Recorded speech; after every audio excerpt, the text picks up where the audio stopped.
down. Obviously, that was Power Gaming losing absolutely everyone bar easy in the opening few seconds. Come on, let's head north. Let's head north on this circle. Just show me one Lukawi, please. Fun area of the map right now. You got like a lot of high ground that slopes down over towards Kampung, over towards the Kari itself. It's a little bit open on those high grounds as well. There is more buildings down towards that eastern side, but that means you are picking up the low ground early on. If you have to move out that area, it is a death sentence. Playzone takes down Toshvik. Now that is interesting. I don't know how that's happened for Breaking Kaya. They have really dallied on their escape outwards. And you cannot afford to dilly-dally. It's time to lock in. And they're going to have two teams ahead of them as well. So the pathway forward is going to be a bit rough. Toshvik on the knock. You've got Weibo as well with the damage coming over the top. Before I get into close combat here, I mean, potentially with DPS, you've got the crossfire set up just on the doorway, but it's the nade usage that could make the world of difference. A few of them are back pocket, already a bit of splash damage over. Slight peek on the angle. Oh, hang on a minute. This really is a dinner bell. You got the third party just on the top of the ridge as well. The thing was this though, Jackie, this is exactly what I was talking about. That high ground looking down to Lukawi is horrible to play against. Before Thrice though, they just need to worry about getting backstabbed. I think Team Vision has made their way on over, and there's Volt already finding T24. There's Angdon Galacticus finding Regnum Kaya, the entirety of them as well. Goodness me, just waiting for them on the wings there. Yeah, fragmented, one knock into Toshvik, everyone else just being shot at from two separate sides. It really does start to crumble. This was 4 Thrives who were setting themselves up to get the third party down from the top of the ridge. Like you said, they've been ran up on, and it's not looking good whatsoever. Quickly, they are dispatched. Mopped up like a spilt drink, Blank. It was a great push through from Vision. Honestly, Volt does a huge amount of work in that instance. A surprise that 4 Thrives fell for that so suddenly, and I think that's because they got a little bit too aggressive down towards the position early. And that is always the difficulty taking that high ground, that your back is not protected. Horror though, no fear. Certainly feeling it now, it's a little bit. Soaz from DRX, of all teams, down towards the south side of this, actually getting slightly involved. And it's nice to see, you know, Horror getting aggressive, because it's exactly what Neptera talked about on the dares count. Teams maybe see them as a bit of a passive team, but no, they've got a little bit of a bite to them. Oh yeah. Don't want to get those hands too close, they'll bite back. It's rough for Order as well, how he was setting himself up. Actually quite nice with the cook on the nades. You can see he was trying to just go in for the knock, didn't expect the shot from the side, instantly downed, and then fully committed because of it. Yeah, DRX might actually have a little bit more to say about this one, longer it develops as well. You've got a good read on it. Oh, hang on a minute. Alpha 7 now, dropping over. Mafioso trying to bail out. Damage comes through. Quick damage on the Carrillo. There's the pre-nade as well. Oh, nearly, mate. Couldn't get it through the window. Yeah, I mean, that's a nade you should not be missing here in EWC, right? I don't think you should be missing those kind of nades. For Alpha 7, now they're surrounded. Revo, Mafioso, keep things under wraps. Team Secret, they're coming over towards that building, over towards Revo is. He's got a big task ahead of him. It was a cook on the nade, cast it out, doesn't look like it's going to be on target. Vision as well, scrapping. Meanwhile, on the left-hand side of the feed, it's all kicking off. Damage back down onto 4 Thrives. That was the replay that we had there with the real action here. Let's see how it goes. There's 4 teams in this compound, dude. This is unbelievable. You've got Yangon Galacticos, Alpha 7, Team Secret, E-Arena, all battling for control here. I think Team Secret picked their moment very nicely. I think Team Vision maybe missed their moment there. But it could have come down slightly earlier, as opposed to looking over towards this fight happening between Weibo as well as Horror Esports in Lukawi. I think DRX does have a nice spot, you know, over on this eastern side. They can stalk the opponents on the west. Yeah, it feels like they've been picking their fights nicely as well. You know, the one pick they were able to find was good timing on it. They're not overcommitted. They're playing the long game on this one. Everyone being so closely grouped, there's a lot of potential for a big point earner the longer it goes on. A lot of chip damage being thrown out between these teams as well. Weibo going down in the meantime. Another squad eliminated as they are thrown to the wayside. It's been so rough as well. Mafioso consistently just taking so much damage, having to tuck in. We doesn't have an angle to fight from at all. Smile. Be happy with that one on the peek back over. Good tag straight up. Say goodbye. It's a good unleash over towards E Arena. Very nice angle to play in. Mormon goes down after all. Maybe Team Vision didn't miss a trick after all, by the way. If you can clean out Horror Esports, they have a very nice ability to kind of sweep on this eastern side. But I'm very, very excited to see who wins out on this compound eventually. Here's Marcelo. Again, this is what they wanted to do in the first place. They get rid of Horror Esports, then they can start to move down over towards DRX. They will cut themselves out a huge amount of space on the northeast side. And even if it goes over towards the west, they do have a scout in Never Alone, currently playing in a compound on that northwest, keeping tabs on that huge fight ongoing inside that compound that you see on your screen right now with Team Sleeper Alpha 7. Yangon Galacticos, nice nade. Comes through again. 6 elims on the match. Yo, honestly, you've got to give him props. Vision looking really crisp right now. That was a beautiful nade. Great timing on it. Ooh, hang on. Going to be able to get the full commit onto this, though. Looking for a window. Obviously wanted to get the pick back up. Couldn't do it. Zahora out on the adjustment there. Great work from Vision. Topping right now on the elim points. That's 8 that they're rocking with. It's a really, really nice start. And Sandhawk is particularly good for this, Jackie, where you're able to get a big lead at the start of the day just because it encourages one team to take control of the match. That was a nice step out from Borizin, honestly. But Devotee, the reaction speeds on that were insane. It's a good start for this teammate as well, the way they've read it. You play off the back of the nade into the peaks. You've got to force them into the fight. It's a good engagement, actually. Like, impressive stuff. They've been playing a relatively passive game rather than the hot drop that we saw to start off with, but rotations have been all right. The teamwork looked pretty good. Rough on the move here, though. Limited cover to work with and influence rage. They take the peak up and do get the shot back over. If it's quite honest, like it has been hard for them. There hasn't been too many areas to jump in. I mean, Arian will get ahead here. Well, it's Cyrax. It's the easy camp. Oh, hey, that's influence. He's literally had the backline this whole time, by the way. He's been slowly making his move in, right? He's rocked up, found influence rage, and made the play. Oh, easy. Fair play. Fair play. 2 elim points. Can't actually turn your nose up at that blank. No, you can't. Let's see if he does any more. I'm rooting for him. Oh, footsteps heard. Yeah. Nah, he's not joking around. Hey, I mean, he outlived 4 thrives, though, so... It's really not that bad, considering that could have been literally like a 0-point game. Like, yeah. You'll take it. No, absolutely, you will. They got, I think, a 2 off the back of that. Yeah. Nice. Yangon Galacticos will finish off. Alpha 7 who get 1 pity point in terms of placements. Any other elims that came their way. Team Secret now struggling. And this has been a great setup from Vision. Honestly, this whole time. Look at this line that they've got. You can see it right there. Looking out over towards Team Secret as well as Yangon Galacticos. As they leave that compound, not only will they be trying to tear shreds out of one another, but it also will be Team Vision having some pretty deadly vision their way. Potential stab in the back as well still. From Joker onto AX as they start to make their rotation over the top. Like you say, it's a good setup from Vision, but I'm also liking what DRX are working with. Oh, hang on though. Volt still keeping the electricity going.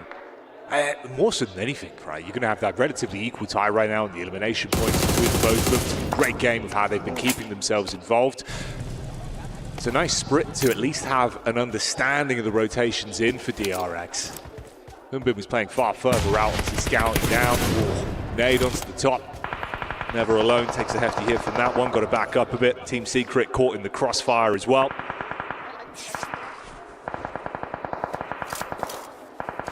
Smile finding a lot of Team Secret there. So stolen away, a lot away from Vision, honestly, on their exit. You can see there that Yangon Galacticos 13 elims this game. An absolute galactic performance from them. E-Arena goes down. Iron goes down as well. That's the Yangon Galacticos. Another tag on, which takes them to 14 elims on the first map of the day. Beautiful stuff. It's Team Falcons that I'm interested in. You know, they've had a pretty casual game. They really need to make it count now, though. The big 2 teams who will be going head-to-head will be DRX and Vision going forward. DRX has been very quiet, though, Jackie. They have, yeah. This is what we were looking at, right? Kind of passive, just the sort of third-party fights when they had a few off angles. Bullets raining down. Funny thing, they have the circle. The Yangon Galacticos. You know what, you are right. I mean, it's kind of awkward, right, with the split at least. A lot of damage onto them, but with how many E-limbs they've been able to rack up already. It's wild. They're looking crisp, like, not going to lie, from the position you're in. Maybe there's still a chance to get a little bit more out of this one. Be a hell of a day if they can kick it off like this, Mike. Falcons have to leave. Luckily for them, DRX as well as Vision just get into contact with one another. Here we go. Scrap starting to unfold. Damage over the top. Marcelo with the peek up, spamming into the smoke. Vehicle over the top. Nade straight onto him as well. So Vision, it's getting risky. And that's DRX with the damage being dealt. Volt suddenly clambering to pick this one back up. Meanwhile, you've got DRX from the sideline with his own pushing in, nipping at their heels. They've got to be forced further forward. The nades blank with how closely grouped they are. One right on target would finish them. What are you doing? They drove their own teammates into the barrage of nades. Smile goes down and Team Falcons now looking for the finish. But it was clean from DRX. Now looking to get all their players back up on their feet. We see a Team Falcons can finish with off. It's Ralph Koa, as well as Redux. Either side of the circle. Preliminary grenades going out over towards the hard cover, so you know they're working with no information. Nades in, stepping forward. The feet are on the ground right now. DRX, they saved themselves. Could have been misery in the previous fight. The smorgasbord of mistakes have kept them in it to win it, and Hyun Bin tries to unleash. That's one clean connection back on a round. Koa low on HP. DRX dealing damage right now as the E-limbs are racking up, in a position to close it and grab themselves a chicken dinner on the first game with the shots raining true. It's all on Redux. We need to be a clutch from the back line, and that's not going to happen. DRX will take it. Yeah, coming to play here. It's not quite D plus here, but DRX are looking good on the main stage. Very, very nice to see here for them. Team Falcons will take that second place. It's a good position to be in for them, Jackie. It really is. Beautiful start. I mean, hell of a start to the day for Yangon Galacticos, right? Like the E-limbs, absolutely beautiful. You're taking really heads-up fights. You've been able to build up that momentum. For a first game, that's the performance I'd want every time. Yeah, we didn't get the chicken dinner blank, but the blood's pumping, the comms look clean. That matters a lot. Ralph doesn't seem too pleased that game, but I think that they should be happy. They were working with little to no information there, and they really had to cut it down to the wire moving out from that blue. They were banking on Vision and DRX actually fighting one another, and it took so long to get involved. But what was that car play, dude? Mate, it just felt so confusing in the moment as well, right? Because you're like, why okay, are you backing your teammate? You've got the intense fight here. What is this playing? Like, where's this going from? The comedy of error that then just unfolded into everyone, obviously, having to be closely grouped. You eat a nade, no spacing, nothing you can do. The difference of one nade is just completely removing them from what was otherwise a really great sort of mid-flow of the game. The game was unreal from Vision, and to end in an embarrassing moment like that does feel rough. They still get themselves a lot of points off the back of it, though, Jackie. They really do. They really do. And a lot more action to come. So join us after the break.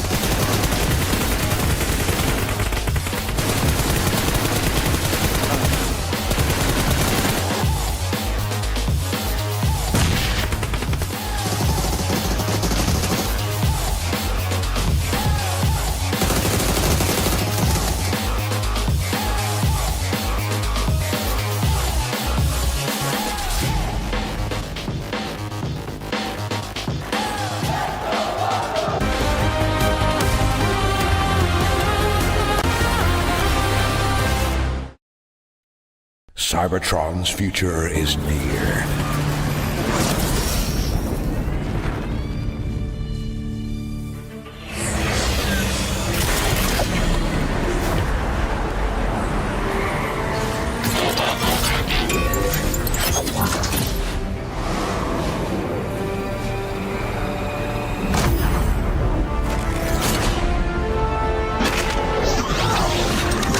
Autobots, roll out!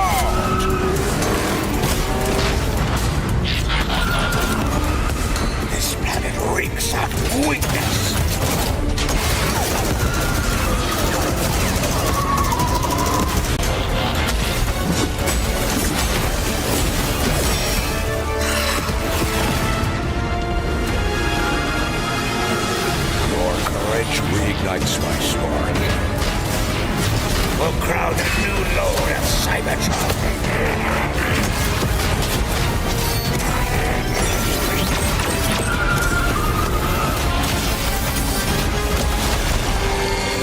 Roll for freedom. A victory for all sentient beings.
What a first match that we have had here at PMWC at EWC 25. Boy, I was not expecting DRX to get that win, Max, but they came out on top. I was like, there's no D plus Kia R, but DRX are the new D plus Kia. Does that make sense? I don't know, maybe. But South Korea here to play. It feels really good. And a really good entry point to the East, playing it pretty safe, waiting until the very end. Got a really good nade onto Vision that really just unlocked the potential for them to win that match. It felt a bit like an underdog type of game, right? You were telling me that a lot of these teams, I mean, big teams that we were expecting to do good, they didn't end up performing that good. One team that actually ended up surprising me, and I feel like it surprised a lot of us, was Yangon Galacticos. The amount of eliminations this team got. They're like, what the hell is happening in that Alpha 7 compound? I guess we'll send it and just eliminate everyone. They got almost double-digit eliminations that game, if I'm not mistaken. Yep. So Yangon Galacticos, I think a lot of teams here qualified through PMSLs. They made it through PMCL, the Challengers Cup, and people not really looking towards their direction too much and actually getting a really good start here on Sanhok. I mean, Neptura, them being able to achieve 14 eliminations, that's one way that you want to be able to start PMWC. That is wild, and I think it really is down to all of those third parties because they were really on top of the ball when it came to actually finding those opportunities to get those eliminations. A lot of them were through those third-party opportunities. They were just like, oh, there's an angle, there's a team fighting, there's an angle, let's get that angle and move on. So really, really good stuff from them. It's nice to see them step up like this. Yeah, I mean, Team Vision here getting themselves a third place with 10 eliminations. Two teams able to get double-digit eliminations alongside Yangon Galacticos, and they had a really good third party onto Hora versus WBG. That fight was just stretched out to its absolute limits. I think it went on for about 5 minutes, if not more. For way too long. Yeah, and they were like, well, this fight is kind of stupid. It's taking this long. So it's like, we're just going to roll on in, get those stragglers, get the few points, and after that, get a nice transition to go fight DRX. Yep. Unfortunately, DRX had nades, as we did see, but it was a really good start from Vision that after all of the teams that came out of MENA, I was really not having high expectations for them. That was a massive surprise for all of us. I feel like with Team Vision, the way that they were able to perform here on this first match, something that actually ended up surprising me. I was expecting to have one hot drop. Instead, Max and Nev, we ended up having two hot drops. We did. We had two of them. And then we had, what was it, Power also with Fourth Rise, that's right. But then we also had Nongshim Red Force and AXTMG, Max. Yep. What a weird one. Weird. Because normally AXTMG, for those who know, looking back at BMPS, they drop Northwest Island. They drop on the mountaintop. I think they might have been scared of a possible flex out of Power and Fourth Rise outside of Heartin. So like, we're just going to give that space away and go for Ruins instead. But Nongshim Red Force dropped there. Like, that is a known fact. And they still try and take it away, which I don't know why, because that's a bit unnecessary, but they win it, so I can't complain too much. I want to pause it, though. Was it on purpose? You think so? Possibly. Now, I have seen many times before, if a team wins a hot drop, that carries momentum in through the rest of the game. They're able to build on top of that and get a lot of eliminations. Sandhawk is this team's best map. So for me, I'm like, okay, that's a weird hot drop. That's a weird choice. Was it on purpose? Did they think we can win this against Nongshim? Let's go for it, get that momentum, and get some elims for the first game? It's entirely possible. I feel like the reason why we're saying this could be their best map is because they do end up playing it twice at BMPS, so they have a little bit extra experience when it came to that one. Very confident. Now, you got a chance to talk to the Falcons coach. I did. And I know you were happy to mention something about this team. I was. Pico. Shout out to him. He was talking to me about the team, and I was like, are you going to play any different? Because, you're not playing tomorrow, all of this. And he said, no, we're just going to play normally. We're chill. And I was like, okay. Normal in these sorts of lobbies, especially the first day, is everybody kind of tiptoes around each other a little bit. Certainly in the early stages of the game, you kind of trying to get a feel for how the lobby's going to play. Not with this team. They went all out very, very early on. And so I'm like, hey, that's not normal. Pico, you lied to me. How dare you? That's not normal. They came in with real aggression, and actually, it was really impressive. I liked it. And it worked out, clearly, right? They gave themselves second place. If they had 4 players, maybe it would work out, but DRX were very smart about the way playing that ridge. They get control of the rocks, and then Falcons couldn't do much. But until that point, it was a very, very solid match here coming out from Team Falcons. Yeah. But again, let's keep in mind, PMGC, 3rd place, right, with Enigma Galaxy. PMGO, 2nd place. The 3rd place curse has been broken. Come on, if they win it here, that would be such a magnificent comeback storyline for them. Just the line is just going to keep going up for that team. Now, another team that we were expecting them, especially with the circle that we ended up getting, Max, was Alpha 7. We thought that they were going to be able to do a little bit more, but I know you want to rage on this team because I was also raging watching what happened. I am confused. Because Alpha 7, if you want to go for that road trifecta compound, I don't really have a big issue with that. I think that going for the DRX Ridge would maybe be a better decision overall. But instead, what do? They go right into the road trifecta compound, which is a very crashable compound. And they stay split. They have 1 player in each building. And guess what? Team Secret come in. Yangon Galacticos come in. Another team come in right after that. I don't really know why they decided to stay split for that long when you know you're going to get crashed. Go into 2 buildings as a 2-2 or even have 4 players in 1 building. I don't care, but you need to be set up for defense because you are not going to hold 4 buildings as a full squad.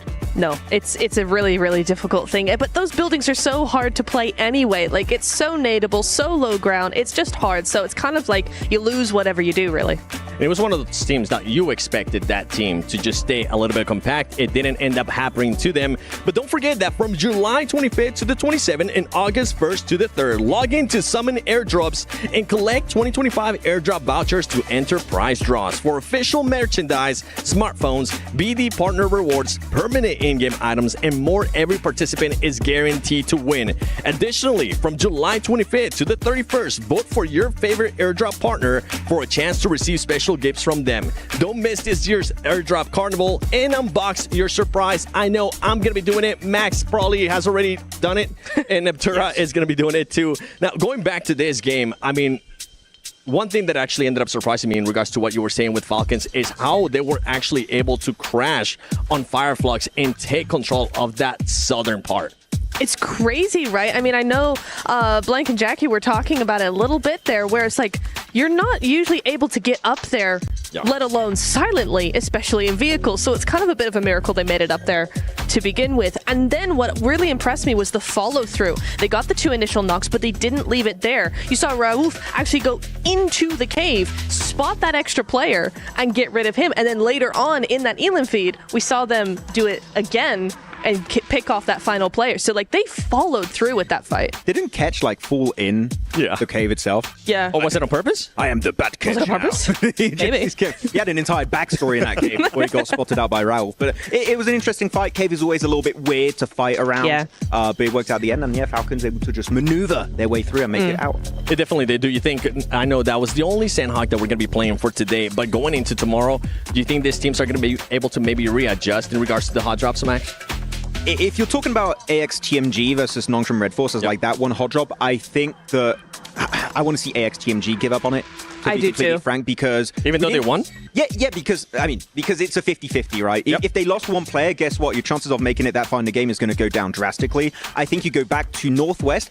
Guess what? Camp Alpha is open. No teams dropped there, but we're also going to have different groups now, I think about it. So maybe That's you'd have true. to think about it a bit more. It might not be free tomorrow, but the previous drop was fine. Yeah. If you can go there again, just go and play your game. Now, Neptura, for this match, you got a chance to talk about Team Falcons. You got a chance to talk about some of the other teams as well. Is there anything that kind of surprised you from what you saw here happening in the first game? I kind of want to say actually Team Vision in the final phase up against DRX. I thought they could actually win it against DRX. They looked really mobile. They looked really aggressive. They had that momentum going. Just DRX's nades were able to pull through. But actually Team Vision, I was like, okay, nice. A little bit of a step up. I'm going to be looking for them. Yeah, there was one player of DRX, I forgot who it was exactly, but that played very respectfully at one point. They were taking so much damage from Team Vision. He goes back, goes for a first aid, and the moment he comes back up, he gets onto the front line, holds a little bit more space to keep his team safe. Hopefully they don't get fleshed out. Fleshed out, they could be also. But they don't lose those players. Yeah. He gets in nade range, gets an amazing nade. I think he gets 3 eliminations at the end onto Team Vision, gets everyone confirmed, and then they can just start getting the res, getting full control of the high ground, and even then Falcons, I think they could have won if they pushed it right after that fight, but they had very limited information, which makes it a little bit hard for you to commit to a play when you don't know what is still available on the opposing side. I was really happy, especially when we saw that push on Horror Esports. The way that they were able to just finish that off without losing any players, that's the consistency that I want to continue to see out of that team. Now, as mentioned, Horror, that brings something up there, Max? I was going to talk about Team Vision again, actually. Okay, go they get for a it. knock onto WBG. Yes. They instantly send That was it. so They were nice. so confident, which you know some teams that maybe are playing for the first time at a global event, they're like, no, WBG? Who the hell is that? We're going to send it regardless. So I love to see a team like that, they're seen as an underdog, be confident. Yes. That is what you need if you want to go for the trophy. I mean, the crowd is hyped. I'm hyped. I'm glad that we got a chance to see Falcons and kind of like, in a way, some of the top teams as well being able to at least put up some eliminations under here. Now, I want you to give me just a quick name. Going into Erangel, which team are you going to be looking at, Neptura? WBG. Oh, okay, Max. Regnum Karya. Okay. Well, you know what? Let's send it over to Blank and Jackie, and let's see maybe which teams you guys have in mind. Hey, thank you, Seven. I'm excited for this one, man. You know what? It's a spicy question. I'm liking it. He's not only desk hosting, he's cast hosting, he's doing it all. Go on, Blank. Who do you think? Who's going to show up here today? I think that's what I'm looking at least. I'm kind of looking at Power, to be honest with you, and their drop over towards Yasnaya, right? Yeah. Because there's a potential chance that they drop alongside with Weibo Gaming, and I'd be interested to see how that hot drop happens, because a lot of times, you can comfortably control Yasnaya on both sides. I do wonder if Weibo's going to be a little bit unhappy with a team dropping with them. We'll have to wait and see, because a lot of these drops can change. Also, Team Falcons in PMSL EU, they really struggle with Papada Supermassive actually dropping on top of them. In Pachinki, it really hurt their league stage. I'll see if because right now Kinotrope could drop on them potentially. But we'll see, because I do think Team Falcons needs that spot on the map to succeed, especially with Erangel being 3 matches a day. No, I'm lucky. I like the setup here. You give some sort of good thought there for some of the storylines, Blank. I think it's in. Yeah, no worries. I got you, homie. But I think it's a good storyline as well in the sense of power, because that is actually literally like a power struggle. If you think about sort of the opening result from the first game there, you do squeeze out 2 points with Easy being able to get the backstab off late onto Influence Rage. But outside of that was a hot drop that obviously was a heavy hand straight to the face, right? Another rough outcome here, another rough start. I feel like it compounds so quickly, dude. Day one, hot drop after hot drop. If it all starts to go wrong, you build a very slippery slope for yourselves. So I'd love to see them fix that before we're saying, oh, game 3, it's not looking great. You know what I mean? Yeah, I think for Power as well, the big issue for them is that most of the tournaments that we've seen internationally, it's always been pretty bad start to squeezing out a qualification right at the end there, or just barely missing out on a qualification. And I think that's something that Power just can't afford to have. No. When we've seen Power done the best in the past, it's where they get a really clean start, they get out the gate running, that's when they do very, very well. So I think that kind of momentum buster towards the beginning of the tournament will hurt this team. Yeah, you've got to feed the hot hand a little bit. You know, one thing that I think we noticed a lot last year as well was the difference of the body language from that team. When things are on, like you say, the confidence is there, they're feeling themselves, you see the happiness. When things aren't on, it does take a little bit of a different turn. Al-Haji has this astonishing capability to either look like the angriest guy in the room or the happiest dude on earth. It's interesting. It's definitely interesting. Hopefully we get to see the more happy side of Al-Haji. We want to see Al happy. That's what we want to see. There you go. Yeah. That's good. That's good. No, 100%, man. I think that human element of PUBG Mobile is something that sometimes sort of take for granted, right? Especially more so when we're online. You don't get that all the time to see the real sort of emotions for a team, and it really does run through you, especially in this kind of environment, right? Like grand stage, very different, all-encompassing with how you're sort of down in the middle, all of your other opponents around you, the crowd onlooking from all angles. Yeah, the anticipation and pressure can build up quite quickly. If you're just joining us as well, we're getting ready to kick off our second outing of the day here for the PUBG Mobile World Cup live from Riyadh, Saudi Arabia at the Esports World Cup 2025. First game had some great storylines to it. They broke it down very succinctly on the desk there. We were saying the highlights, well, the ebb and flow of Vision, looking like they had a great control of the early game. Good mid-portion with the fights they took. Late game, though, comedy of errors in that encounter where they sort of shoved themselves into harm's way. Blank, DRX being able to pull the wool over everyone's eyes. Very passive but smart fights. Little backstab, little moments, all building to good map control that resulted in them getting a great chicken dinner. And then, of course, Galacticus coming at you like a super villain, just ruining everyone, Blank. Eliminations on, what was that? Another elimination. It's right. We were stacking them. We were stacking them. We were looking like a wedding cake of eliminations during that game. And I think the thing is that for Yangon Galacticos, when you were looking at them during that match, they were just compounding elimination after elimination. They went up to 7 elims, then it was suddenly 11, then we're finishing on 14. I was like, where are they all coming from? But it's just some very clean sweeps across the board. So for Yangon Galacticos, I do want to see more of that, please. Oh, yes. Honestly. But yeah, I think for DRX as well, it's good that you bring them up because there's some big boosts to fill for South Korea, especially after last year's PMGC with D+ actually winning that over in London. But for DRX, I do think that they have some very, very strong players on side, some very storied players on side. I mean, Hyunbin's been around for many, many years and has always been quite successful, and that's a good way to start things out. For South Korea in general, the macro is very, very good. It really is. It really is. You know what, though? I think we're having a good time right now setting the stage, but why don't you see how much fun the players have been having? Check this out.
Yes, as you can see, they've been enjoying themselves thoroughly. Blank winning prizes, showing us the spins with the basketballs, and exploring all that Boulevard City has to offer, it seems. Yeah, I loved it. You know, they took Regnum Kaya out. They had a great time. They were on the basketballs, and then they put Team Falcons in the dark room.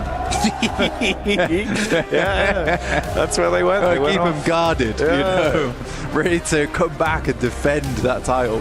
Hey man, there's a lot of fans. There's a lot of fans for them, you know.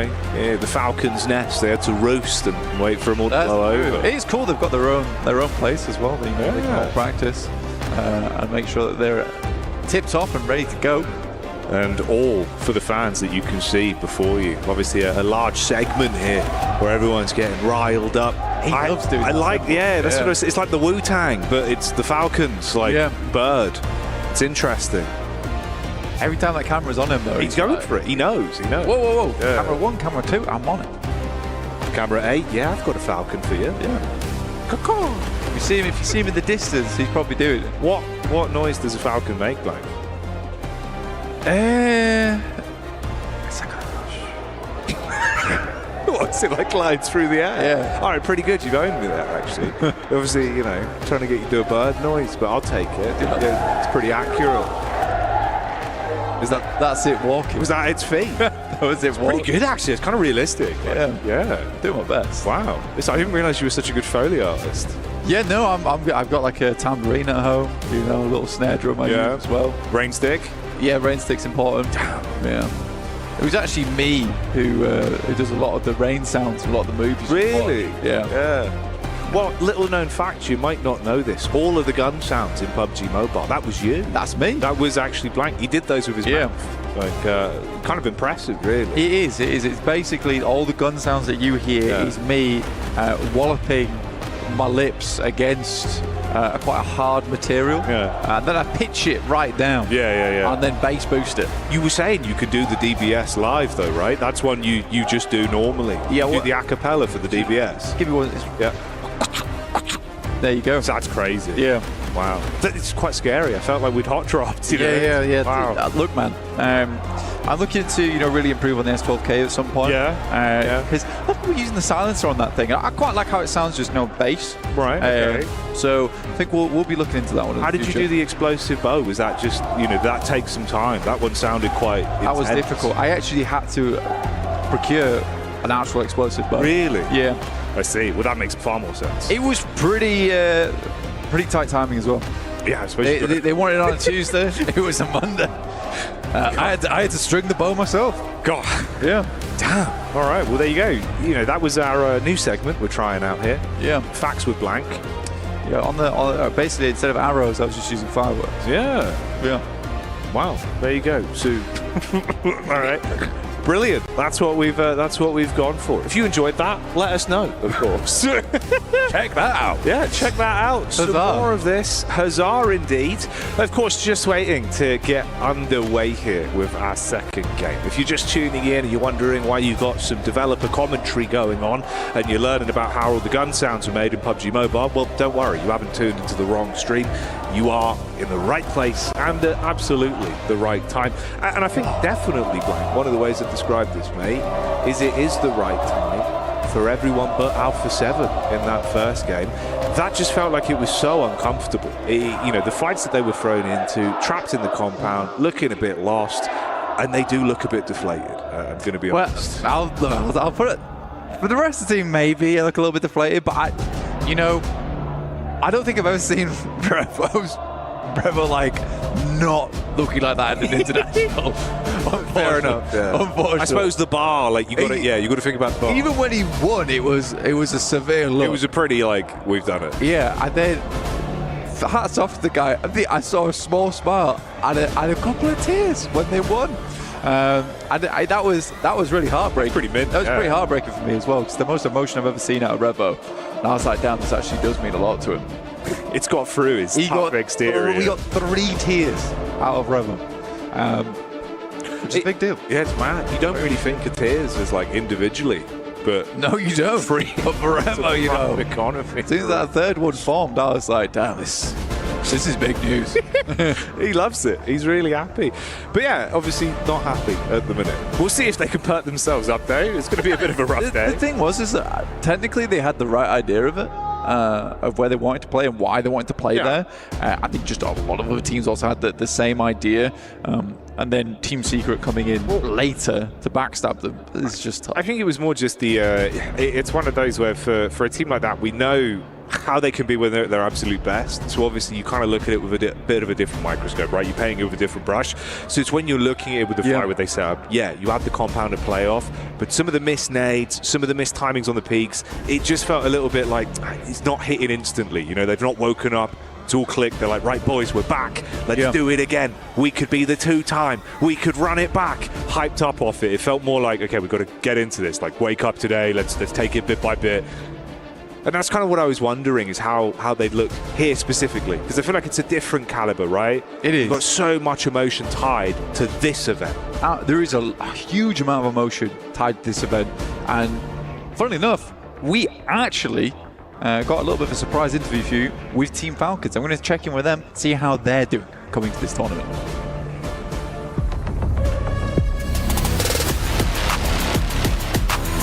I think I adapt really fast because the team is hardworking, same as me, and then that's the result of us getting like good plays. They will fall in second here, most likely Asara being battered back, Koa doggedly in pursuit. I will stay in Team Falcons for now, and then I would describe it as hardworking team. But are they a funny team? Good team.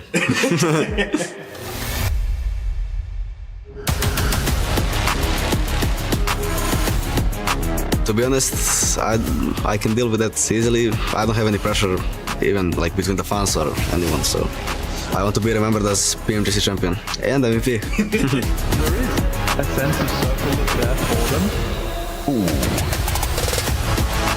The confidence came from mostly from all of us training together, grinding, and every day motivating each other.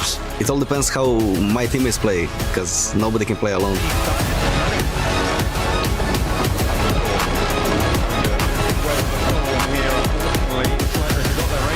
I think the biggest challenge is going to be Alpha 7 on PMWC. Thank you all for following us and for supporting us, and see you on the next tournament.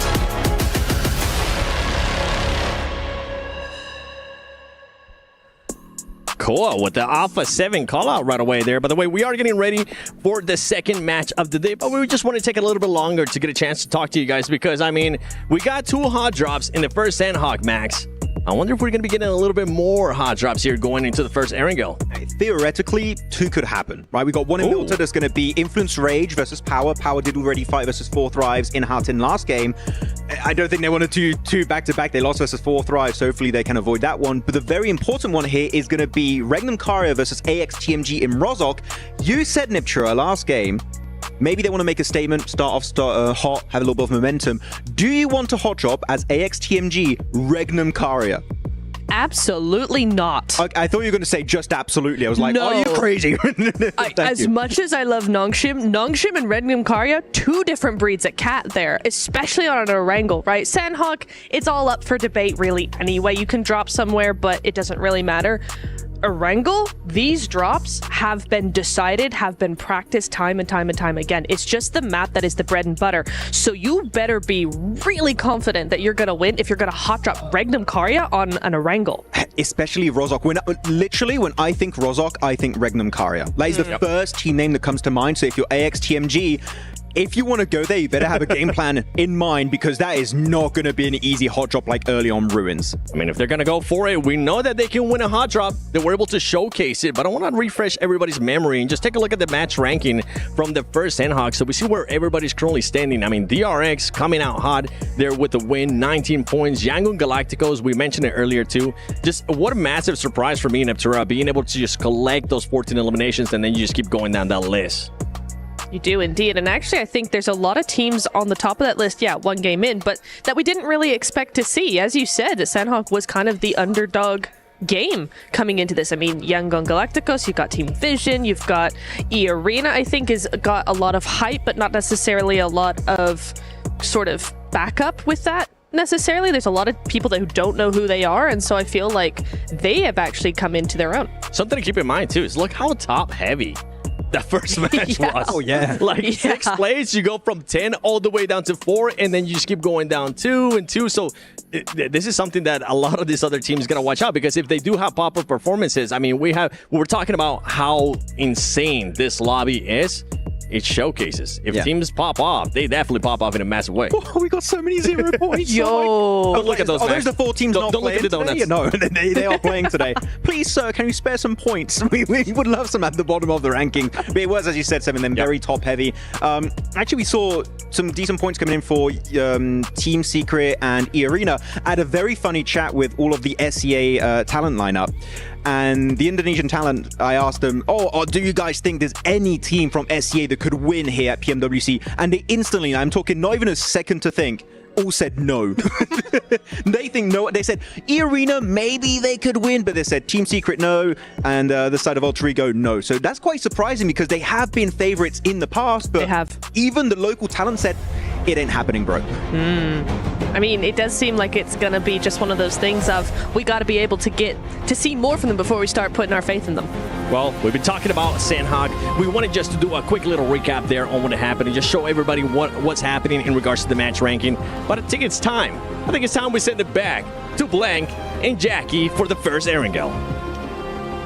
Oh, yeah. We'll run it right back, 7. No one will even know. They'll think it's the first throw. They'll think they're tuning in, ready for this, because they damn better be. The game's going to be intense, Blank. First map, first outing. It was beautiful to see. A few mistakes made for teams, and like Max alluded to, a rough start for the many. But it is the few that have been showing up here at the Esports World Cup for the PUBG Mobile World Cup in force. Beautiful eliminations, some great teamwork, but what will we be seeing here?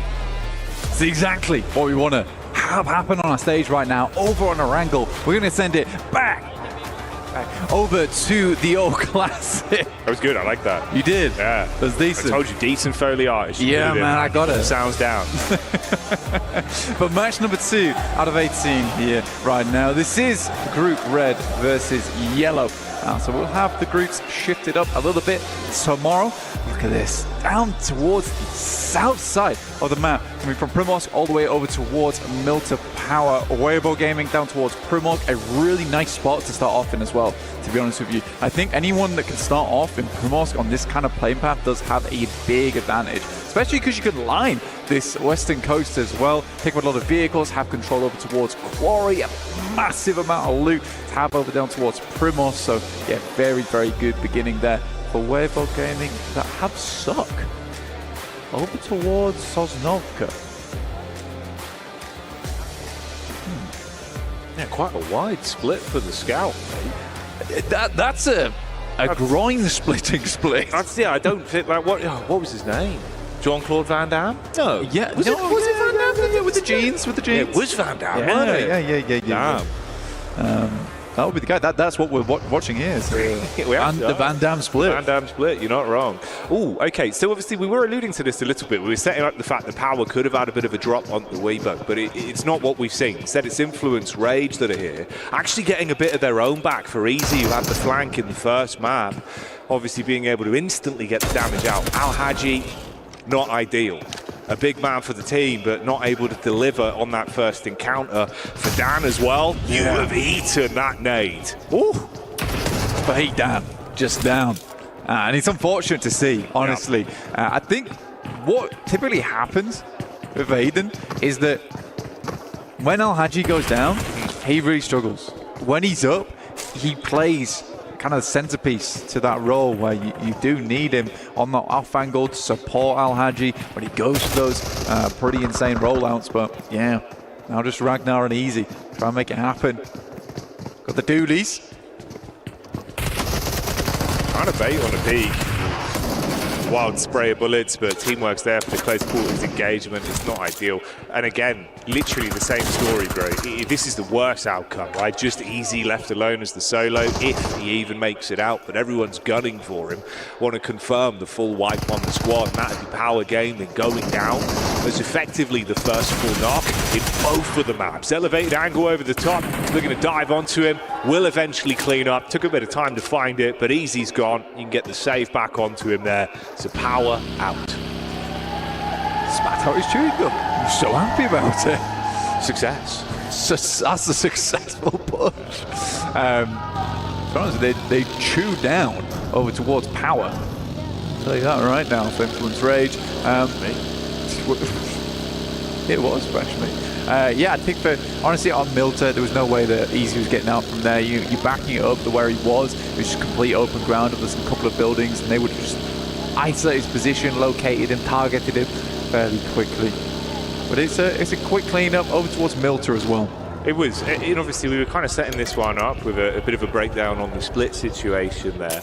It's 4 Thrives that would be in the middle of the group reconnecting from that side if you're making the late rotate in from Sosnovka. I am curious to see how we will actually end up playing over the course of this one, because they're setting up the idea like, oh, a bit of a chance there. We'll see if power game can start things off better. Didn't go that way. It wasn't the storyline we got. Again, results them going down first. You've got potential as well. I think the longer these games go on, Blank, the longer the day goes on, potentially even for them. I think this is where we're going to see more and more of that team being able to deliver. There's so much talent on there. You can tip of everyone's tongue saying, oh, this could be the chance for that side of the region. They start showing up again. So I'm curious if they're showing us a bit of innovation for some of these plays. Yeah, I sort of understand it where you send Sukat down towards Sosnovka on the eventuality it is the south circle. But even then, like, you could make an efficient rotation across, and maybe it's a case where Suk in that situation just takes some pot shots over towards 4 Thrives as they make their way across the bridge, and then they can group up. But I think that the risk doesn't outweigh the reward here, honestly. It's going to be difficult to get back together. There's potential that Suk can take some vehicles, take a boat back around towards them, but by then you have delayed your rotation by a ton. For Falcons, on the other hand, no hot drop over towards there. Though my main takeaway from this game is because it's such a southern playing path, it doesn't really tell us too much about the drop spots, because these were a lot of backups being used. Yeah, it's fair enough. It's fair enough. It's a good point to keep in mind, obviously, in terms of how it's going to affect things here. Give us some different results over the course of the day.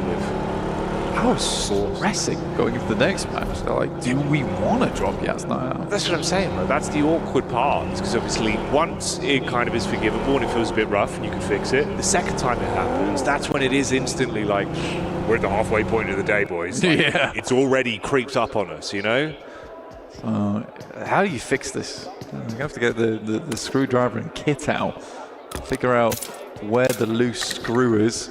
I suppose at least the only blessing, like Max was saying, there is a decent gap. If you look towards, obviously, what, 6th upwards, it's not that much of a difference with points, right? So, like, obviously, if you just actually start to build your way back in, everyone else doesn't have a crazy spread, then maybe it's not the end of the world. But the likelihood of that obviously has a lot of bells and whistles attached to it. Yeah, and as we know, Jackie, for the group stage we're starting off with, it really isn't that unforgivable to go down too early.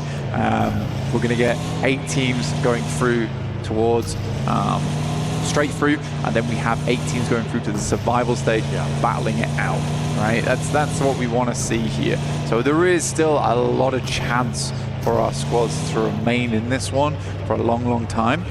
So it will be 16 teams in that survival stage.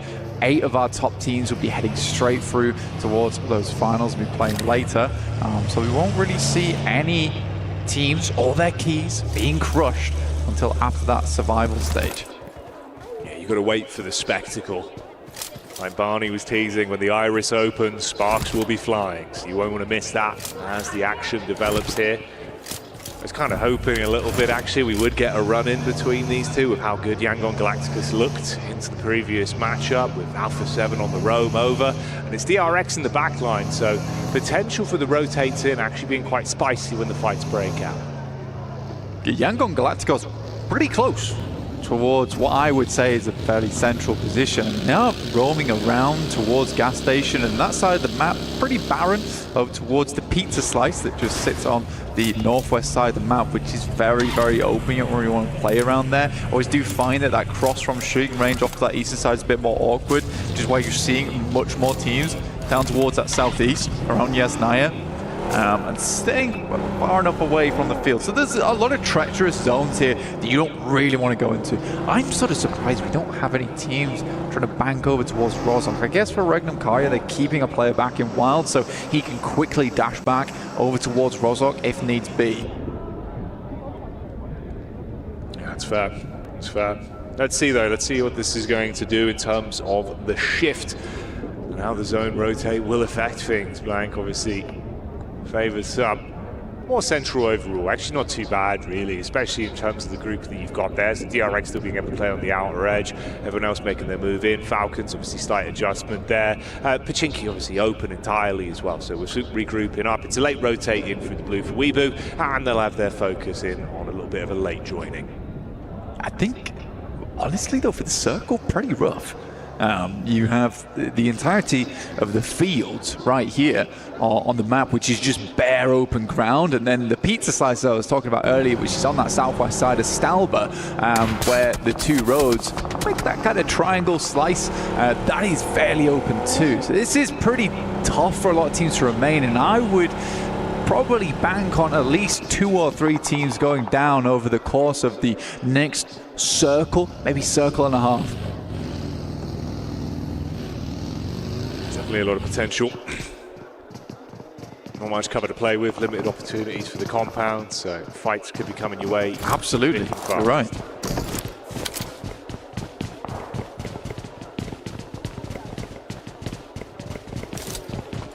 Team Falcons down towards the southwest edge. Like you said, Chinky was free as they'd left it quite early, but they're going to have to get past school right now. They're over towards apartments. A little bit more difficult to see because we are cramming 15 teams into a small space because they're all avoiding that fielded area. They're trying to take up space around some of the remaining compounds. You have the river that cuts through into the lake. It's a weird circle. It's a very weird circle. I do like this position DRX has, though Alpha 7 is waiting in the wings. Mafioso underneath. This typically is a really good spot to catch teams playing on those outer shacks and outposts just over towards the western side of Yasnaya on the lake. You can control a lot of area from this top side. Now, how will DRX handle Alpha 7 though? Because the rest of the team is making their way on over with Creo, Squash and Revo just off towards the west. It's Mafioso just playing on the lip here of the rock face.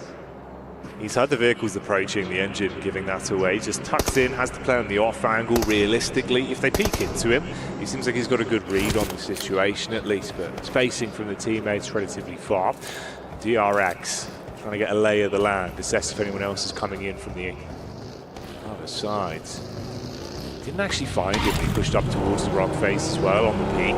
He leaned in for it, but neither one gave away the info fully. So obviously it's just the audio he's playing off for now, staying tucked in. If they push ahead of him, could backstab them really nicely.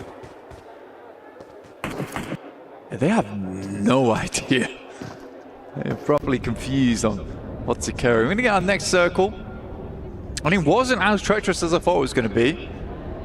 This one is going to push a lot of teams away from the fields, at least from Yasnaya, so teams could be happy about that, but it's across the river. Jackie, over towards AX, E-Arena. Weibo's made a good wrap, actually, as well, over towards this north side. They are coming through that open ground, and Alpha 7 could chime in over towards that western side. We'll see how it happens, but Alpha 7 is so focused on taking over towards DRX, but DRX is left. Join now with Alpha 7's POV straight back in, and this is what you were saying, the rotate over there, taking shots from the back line. Squash, we know that he can be talented, and unloading at the minute, snapshots over the top just as they tuck into the compound. A lot of chip damage onto them, yeah, massively so, and you can follow up from it as well. I mean, Order in a horrific position, they just keep finding these knocks. Late game rotate, like it's been nice for them, but it results in this. That's an important knock over towards Yangon. Galacticos coming through from RCB. But Weibo Gaming can get themselves back up. This is a Hail Mary of a play, Jackie, all right? In terms of where they are on the map, it's very, very central. They'll take the Wizard Tower here, which works out nicely. But they need to basically hold this position for the rest of the game. The vehicles are shot to bits. The tires are going to be all popped by the time they get out to them. So Weibo Game is not moving. At least not until the end game. Well, what are you doing? Mate, he actually made it in. Oh, it couldn't have been better timing on it. Straight Benny Hills out up the stairs, wanting to get himself into the high ground. This is a risky play. There's no one there to help him. He just went for it. It's like, we need the high ground. Yeah. We need to play off the high ground. I've got to go. I've got to go. I've got to go. I've got to go. And he did. Go, he did. Yeah. So that was literally a player. I guess the reason they do it is that making that play later, you're going to have 3 or 4 teams looking at you. So this was the only time to do it. Respect the fact that, you know, when it's crunch time, they're ready to play inside the crunch. I mean, like, honestly, they've been kind of subverting expectations already with this matchup, even if it hasn't been just off the back of like, oh, we're seeing some crazy gun skill. They're keeping you guessing a little bit, which at times, thriving in the chaos, can be incredibly beneficial. Seems like non-ship Red Force taking a knock there, though. We've got a bit of a follow-up as well, with AX getting thrown into the fight. Falcons, of course, here having a whole load of shrapnel thrown towards them. Narvalo is down. Still in a position where he could tuck around the back of the stairs and be saved at least. Arian trying to just throw out some bullets to keep them guessing. Does he actually want to push up? It's a nice nade over towards where Koa is. He cooked this one perfectly. Chuck it in top. Ooh, it's pretty nice, actually, yeah. I think for AX, they're way more concerned about this next circle. Jackie, the amount of water in this is staggering, only for it to be over towards that southeast side with the fields. Yeah, that's a ridiculous body of water. You think about the limited amount of space you've actually got to play with in the zone because of this. Okay. I mean, this has already been a bit of a cheeky one, Wang. So let's see where it goes. Nongshing Red Force here, just eating bullets, trying to use the water as some sort of additional cover to work with, throw it off, but no. I mean, Alpha 7, eyes like a hawk at the minute, dialing onto them. We do say goodbye to another one of our squads here. Going out second, of course, with Power Game will be the only full wipe that we had way back at the start of the game. That's why there's so many teams still in play here this late into the matchup. And this is a really interesting position from Regnum Kaya, where they're underneath the bridge right now. They're playing the bridge, but the fact that no other team has really challenged that position as well is a staggering thought to me, honestly, because a lot of times you'll have teams on either side. So Regnum Kaya being able to hold this, it doesn't seem like the best position in the world to be literally on the iron girders underneath there. But it does keep you alive a long, long time. Doesn't always necessarily give you the winning position of the game, but I think for a lot of teams, survival is quite important in this particular match with this kind of circle. Okay, his 2 names we haven't had to say too much during this matchup, but of course were very prevalent in our first outing of the day. You've got 4 Fribes and also Vision.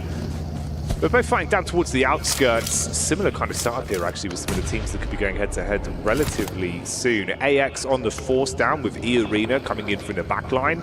Henry might get caught. And you've got Falcons that will be waiting in the wings as they get lower down towards the roadside as well, with Vision onto them.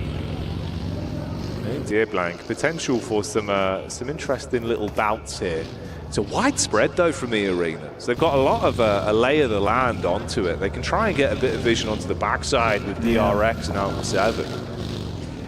He can't really afford to play anything too close here for E-Arena. The space is just absolutely diabolical to play in. IQ, very, very good player. Been playing for a long, long time. Smart guy, hence the name. Looking to lead for Thrives. Towards a victorious push here versus Vision. They already find some good damage over their way. He's slowing it down. He's running circles around them. Vision realistically just have not had an opportunity to move too much over the course of the past few minutes. We'll come back to that for as it's DRX. They've got the opening chicken dinner of the day. Now they're just being given an explosive breakfast with Nitro being thrown their way. Nade after nade on top. Weibo as well, still being able to get stuck into the fight from the side as the bullets hit. Hyunbin on the nade back, good for one, but he's got a full army coming his way. I mean, this is E-Arena, the wall of smokes in front of him, effectively just him left. Everyone else has been taken out, so DRX, if they want to get the back-to-back wins, it would need to be an unbelievable effort just from Hyunbin with an awful lot to get done. Yeah, he's in a bit of a struggle position. Luckily for him, Arena is getting walloped from the sidelines. Oh, what a problematic smoke there. Dissipates. And his eyebrows raise and are visible to Arena. Falcons somehow make their way in front of AX here, which is nice, and obviously take out the opposition. But what a disgusting circle this is. All lake, all field. Fireflux currently holding down towards Vision and 4thrive, so even if one of those teams gets away with their life, they're still going to have to deal with shots coming through. Well, Vision actually able to sneak on past using that ridgeline on the west towards the roadside to make that happen. Nade after nade. It's good damage. AX being able to find opportunities to fight on their terms in both matchups we've seen today. Going for the full crash as well. The Rhino maneuver with the vehicles over the top side, hitting heavy onto the Falcons. Now Valo at least with the reply back, good for one. But the nade on top of the team. Oh, Henry goes down and so do the Falcons. Oh mate, feels like no one really wins there. To be honest, I think that should have been an AX just wiping out Valo. Plays a risky game, drops a nade at his feet, finds 2 on the knocks. Somehow it happens, Team Secret, Lil Boy will go down. That's Jaiki in the back there. This is Team Secret all the way on the northeast side, coming out from Yasnaya. Alpha 7 made a big swim down towards the center of the circle. As we said before, Weibo have just not been able to move all that much. Their vehicles are shot. It is Yangon Galacticos still making this one happen, though they lose Say Cloud. It's nice seeing the energy as well from Team Secret actually into this one. A lot of yelling already from them on the player cams. You can see they're trying to keep themselves fired up. Opportunity to steal away a couple of elite limbs so far. It's put them in a pretty good spot. I mean, you know, Influence Rage, top spot with 6 points, but you're at a close second, still able to build more as well. We've got 4 players alive. Now, off the back of what was a crazy dive in, Order still from a position to find more impact. Team Secret still popping up, and again and again. Regnum Kaya, they've got a lockdown on this western side of the circle. It's such a nice place to be in where you really don't have much competition. They can get involved when they want, playing off from this bridge position. And again, a lot of teams didn't put stock in this, and I don't know why Regnum Kaya was the only team to make that choice earlier on to pick this one up. And to be honest, it's a bit of a change, honestly, from their usual play. I think that they took their time moving from Rozhok a little bit further across towards apartments. A fair few times on these kind of circles, they've been caught out where they move too far and too fast. The circle ends up coming back their way, and then they struggle in the future because of it. And it should have been an easy pickup. Order attempts to make the cross, and that will be one. More in the pocket of Regnum Kaya. Yeah, the man himself, Silas, on screens, looking to find some impact on this one and build up the elims for him from the position they've got with the cover to play off. Now, Weeboo been taking their time. Feels like they've been, given a bit of plot armor with some of the fights they've survived throughout this map. Maybe that's about to change. It's a good peek in. Loxy lops them up. Shuts down one. There's the reposition close into the ridge as well. The rest of the squad not really in a position to attempt to trade, and the angles just don't favour you. You've got covered either on that side with the rock face, you've got vehicles to play off of. Toxic with a quick peek, good headshot there. Yeah, that was nuts from Toshbek. So low though, but you need to get that headshot coming through from the Mini 14. Stake 3Z going down, just Suk remaining, our slightly more unorthodox player coming through from Weibo. On that big split they had earlier on.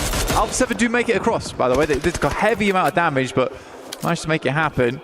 Toshbek looking now, but you can see from staying in this spot for a long, long time, resources aren't looking all that great.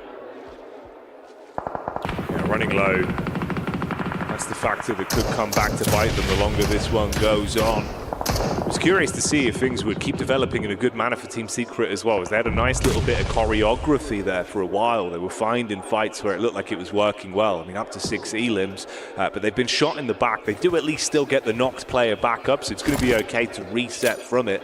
That's the last remaining member of E Arena as well, just down towards the coastline there in Joker. Meanwhile, Alpha 7 low here on resources, but can they build back up from forcing out... What are you doing, Carrillo? Oh, mate, what's happening? Landed him. His initial fight from earlier on versus Influence Rage, and Drang just holding it down in that front line. Diego goes down to Hopper from Lil Boy, and he just holds the angle, apparently. Yeah, I guess so. Kind of setting this one up where it's like, oh, this could be big for them, force them out, take the position off them, get some gear. Nade to the back of the face. Love that, but let's see if they can save Revo, get him back in the fight. Meanwhile, they're being collapsed upon though. So this is Tora coming in from the top as well, looking to really put the pressure on here. No fear, living up to his name. Nade over the top, burst in air. Tora with the first knock back over. Seems like Silas as well, taking that one straight to the dome. It's a free-pointer. Oh, mate, beautiful work done. We move out in the meantime. Sleep, he has his legs blown out on the nade back over from Alpha 7. If he hits this. It's so close, bro. That second nade was unbelievable, but Forever was able to make his way down and hit the shot. Regnum Kaya will go out there. 6 elims. I think that was a good game from Regnum Kaya, all things said. They just got themselves into a position where couldn't quite figure out a way to remove themselves from it. Again, I don't think the circle favors them at all here. So I do think it was decent. For Carrillo, yeah, head down focused.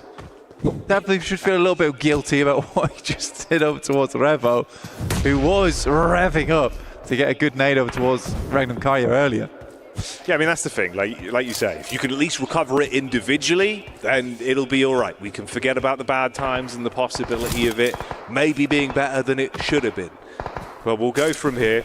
You forced out the team underneath, so no one blocking your path. It allows at least a bit of a reset from Hora. A lot invested into that, though. Unfortunately for them, they were hoping it would be way cleaner, right, on the dive in with a third party.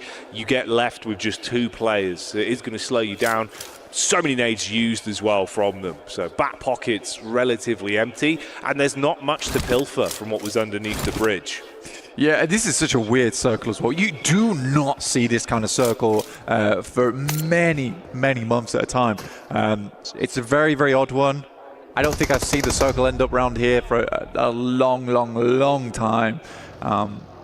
Pretty much for Thrivesource, Fireflux do have a big position here purely because they have the ridgeline to play around between one another. It's going to be Horror, No Fear, Alpha 7, Team Secret, and potentially E Arena who's going to be getting themselves involved with one another. Obviously, the big difficulty though for Thrives and Fireflux is that eventually that ridgeline is going to be useless to them because they're going to have to move over towards that north side.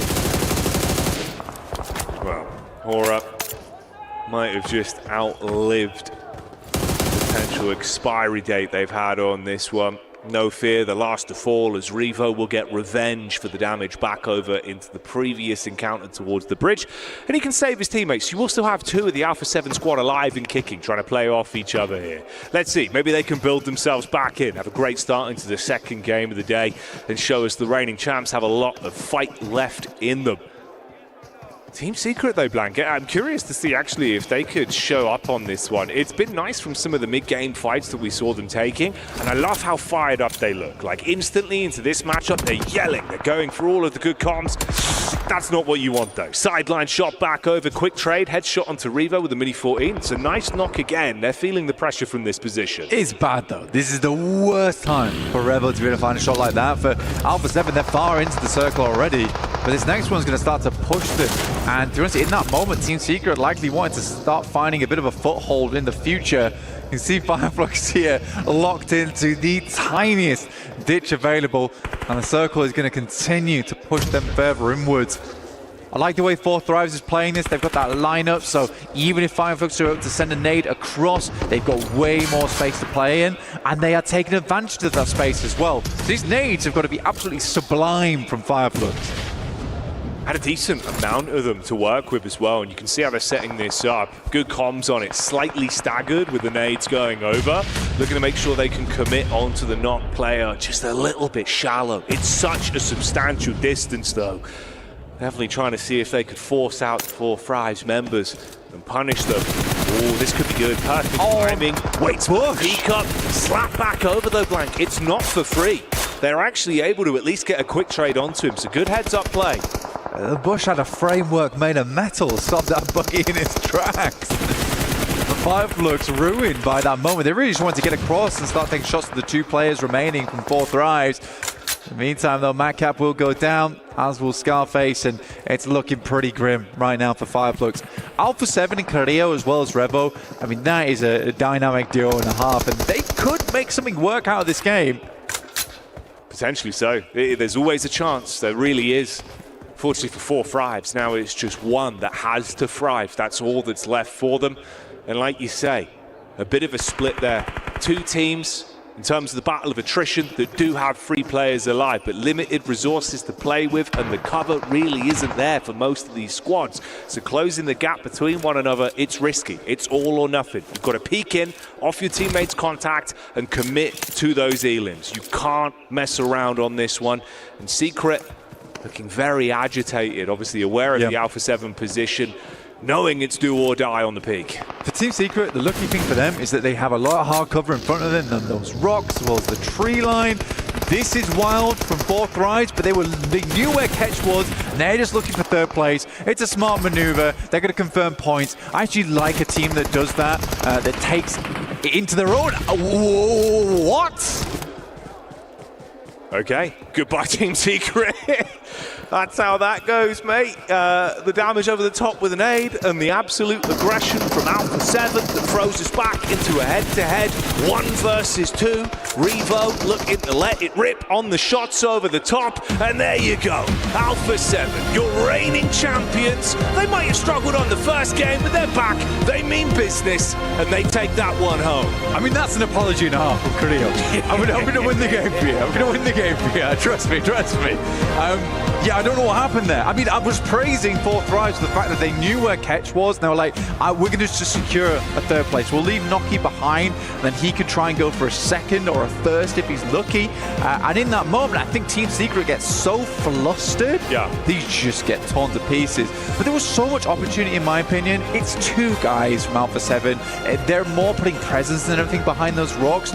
You just send out over towards that hard cover, towards that tree line, instead of sitting behind that vehicle. You have a much better chance towards that late game. And I think it was just that menacing characteristic from Alpha 7 that kept Team Secret in an odd spot. Yeah, it felt like Secret into that matchup, you know, they had some good knocks from the sidelines where they were able to play off a bit more of a passive position.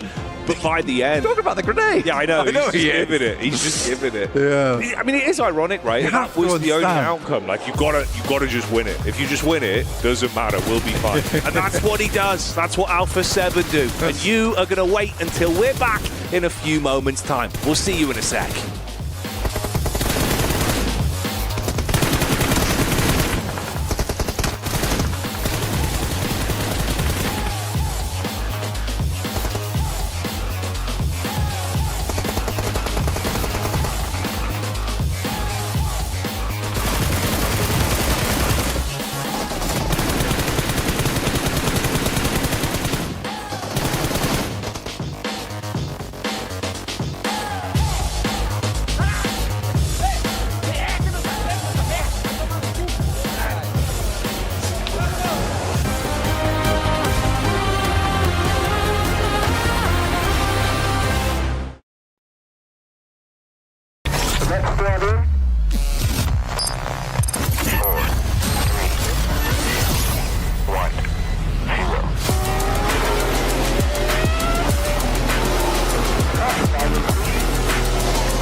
The defending champions making sure they show up in the first day, and boy did they end up showing up in a big way as they were able to clutch up a win here on the first Erangel of the day.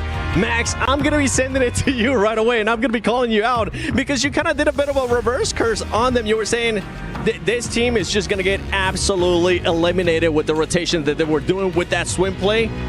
It ended up working out for them, Max. If you guys want to know what I was saying backstage while that game was happening, I was just like, no way Alpha 7 win it. No way Alpha 7 win it. No way?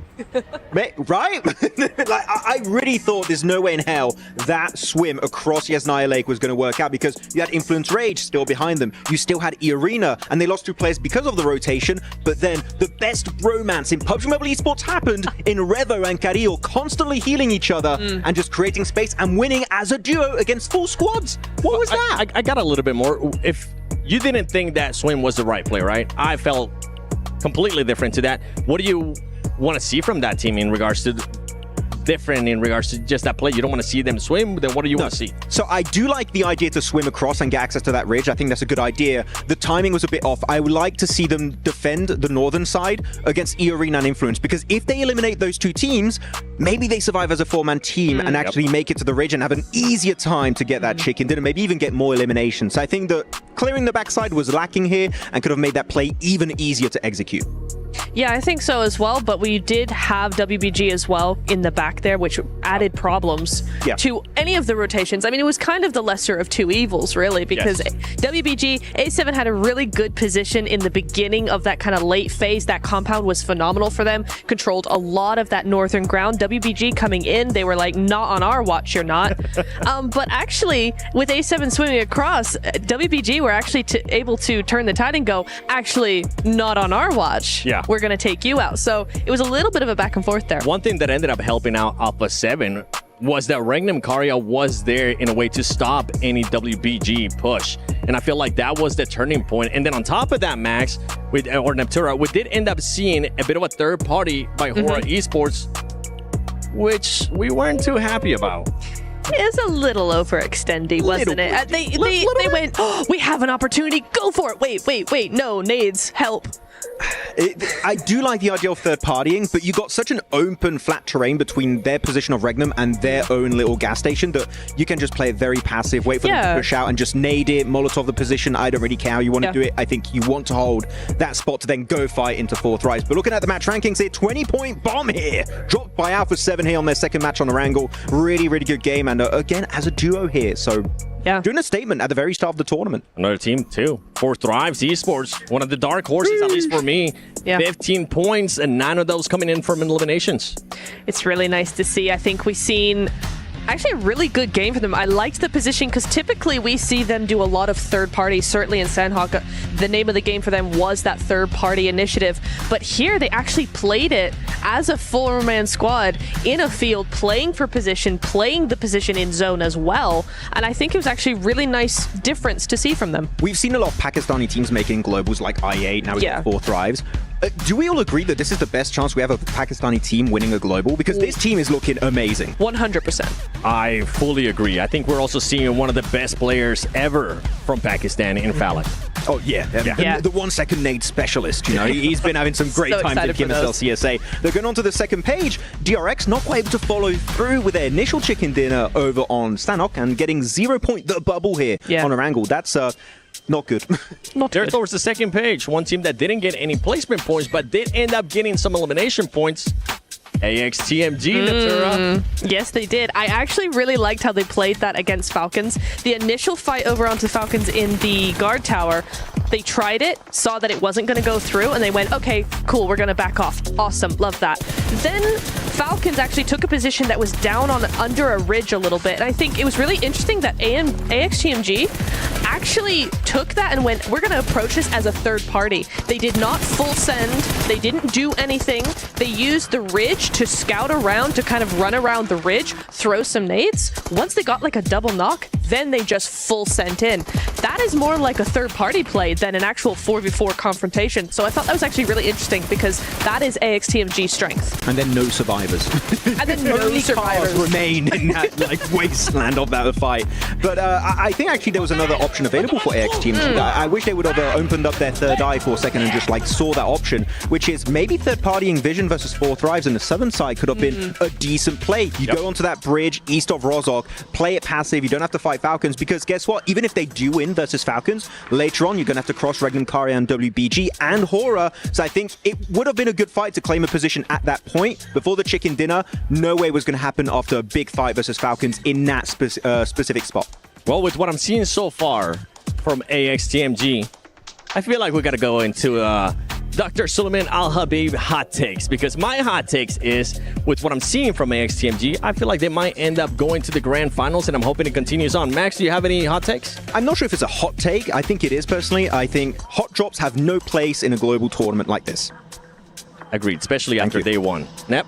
I think A7 are going to win the next match. Back-to-back, day one. Let's go. Is that a hot take? Excuse me? That's a hot take. All right. Well, you know what? I'll let it slide. It's for me. I wonder if Reflections is going to be maybe changing his hot take. I want to end up finding out. So you know what? Let's send it over to John Allen and Reflections. Okay.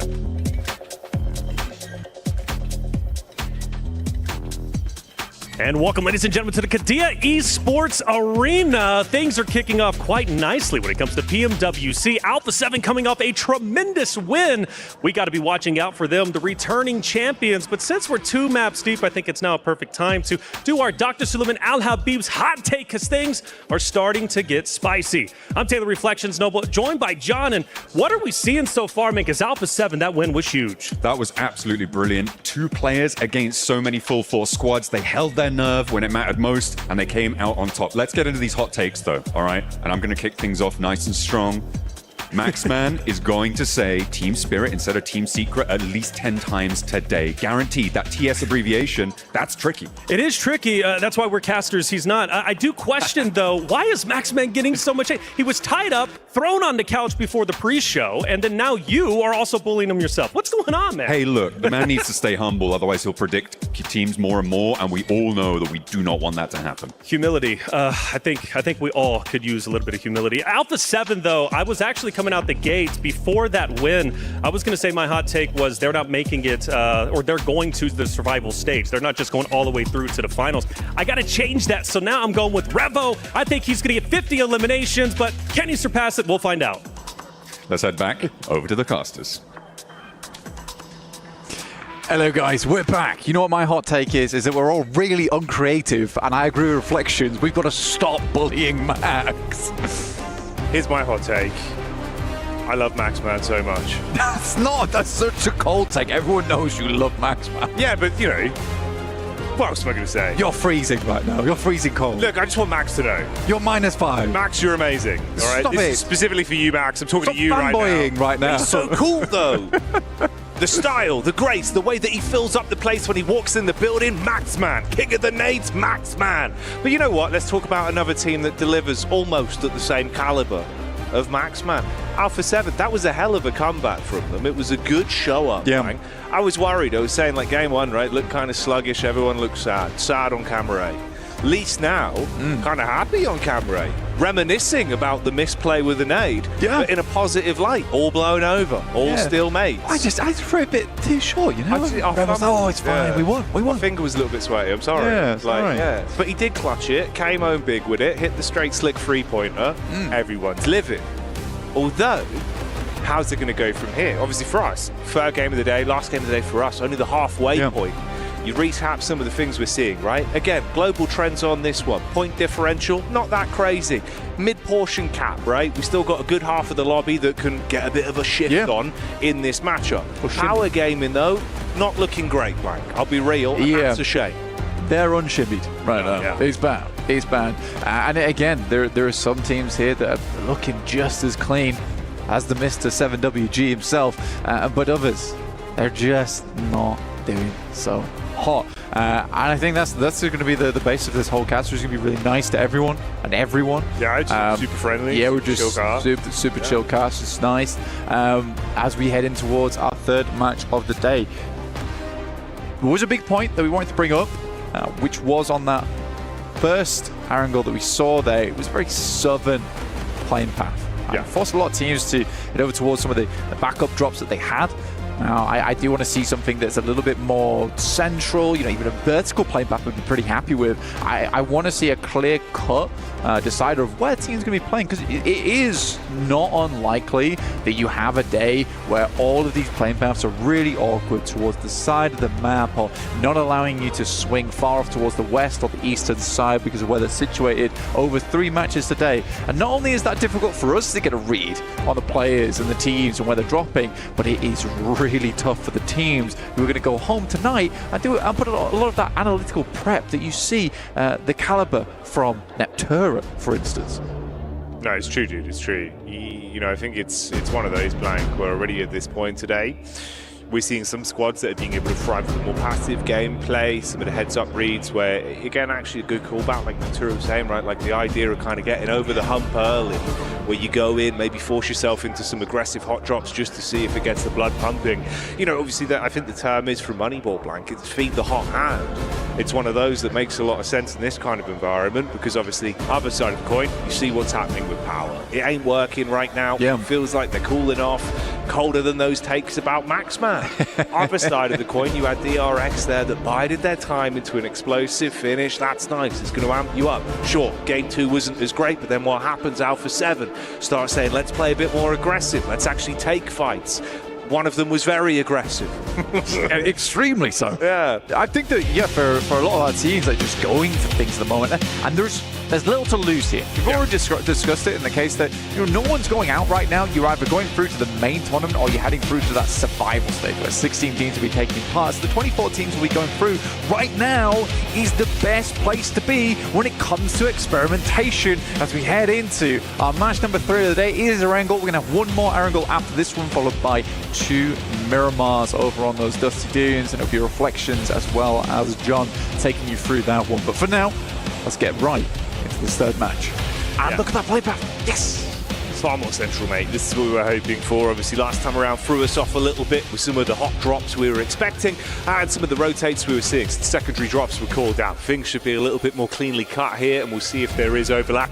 In a weird way, again, it does actually kind of scare me if we do see Power going for the potential play that we could expect here with the hard drop. We'll see, mate. We'll see. Heading straight back down towards Milta, but Influence Rage is going a little bit further here, so Power should be able to hold on to this one. That feels bad. Yeah. The Influence Rage is not going back to Milta Power despite just demolishing you in it, so it's kind of like a pity play that you've been sent your way. I am curious to see if Pachinki is held solely by Team Falcons this time around.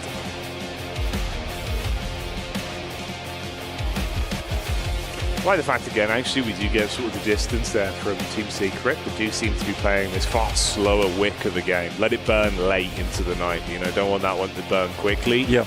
Although I will say the problem was the minute they were actually thrown a bit of a broader sword, it was panic stations. That's where it went wrong. Well, right? there was no parries. No. There was absolutely no parries involved there at all. Even the dodge roll looks sluggish on the side of Team Secret. Heading over towards the Popka as well, and I do have something to say about the Popka is that although decent position, it's all right. You do actually see a lot of pro teams these days like moving away from the Popka as a spot. If you can get somewhere further in towards the circle and comfortably play towards that, you take that. Even if that means holding over towards one of the west or eastern side of Yasnaya, that's fine. But yeah, we'll see how teams play this now. It is a pretty packed map already. But I think that Team Secret, after seeing that, playing in the Pop Cup means you have to push through a lot of teams just to get towards the initial circles, and those initial circles are over towards the southwest side. It cuts a lot of Sosnovka in, which is a bit of an awkward one, where you're not sure whether you'd be heading across or not. It would be cool to see a Sosnovka this early into the tournament, though, Jackie. Yeah, it'd be fun, man. It'd be nice if we actually do get it thrown into the mix. I do love these wide splits. Sorry, just a highlight there. I know, obviously, map feed-wise, just looking at how Weibo are going to be able to rotate on this one. Nowhere near as drastic. Backline of the DRX late. But anyway, we'll focus up with what's happening here. You've initially got the POV of Alpha 7. Alpha 7, for those of you tuning in, of course, I'm sure you're aware, they are currently the crown holders, the kings themselves, who took the trophy last year in a rousing affair. Some incredible plays, back-to-back games where they were popping off. And really, it was a bit of a nail-biter towards the end of last year. Like, you know, you're thinking sort of them and Reject, like who's going to take it, which region's going to show up.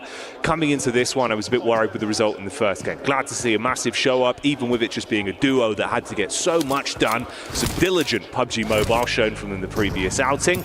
How's the rest of the day going to go, though? Will Neptura's hot take become a reality?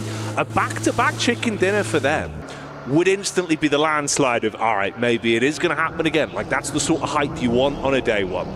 I think for Alpha 7 in particular, they're a team that really, when that momentum starts getting rolling, it's hard to stop them. They're very much like an avalanche in that respect. It's hard to deal with that, and if you're not careful, you are going to get covered and buried underneath the snow. Alpha 7 is going to be bringing down upon you. So I think that for Alpha 7, getting that win there, especially where it mends that relationship between Cleo and a Rebel very early on, that could have been difficult for them.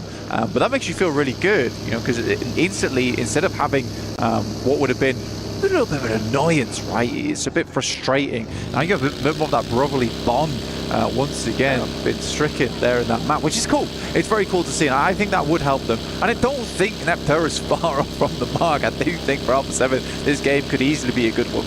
No, absolutely. Even though she was smirking while she said it, the point does really reign true and could certainly have a lot of credence. And you're right, bro, you know, not cutting the cheese with the chalk. I think absolutely it's one of those where you would have been fuming with each other had you gone down on the back of that nade with two key players as well. Right? Being angry. You won it, and like you say, it's brotherly love. Everyone's having a good time. The boys are back in town. DRX, they were in town for a second there, but one of them has instantly been shut down. You've got the drive in from Falcons that have spotted a weakened target. Solo and isolated. Blessing from that, you do grab another vehicle off the back and get the 1 point. Yeah, unfortunately, DRX went to town. You know, it's like a boys' night out. You're going to lose one of them eventually. Where's he gone? You find him at home later. So I actually never came out. I was at home the whole time. Sorry, guys. Stayed in the plane. The DRX down to just 3 players there. They had a good start to the day, but if you look at that, 19 points, that's all the points they earned. They're on Sandpot. True. They earned nothing on that last game, and I think that for Erangel, it's a very important map to be able to perform on, so I'd be very unhappy to see them go to Erangels with nothing to show for it. The Falcons, though, we were talking about earlier, you were talking about feeding the hot hand. I like what the Falcons are doing. I do worry a lot of times about the Falcons in terms of their more passive gameplay. I think that there are definitely moments where I think Redox and Narvalo certainly need to take a leaf out of Koa's book and just be a bit more aggressive. And it's funny that one of those passive players on this team, historically at least, Ralph is one of the players who I think has been the most influenced by Koa's gameplay. So yeah, I think that that's what I'd like to see from that team, especially here where they have the ability to experiment a lot. But it's nice to see them having just continued success. Yeah. It's hard as well because it's a double-edged sword when you have such a really infused fan base like Falcons do, especially when we're here, right? Like we're in Riyadh, we're in Saudi Arabia, and you can see the excitement that's going on there. Everyone's cheering after they get an elim, after they make a play. Yeah. That goes both ways. If suddenly everyone goes quiet, you notice it, and you know it's for you four alone. Dude, even in PMSL EU over towards Turkey side, right? When they were playing there, they looked stressed on their bad games. All eyes on you, bro. They look stressed on their good games. And I think that there is a lot riding them. There is a lot riding them here. I think personally, if they can at least get to the top 8 after this group stage, I think they'll feel so much more comfortable. Just going straight through to the finals there and not having to deal with it, that will be the ideal scenario. I mean, even if you think about just the fact, we were saying like, oh, everyone is literally forced to stare at Alpha 7 on a pedestal, on a plinth, literally in the arena. They were called out by name. They were there. Everyone else sees Falcons as well, separated from the rest of the squad. It makes you kind of have that animosity of, we should take them down. We should make sure, you know, that extra oomph on the other teams where some people thrive on that. Like those little elements come into your mental game. It affects how you play PUBG Mobile. Suddenly it starts to change a little bit. You see those targeted fights. it gets spicy. This is more of a story we'll develop over the course of the event. We'll see how that starts to ebb and flow, but it's just something to have in the back of your minds for the viewers at home. Weibo, I think it's been, I'd say, nice, at least in terms of the way they have been playing to their strengths. They've had some really crazy dives, crazy rotations, but they've made it work, so I can't fault it too much. It's obviously just not been the best in terms of converting it into actual placements or eliminations. I think that there's one region that just will make those kind of plays, and it's something that I always massively adore about that region, especially that play from Sucus while he's just running up the stairs. A lot of teams just won't take the opportunity. They won't make that play. But Weibo and that region in general is one of the few regions like Americas where it's a case of we need high ground, but it's like a 90-10 scenario where I will get eliminated for doing it. But they will take that risk because they know that if they don't do it, they may as well be throwing away the game anyway. So they'd much rather take those risks early, which I think does put those teams in a much better position. And I think it's a type of squad that could get a very, very high elimination game over the course of this group stage. We'll have to wait and see. AX currently very central. We're heading around Gatka at the moment and just south of Pachinki. It's a bit more flat around this area. There is fielded area 2. You don't really want to be heading down towards Ferry Pier because you're cutting yourself off the sight lines.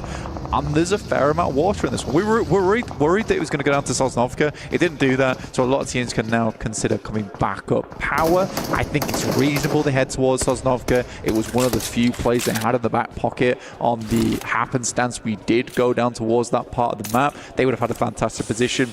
Now they've got to figure out how to get across. Yeah, something to potentially keep your right eye on, whilst your left eye's on this side. We can touch on Horror a little bit as well. I think, again, it's one of those where they had some unfortunate encounters, like No Fear, in terms of the timing and the setup he had, it was really good cooking with the nades. You could see, like, he had his understanding down to a T, mechanics were nice. He was just hit from the side, where it was a really sick off angle for DRX back in game 1. Again, I think that's a team that potentially, if they're not sort of showing up too much, maybe you start to underestimate them, they'll find a way to start to climb, because there's a ton of talent there. They do just need the opportunity to display it. We've seen a few bits from Squash, but it's interesting, obviously, we've not really had as much opportunity to keep our eyes on him. I'm curious to see how he's going to build over the course of the event, because I feel like, again, man, it's a lot you're thrown into here, you know, like the live environment for him, you're coming in, all the pressure on, as you've got the trophy, your team won it, you've got to live up to that again this time. Showing us the moves at the minute. Vision, it's rough. It was a good start, game 1. Here, instantly isolated, you find the scout, take him down. That's E-Arena that grabbed that. With Joker showing up consistently. He's been the big dog, I'd say, so far for E-Arena. Yeah, it looks like he's enjoying himself as well. I think for Vision, there's been a lot of times where, if I'm quite honest with you, the awareness hasn't been great.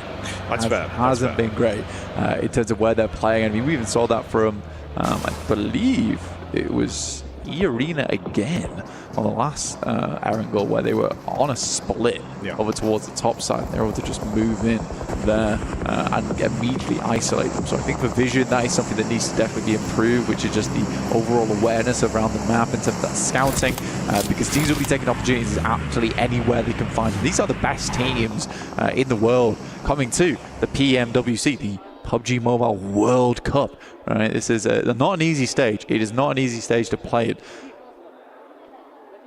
Quick shout out to the production team, by the way. Loving these transitions. They've been nice. They've been really nice. It's good setup when we do get our circles coming in.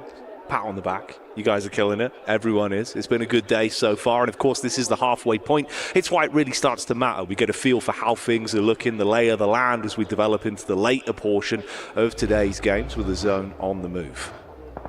I think that's Toshpik actually going down there for Regnum Kai. He was a bit split off from the rest of the team, and they were making that move out down towards the south side, and I think he just gets caught on the back of that rotate. They'll still have 3 players to work with there for Regnum Kaya, which is not terrible. It's not always the best position in the world, but this is one of those spots where you take it early on the circumstance that we do get this fielded area, and this becomes actually one of the stronger positions because it is so open ground around it. That's risky playing in this corner, but he needs to get back across. I think he's worried about the sight line. Yeah, very, very worried about it. But there is so much area around here. Is that an arrow been sent his way? It might be. Just locking him on the door. Yeah, this is kind of naughty. I mean, you've just got them pinned, effectively. Like, obviously, smoke wall up, try and play behind, stay tucked in, but you don't have an opportunity to aggress on it. Like, the timing on the face from the angle they've got with the high ground, you should have the shot every time. Yeah. Attention is somewhat split, though. I want to know if that was Sook, because there's been a lot of talk about him actually carrying the explosive bow and arrow around a lot, just to lock players down in position. But we'll wait and see. We'll wait and see. That was pretty terrifying there for Regnum Kaya, but they can play that spot. They can certainly play that position, and it might pay dividends in the future. We'll wait and see if that investment was worth their time. Bravo 7, though, probably won't be getting away from this position on that southwest side. AX are in front of them. They'll have to bash through there. Currently, Power is struggling on this bridge.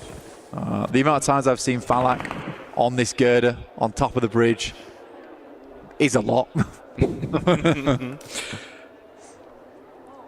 gives him so much vision as well. Ooh, okay. Nearly. Window of opportunity, obviously very slim. You've got to chicane on the push up. Trying to keep the help from the back line. Takes a bit of time before he gets the first shot back over, but the first knock is the most important. Quick reposition, got to try and get himself out of dodge. Takes the damage from the drop and the bullet from the side, so into a knock on the bridge, off the angle. Teammates now with more pressure on them. Split there, obviously incredibly awkward for Power with the distribution of squads they've got around them. It's DRX they've got on the other side as well. I'm just not sure what Power is thinking on this one, if I'm perfectly honest with them, where playing on this edge, it's so tough. Yeah, they're getting eliminations here and there, but slowly but surely they are going down. Again, they could have played in from where Team Secret's on, where the circle was, where it encompassed Very Peer. You know there's going to be teams playing over towards Primors. There's going to be teams heading over towards Yellows. This is a situation where there's going to be many, many teams looking to lock you out over towards Lighthouse coming across that bridge. It's just an unreasonable decision, in my opinion, where they could have played it slow on the eastern side of the map.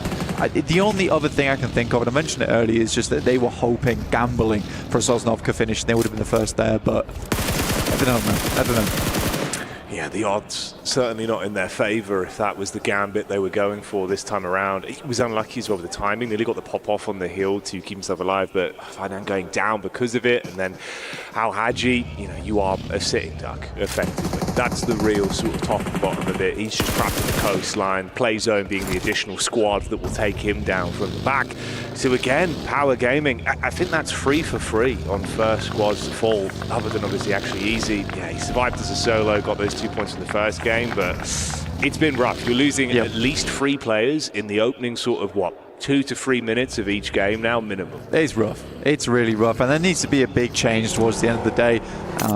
Looking at 4 Thrives, though, they're doing really well. Second place at the moment. I was asked recently who my top 3 players were, and in that top 3 I mentioned Valak because he is one of the more exciting off-angle specialists, and you saw him there even on the bridge. That's another thing I love about the player, is that when he's in that solo position where he's playing off the back of his teammates trying to set up situations, he's so safe, so cautious with it. He was never going for the full-on spray. He was happy to let his teammates find those knocks, find those eliminations, and he just had to be the enabler, essentially. So he's a very, very cerebral player. And if you're watching PUBGM, you never heard of him, I'd keep your eye on him during this entire tournament. 100%, man. You know, nerves of steel and really handy with the steel with how he was taking those fights. This has been Vision trying to get a bit more aggro as well with a dive over towards the hut side, isolate one player there as they get the info onto him. Quick pick up on the crate as well. Grab what he's got on him to restock themselves. Yeah, bro. He looked lost inside that shack, like he had no business being in there, and the arena was just getting evicted. Oof. Yangdong. I mean, they're getting secreted on right now. There's the dive over the back. Secret, again, it feels like they do better when fights are on their terms. When it's suddenly thrown towards them, that's when a bit of a panic kicks in. It was a little bit awkward. They are being at least able to find some recovery from it. The zone's awful for them though, right? Consistently thrusted further forward. They have to just sprint through this, try and take it headstrong. They do win out on the fight, but with the double knock, it's going to still take some time to recover from it. Meanwhile, Weibo again.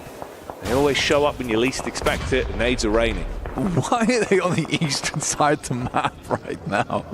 There's an insane rotate from them, which I didn't even catch. They were playing that over towards that western side. Suddenly they managed to get themselves all the way over to here.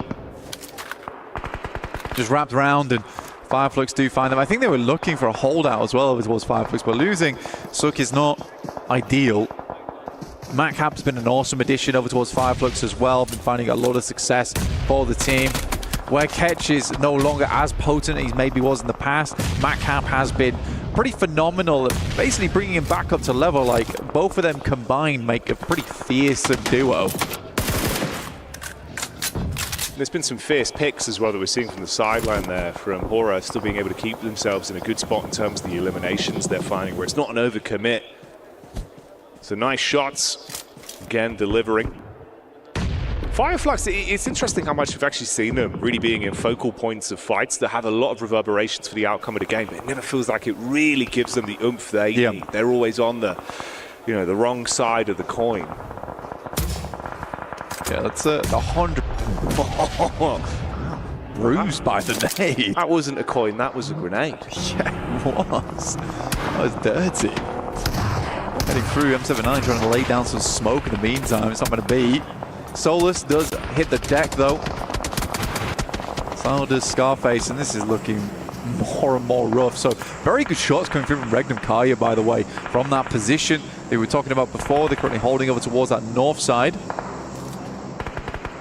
Shame for Secret as well. If Team Secret were looking to build and compound off the points they were able to accumulate into Game 2, it's not really going to work out as well for them here. You go down relatively early, third squad to exit stage left. It's been a massive cool-off as well over on the side of Yangon Galacticus, considering how impactful they were with that opening game. But let's dial in here with Alpha 7. Mafioso, clean connection over the top side. Wow. AX giving as good as they get. And fair play to them. It's actually been impressive how good they've looked in terms of the amount of pressure that must be on this squad. You've got to deliver. Full commit on this. Push up with the DBS. Oh, it's clean for the first, but the bite back with the moves. Ravo starting to really bring the heat towards them. You've got nades running in from the side as well. Alpha 7 with a lot of targets on them. Ravo canonically touted as the best shotgun player in the entire world. Hard to deal with him when he's flying through the air, gliding on the back of those wings, the DBS. Only taking shots over towards you. It's 4 thrives, the backstab, and Alpha 7 was stuck between a rock and a hard place there. Noki once again playing anchor down towards that south side. I think honestly 4 thrives have a very, very good position here in the circle. And Balak with 4 elims so far during this game. I do think they have a good chance here. And now taking away first place spot. Nepturo unfortunately mistaken on that call. But this is a big push coming through from Hora. And where is Silas? Where is he indeed? Hora as well, just getting away with absolute liberties at the minute. They're going for some big commits. They're actually completely flipping it on its head. I'm saying, oh, you're kind of playing this passive game where then you suddenly throw the heat up. The tempo control's really good for them. They're keeping the other squads guessing. It's been great fights. They're starting to find themselves opportunities for eliminations. And again, like you were saying, as much as this is great for 4 thrives, you've already been able to build up some points. Rest of the squads that in the overall rankings for the day, they're all gone. Anyone else that actually accumulated a nice amount have already been taken out. You can see it's the bottom end that is still alive with the overall points here. This could really have some chance to leapfrog you up. So this is a big game for a lot of the squads down towards the bottom side right now. Absolutely. For AX particularly, they want to jump further up the rankings here. Horror as well. Want to show a lot of these teams what they've got to offer, but 4 thrives could bump themselves massively up in this game, getting a lead of something like 20 points on the 3rd match of the day with Alpha 7 and Yangon Galacticos being down early and Vision's only just breaking into the 20 points now.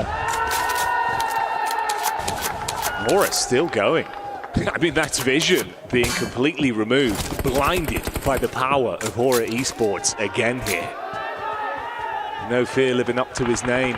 as the rest of the squad's playing with that. Sleepy and Sky back-to-back. 8 eliminations combined between the two of them. Some impressive maneuvers. And we've been obviously sort of touting, 4-5s, they're in a good spot. If AX were able to find an opportunity to get the drop on them here, sort of pick them to pieces from the sidelines with the scout setup they've got, it could be a bit of a change of pace. They've not looked too bad over the course of the day so far, but taking down a team like that would be huge for them. There's been a nice reset for 4-5s to get back up to all 4 players. That's unfortunate. You're trapped on the edge, nothing you can do. That's the last man going down, so we do wave goodbye to Fireflux. They've been stuck out on that eastern side for such a ridiculous amount of time. It was not easy for them, but Weibo, despite showing off some pretty cool moves around the map and having some decent rotates into position, they've just not had the staying power in these matches at all. Not been able to dig those boots in to the ground. Felt like we'll be taken down by Sky, which is, to be honest with you, the speed at which he went down, that was an unbelievable spray coming through from Sky. Yeah, Sky's looking crisp today, dude. Like, some of the shots he's being able to find are really impressive, but it's the setup from them as well. The way they're actually sort of jiggling and playing off each other's contact, comms look really clean. Yeah. Absolutely. And Sky has got a massive amount of pressure on him. And we had a nice interview with him at the start of the day where he was saying that I don't really see it as pressure. I just see that fans being just loving us as a team, and I'm going to try and do them as proud as I can. For Sky, he's always been a phenomenal member of multiple different teams. Now, I think he's found a very nice spot here on Horror. Yeah, he is the star figure on that team, but by no means is he not backed up by some of the other players on that squad. I mean, No Fear's been around for a huge amount of time, and Sleepy and Jiggle here really feel like they have melded into the team very, very well. Yeah, Horror is definitely a team to keep your eyes on. I think maybe that's working for him as well, where it's not, the whole squad sort of playing against each other whilst being a team. Yeah. It's being set up where there is sort of, no need for the ego. Everyone's happy to just set each other up, and it's working well, dude. Like, they're passing that baton brilliantly. It's funny as well because Sky is played on like quite a lot of highbrow squads, let's say, where he has not always been the player that everyone looks towards and is like, that's the top player on that squad. So it must be quite nice to be on a team now where he is that star player, but he's still quite a humble dude. So, getting set up, and he's always there looking to capitalize, help his team find that success. And this is an unbelievable position. I talked about earlier where Regnum Karya tried to pick it up early into the game, and it would have had massive success for them should they've been able to hold it versus Horror, but they just came in very, very fast over towards that position. It was super difficult. They're on the outside of the circle now, though, with Nongshim, Red Force. I think that's Binny and Tizzy currently playing in a shack of their own, and likely Horror's going to struggle unless they can start finding picks on the outside of the circle over towards AX or Influence Rage. Yeah, it's been good shots, but it's the fact that they're not really being fully able to convert off the back of it, with the cycling of those knocks being really just stalemated. Henry here, you get the POV from the man, spamming over towards the side. Good split as well from the backside. Sleepy still gets the tag back in. That's an instantaneous shot onto Henry. And they really do just take him out instantly. Good read of the lay of the land as well. So Arian's trapped behind the vehicle. Bullets coming in from the side. 4-5 still trying to keep themselves involved in these encounters and snatch points where they can. Cyrex tried to edge his way down towards 4-5, but was immediately shut down there. Henry, I think, was on 12 bullets left in the next magazine, so wasn't a lot at all. That's 3 loot crates, by the way, that I can see on the map there. And those could comfortably create some cover, but the speed at which Horror's going to have to set up this flying V is going to have to be very, very quick. Horror sends out, though, and no one's currently taking shots. Binny and Tizzy are currently encapsulated in smoke. One goes down, but it will be Arian to go down next. And Horror efficiently gets themselves over there, but can they get their player back up again? 4-5s have been doing what they've been doing for so long here as well. The minute there's an opportunity set up by someone else, that's when they capitalize from it. So AX open up the fight. You see the weakness there on Horror. They come in for the sideline sweep, get some damage in. Nonshin Red Force as well, finding an opportunity to get one shot in from the back, and that's all they really needed. It's fragmented the squad. They go down from having 4 members looking really clean to just 2 isolated split on them. I think it's good, though. Honestly, if I'm fully analyzing this, Horror makes a sacrifice and it pays off for them. Yes, they lose 2 players, but given that moment, it gave time for both No Fear and Sky to get further into the circle. Such an important moment for them where it actually could have gone really, really wrong. And that's what you want from teammates. Teammates who are ready to make the ultimate sacrifice for you in-game to allow you to get a little bit further, a little bit more points on board. Beautiful stuff. That's what I mean, the lack of ego. You can see it there. Everyone's playing for the big picture. They're not worried about the stats, they're worried about the placements, they're worried about how it results overall for their tournament run. That's a brilliant way to think about it. You've got the late backstab potentially from Influence Rage. I mean, that's Law, the solo member with Red Force trapped, living on borrowed time inside the hut. Near miss from the nades as well, dashing them towards them. 4 Thrives have been able to play on the back foot for quite some time, wait for everyone else to come towards them. Now they do have to advance somewhat. Horror, of course, with those 2 players, like we said, still could have influence. The quick trades are made. 1 shot back over 4 Thrives taking issues. Shin go down. Farlak with the quick shot back over. That's No Fear out of action. And Law still just belly crawling further forward. I mean, look at the split here. A chance for at least a sneak into that second place. He had the 1 nade and the 1 Molotov, so could have actually efficiently cleared out 4 Thrives, but 12 eliminations, now looking for the 10-point. Bobs up just as he gets res there, and that could have been absolutely treacherous for them. And now nade's getting sent over the top, and it's unbelievably placed. Coming through with 4 Thrives, taking them to a 24-point game. Massive scenes. Brilliant teamwork, never over-egging it as well. So comfortable playing their own game and always following up. If someone else went in for a fight, they were ready to clean up, ready to engage. Good rotates on it, and they're going to be happy with that one, but that is a massive gainer. It's huge. You were talking about it as well, where you were saying that a lot of our top teams were just out early, and it was really only 4 Thrives still going there. I think off the back of that game, they're up to 43 points, if I'm not mistaken, which is a really big result. And again, a lot of the top teams went out fairly early. I think they're right now looking at around about a 20-point lead at least over a fair few of our squads there. But Horror was another story during that match, looking really, really good. Egoless him. And again, it was not only that, but just really good reads as well. Yeah. You saw Binny and Tizzy, they both smoked out their compound to stop players from peeking or sending shots in. In that moment, the boys from Horror, they send across because they sense the opportunity. We're going to take this opportunity for a quick break. We'll be back real soon.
Pulsar Legionnaire available now. First outfit with special head animations and voice lines. The Pulsar Legionnaire set comes with its own super cute voice lines that can be toggled on or off.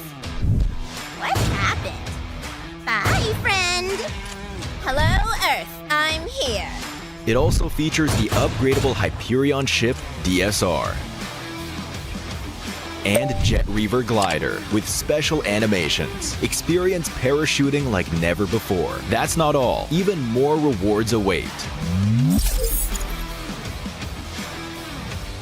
Event period, July 25th, 2025 through August 26th, 2025. What are you waiting for? Get the new guild set now.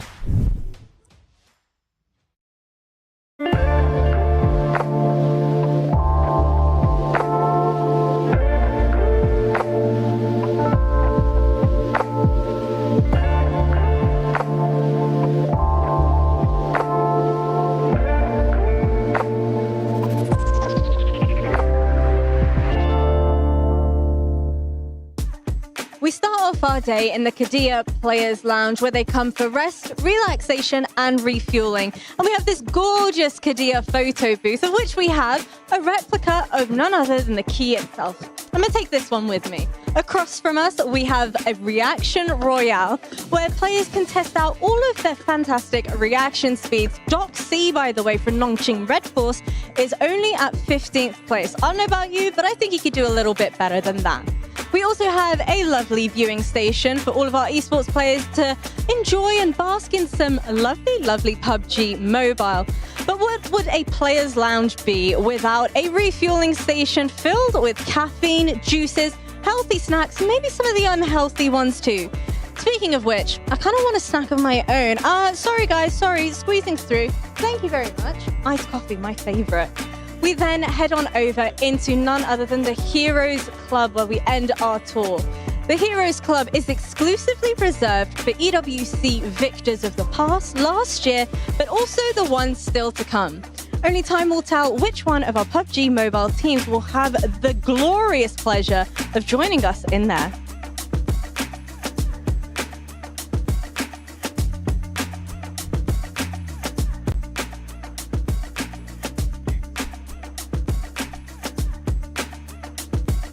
Oh, Max. Hi. Thank you. Hello, Sorry, guys. I was mimicking there what Alpha 7 did, but you know what? We're going to talk about that last match because, boy, did Pakistan show up with 4 thrives, being able to just take advantage of APG not being here and getting that win, Max. Hey man, Pakistani here for the win, really. The best Pakistan has looked in a global. Such a good win here this time around because from the very word go in this match, Alpha Gaming's not playing this match, right? So they're not going to be dropping a military base. They're not going to be contesting the western side. So 4 thrives, this game was pretty much from the start put in easy mode. Even though it was not quite that easy a game, I just like that fight in particular was normally making it a bit hard for them back in CSA. But the control they had with Phallic on the beams, able to clear all of power, man, 4 thrives. I was scared them going into global after CSA. How are they going to perform? All of my doubts have been already cleared that they know what they're doing. They have a game plan here coming into PMWC. Yeah, I mean, from the interview that I was able to do with Phallic, that player is just oozing confidence, saying we're not really feeling any type of pressure. Everybody has experience, and that is showcased here in that last match. 24 points, 14 eliminations, being able to back it up there with the win. On top of that, you have Hora Esports, CSA pretty much just taking over Neptuna. They really are. I mean, we love to see it, right? Yeah, and again, it's very top heavy. All for CSA, look at that, 24, Hey, 16, 10, and then 7 and 5 and down below. So, I mean, yeah, Influence Rage, kind of the silent partners there, even though they got the double elims. We didn't see too much of them. But yeah, 4 thrives and Hora coming in clutch there. Some really, really strong performances. Hey, I thought Hora were going to win the whole thing. I really did. But we can get onto that later. No. Let's get into it now. Get into it now? Okay. Hora overextended. If they had pushed over onto that player of AXTMG as they should have, then yeah, I think that would have been really, really good for them. They drive to the player, take out that player, take that player's position, and then they have full control of that northern side. They should have won the game there. Yeah, I wouldn't call it them overextended. I think they just mispicked the right location to go for that overextension. If you go for the player of AXTMG, as you mentioned, they have already a car. They can crash it into the car of that one player of AXTMG. You have a little bit of a mini fort, and then there's no way Phallic is going to be able to just shut you down in the process. So it was a good idea, but I think there was a slight mispick as what position you want to go for, because if you secure that, you have a solid 2-2 split, you're fully controlling all of the fields. 4 thrives can't really encroach on your terrain anymore. I think it would have been a Nepali win. I know CR7 during the watch party would have loved to get that win here for his team, but maybe later. Okay, it'll happen. He's going to be happy. You know what? Match ranking, they were second, being able to clutch up a lot of points too. That's what you want to be able to do for some of these teams. Because remember, there's going to be one group at the end of day 3 for group stages that's not going to be playing. So you might as well just be able to do as much as you can. Now, I want to rewind a little bit, Max, towards phase 2 of 4 Thrives. They were doing that 2-2 split. You were mentioning them. They're taking advantage of APG not being here. Yeah, really, they're just, oh, well, we know we're not going to have to fight Alpha Gaming at the start of this match. Let's just go for this very passive 2-2 split. No one's going to really try and contest it early on. If it goes back to military, we regroup south. If it goes north, which ended up happening, we'll send it back up north, have a very easy transition, hold on to Lighthouse, hold on to the gas station, hold on to the warehouse. They almost had too big a split, but because they're so experienced around this kind of terrain, they're just like, we know what we're doing. I mean, 9 times out of 10 in CSA, what we saw from them was them holding that exact position. So they absolutely know what they're doing when it comes to that. But I actually really liked the split. I can see what you're saying. It was like almost too much,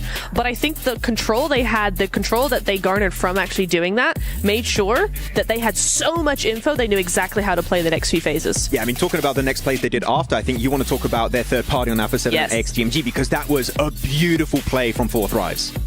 Yeah, it was. I thought it was playing to their strengths. If you're a team, as a team, you want to play to your strengths. Not every team knows how to do that. So for me to see that, to see them go, oh, A7, AXTMG, they're popping off. They're going at each other really heavily.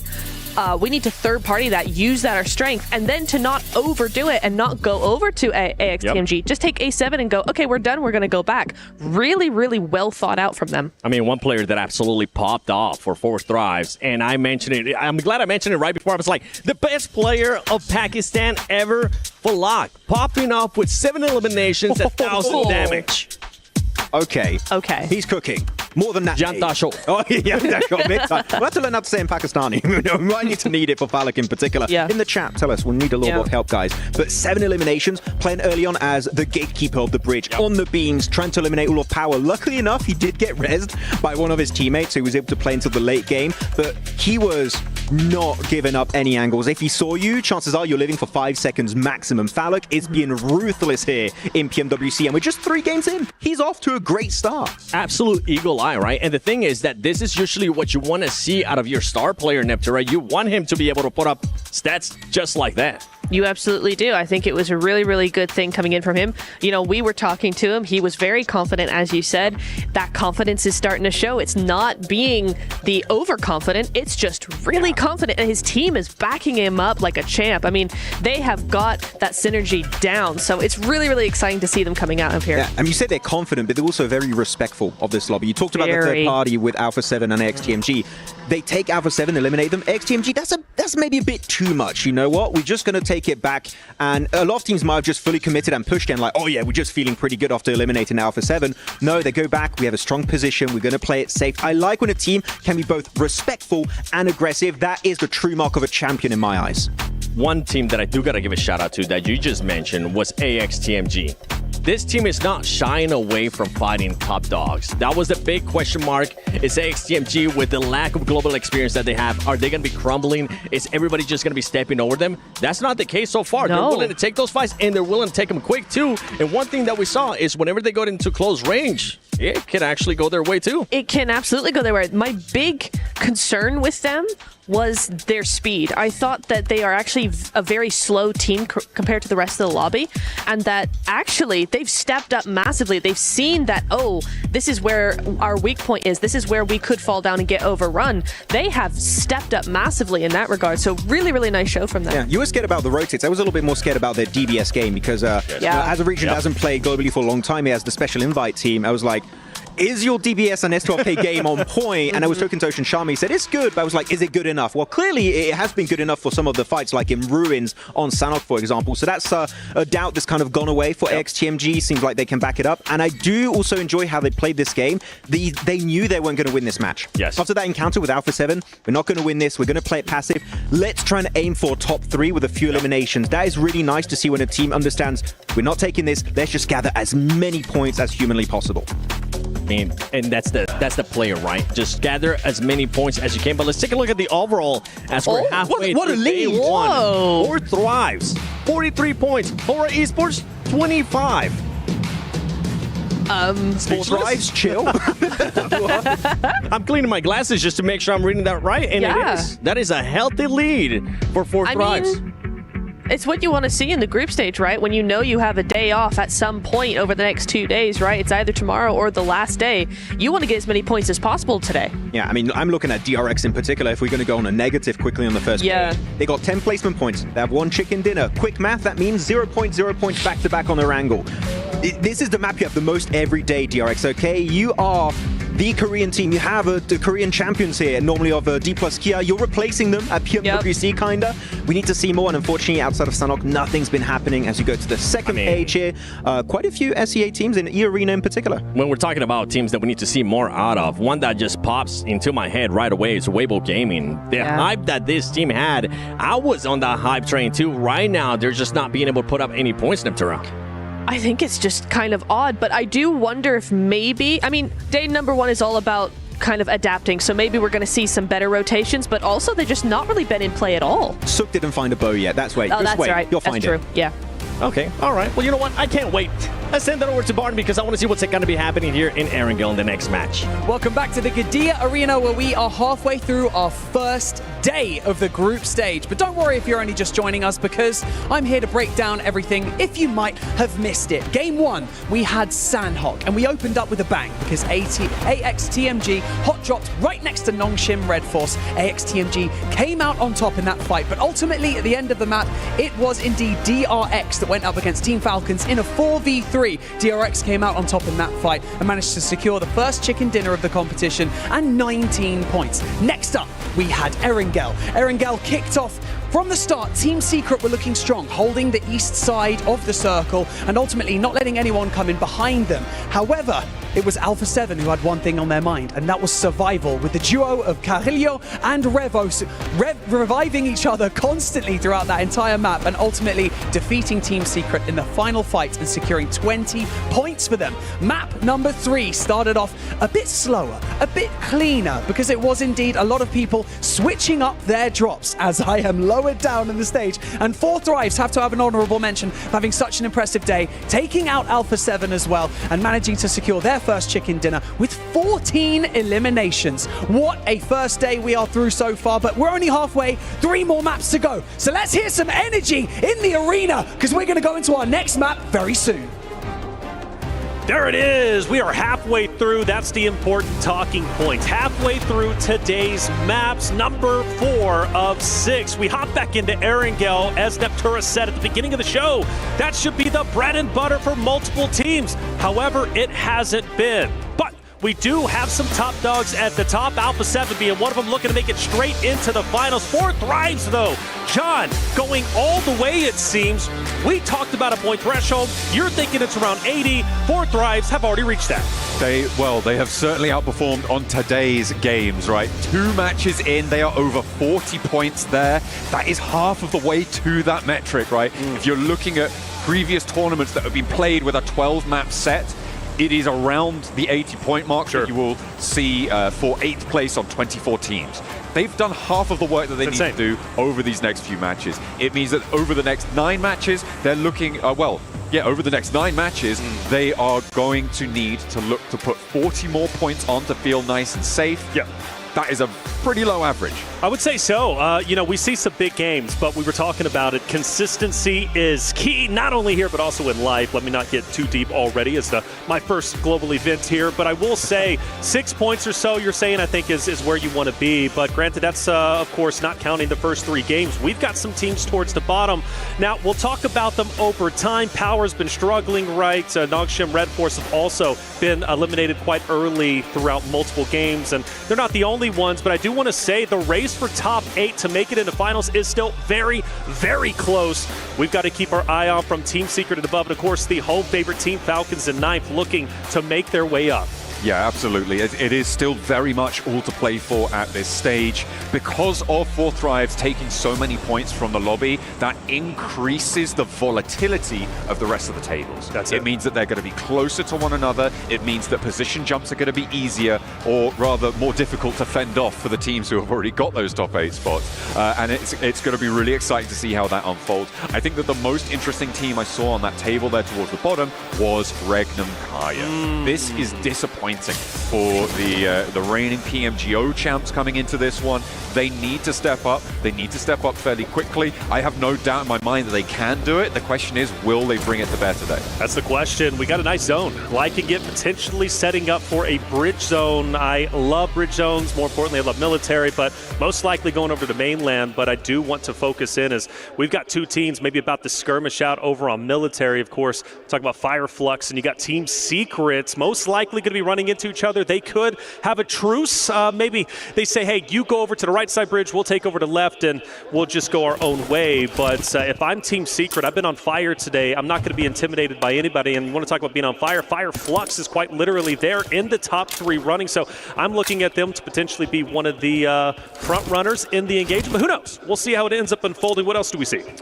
At the moment, it looks like Team Secret might just be heading out to the east, disengage. West and east bridges both available still. At the moment, it doesn't seem like too much more is unfolding. I feel like George Pole is potentially a little bit of a hotspot for contest on this northwest side. 2 teams in South George, Alpha 7 up in North George. That crossing down south that, because of this first circle, is going to happen for Alpha 7, could be under duress, could be a little bit of conflict in their future. Yeah, but you got to think about who they're going against, right? It's E-Arena, who, well, let's face it, they've been struggling, only sitting at 8 points, currently in 13th place, and Alpha 7 being the top dogs they are. Winning that game, by the way, game 2 with 2 players was phenomenal. I could not believe my eyes. You actually called it early. I wasn't a believer until the very end, but able to get, 4 to 5 revives overall. It was Revo and Korea who was able to get that win. So if I'm E-Arena and, of course, having to rotate down, I've got to go against Galacticos. That's not going to be an easy fight for either of those rosters. So for Alpha 7, I'm still favoring them, but you're right. I think we will have a skirmish soon. They could always break out further to the east, right? There is always that option to go for a wide swing, but depending on the pace that they can loot, the pace that they can get out of North George, they may be able to avoid that altogether. So we'll keep an eye out on that one. Team Secret, they did move all the way over to Novo. This is on the military island right now on your screens. They did move out east, so no conflict here for the time being. The question I have is, where are Fireflux going to rotate? I expect Team Secret to be going over the east bridge. I'm wondering if Fireflux are going to try and join them, because you're going to be aware that 4 Thrives are going to be on the other side of that bridge. And right now, I don't feel like you want to head towards this team. I don't think so. 4 Thrives, they're obviously the top dogs for a reason. Will they be the top dogs by the end of this tournament? Who knows? But right now, they are undisputably the best with more than double the points, even over second, which is Hora. But I would think so, though. You know, for Fireflux, I would go to the right side bridge alongside that at Team Secret. But then you have Power over there, too. And Power, I don't know. There's no reason for them to go too deep into the zone as of yet. Bridge camp potential, you think? It could be. I mean, it does potentially waste a little bit of time. It looks like 4 Thrives are going to disengage from that bridge position over towards a more central location, up towards that hill ridge that sits further north. But there's always time to come back as well. We'll have to see if that yo-yo comes through. And actually, Yangon Galacticos on the move. Okay, so that opens the door for Alpha 7, which was potential for them to find that path on in. Getting very, very central, nice and quickly. 5 minutes in the game and already finding a central spot. Regnum Kaya looking to do the same. Yeah, taking a little bit of damage, but they're going to be just fine for the time being. This is a team that was much hyped up coming into PMWC, a team that needs to start gathering points. As we said, we're on our halfway point. Only 9 more games remain. Yeah, you've got 3 days of group stage, but the teams only played 2 of those days, a total of 12 games. 3 are already gone. With the point race being as close as it currently is, I know they're in 12th place, I should say, but they can easily jump right up with how close it is all the way up to top 8. And, well, DRX on your screen, a team that ended up starting off the day hot with the winner chicken dinner. They're currently in 6th place. It's going to be nice and quiet for the time being. Yeah, just bunkering down right now. Early circles, keeping it chill, keeping the nerves in check. Something that I would love to see is like heart rate monitors coming. Yes, we need players. that. That would be really sick. Although to be fair, 64 heart rate monitors, that sounds like a nightmare. Absolutely. To be honest. But either way, I mean, it'd be so interesting to see how these players are affected by it. Obviously, early game, you're expecting some low tempos, but you can imagine it goes through the roof in those final moments. Oh yeah. Unless you're Revo and Carrillo sure. in the final moments, you're just super chilling. You know, Alpha 7 is one of those teams that are just always so relaxed, it seems, and you got to appreciate that. I think that owes to their success. Falcons getting active, which good on them, the home team. I know the crowd's been going crazy for Team Falcons, as you would expect. A lot of the crowd set up actually right behind the Falcons roster, so they're hearing the loud roars every single time they pop off. For Team Falcons, they were center zone. Of course, they've got a lot of teams around them, but I do believe where they're currently at is, again, they're going to be chilling. Not a lot of teams want to fight at the moment. They'll do it if they have to, but for now, it's all about positioning into stage 2. Absolutely. For the Falcons, they came into this tournament obviously as the winner of their region, coming in from Europe and qualifying through there. They won via a smash ruling. So if you want to take a look at that, make sure you go and check it out. But not yet, because we've still got more game to play. Unfortunately, it felt like some of the time, especially during the earlier stages of that tournament, they weren't quite as cohesive as they need to be to take on the global levels. They moved into the finals, and it felt like they had pieced it together, right? At the moment, they've got Redox, Koa, Narvalo, Ralph playing on the roster. It felt like sometimes there was a little bit of disarray in and amongst the roster, but right towards the end, they did show up. I was worried coming into this tournament that those early stages would come back and that performance would recur. For now, it seems like they're holding their nerve. There have been 1 or 2 missteps today in some pretty crucial moments, but I think for now, I'm pretty happy with where they're sat, up in 9th place, 18 points. They've got this first point on board as well. Yeah, it's day 1, right, since only 3 games in. We talk about teams struggling, but you know, right now it's time to get your feet underneath you, get used to the LAN environment. There are several players out there, this is their first LAN, and it hits differently, right? When you're playing at home, you're nice and comfortable, there's no pressure virtually, you're feeling okay. When you come to the LAN experience, you got crowds yelling at you, maybe booing you, maybe cheering you. You got a mix of emotions. For Team Falcons, I think they're doing just fine, and you talked about their progression. Well, we need to see progression from so many different rosters, and honestly, for me, Alpha 7, I wasn't happy with their America's performance, I really wasn't, but I think that narrative's out the window. I'm feeling good. We shift now to mainland, and now we get to see Fourth Rise. They're going to gatekeep, of course, one of the rosters going across. Fireflux are already trying to make their way through, but this eastern side is really heating up around Potato Hill. You've got Aura trying to make their way on through, Power leading the charge from that side of the map. Influence Rage going for a wide sweep out towards the north. The question is, where are they going to cut in? Are they going to go all the way out? Maybe challenge Alpha 7. There's potential there, depending on how far they go. They know they'll be on a home ground fight, right? Influence Rage versus Alpha 7. These two rosters will be familiar with one another. Yeah. They could have a little bit of an edge in this fight potentially, or the same could be true on the other side. Influence Rage on your screen. Been happy with this roster through America's second place. They played so very, very well. In fact, even outdoing that of Alpha 7 during the PMSL Americas season. Well done for them. They've not done too bad. I know they're in 10th place, but again, that point gap, that point spread is just so incredibly close. But we're talking 4 points from going from 10th up to top 5, right? So for Influence Rage, happy they're going to be on the dead side of the zone in the north. I'm very curious how that's going to end up paying off for them. I want to see them make a deep run. I feel like Influence Rage is a roster. They've been around. We've talked about them on the global stages before, but this is the year I think they're truly going to show what they're made of. I would hope so, but it seems like they have always been the little brother of the region, right? They are there, they're powerful in their own right, but they just haven't been able to take that next step. Maybe they'll find that development here, but I feel like with Big Brothers Alpha 7 in the lobby, it's going to be hard to try and take that fight. Yeah. Well, and that's a great point, right? When it comes to Americas, it was a region that we paid attention to mainly for Brazil, North America. I know we've got our struggles. We're going to try and make it back up eventually. We're getting better, I promise you. But when you talk about the Big Brother of Alpha 7, I saw a massive improvement across the board from all the rosters because they know they've got Alpha 7 to battle against. Trust me, they wanted to win PMSL Spring Season 2025. And unfortunately, of course, some of them didn't. But for others, they did dethrone Alpha 7. Alpha 7 barely made it to this stage. Let's put that into perspective. They're doing great now.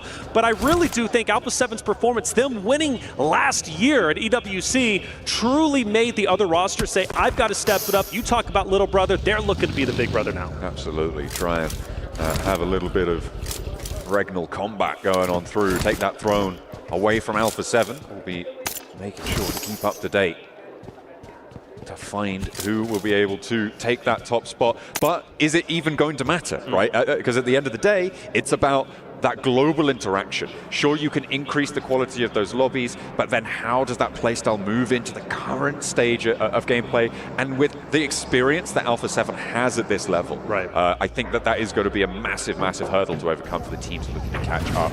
In a regional stage, sure, it's intense, sure, it's a lot, but when you put the international stage together, it changes the game entirely. It changes how the lobby plays, how it feels, everything about it, the lights on the stage. It can be a real task to overcome. Hard southwest shift on this circle, all the way out towards a pretty similar location where we saw this last match finished as well, out to the southwest side of Pachinki on those hills. You've got DRX slap bang in the middle. They've been hiding there for a long time in Reflection. They have, and they like to play it slow, but hey, make no mistake about it, they can get active if need be. You push into them, you've got a heck of a fight on your hands. Half of the lobby, quite literally half of the lobby, have to now rotate into the next stage, and you got a couple of teams who are set up. And talking about the couple, well, you've got them right here, right in front of you. Alpha 7, we talked about this fight. When was it going to go down? E-Arena landing up top alongside that of Alpha 7. Now they finally come and they bump head to head. Mormon with the first blood drawn there. Revo goes down, an immediate looking for the refrag through the window, not going to find it. Sliver of HP still there,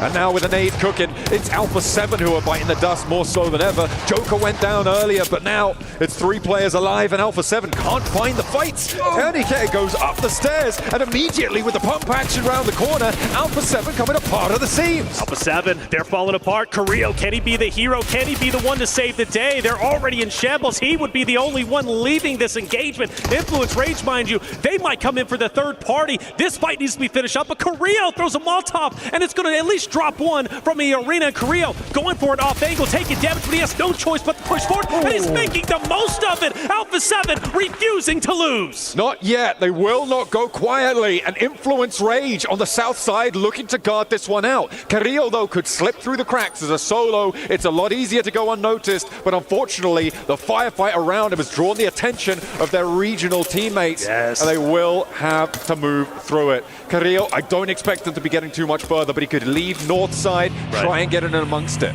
Well, they did it as a duo. Can Carrillo do it as a solo? That would be even crazier. Don't count him out, but I agree with you. Now you're going for placement points. You're in survival mode, and luckily for Carrillo, Influence Rage has backed away. It doesn't look like they're going to crash in on him, so should be just fine. And, well, he'll be a solo, wreaking havoc on the remaining rosters. Falcons moving in as Course Vision now wants to take on the Falcons. Let's see how it unfolds. A double roll-up again as teams start to move. This is what hard shifts bring. Action left and right. Redox on the inside goes down first. The pump action from Never Alone and the flush as well. So Falcons fighting with 3. Navallo wins the trade. The pump action winning the day, and a second as well. Koa's there for the backup. There's a nade. It doesn't sit, and Navallo can now look for this healing on the northeast side. Order are nearby, and it looks like they're going to roll in for the fight. There it goes. Hey, Order wants this. They need it. Points so valuable to catch up. They're already in top 3, but they want a little bit more. Vision taking damage on the stairway, but don't worry, because you got Narvalo from the Falcons who's been holding it down, and you mentioned Horror. Well, here they are. Sleepy, no fear, starting to take the house opposite of Team Falcons. We've now lost a roster, and all attention on Falcons versus Horror now. Massive pickup on the back line of Horror as well, meaning they're 2 players on the inside.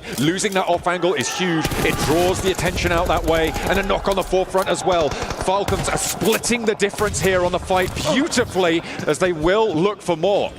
Narvalo, I mean, he has just been doing quite literally everything. All eyes on him, the tip of the spear for this roster to take down Sleepy and No Fear. Ralph also moving in as well. You gotta think they've got a power position. That stairway is always hard to push up, though. It's gonna be a choke point, and you know dang well Horror's gonna be looking straight down it.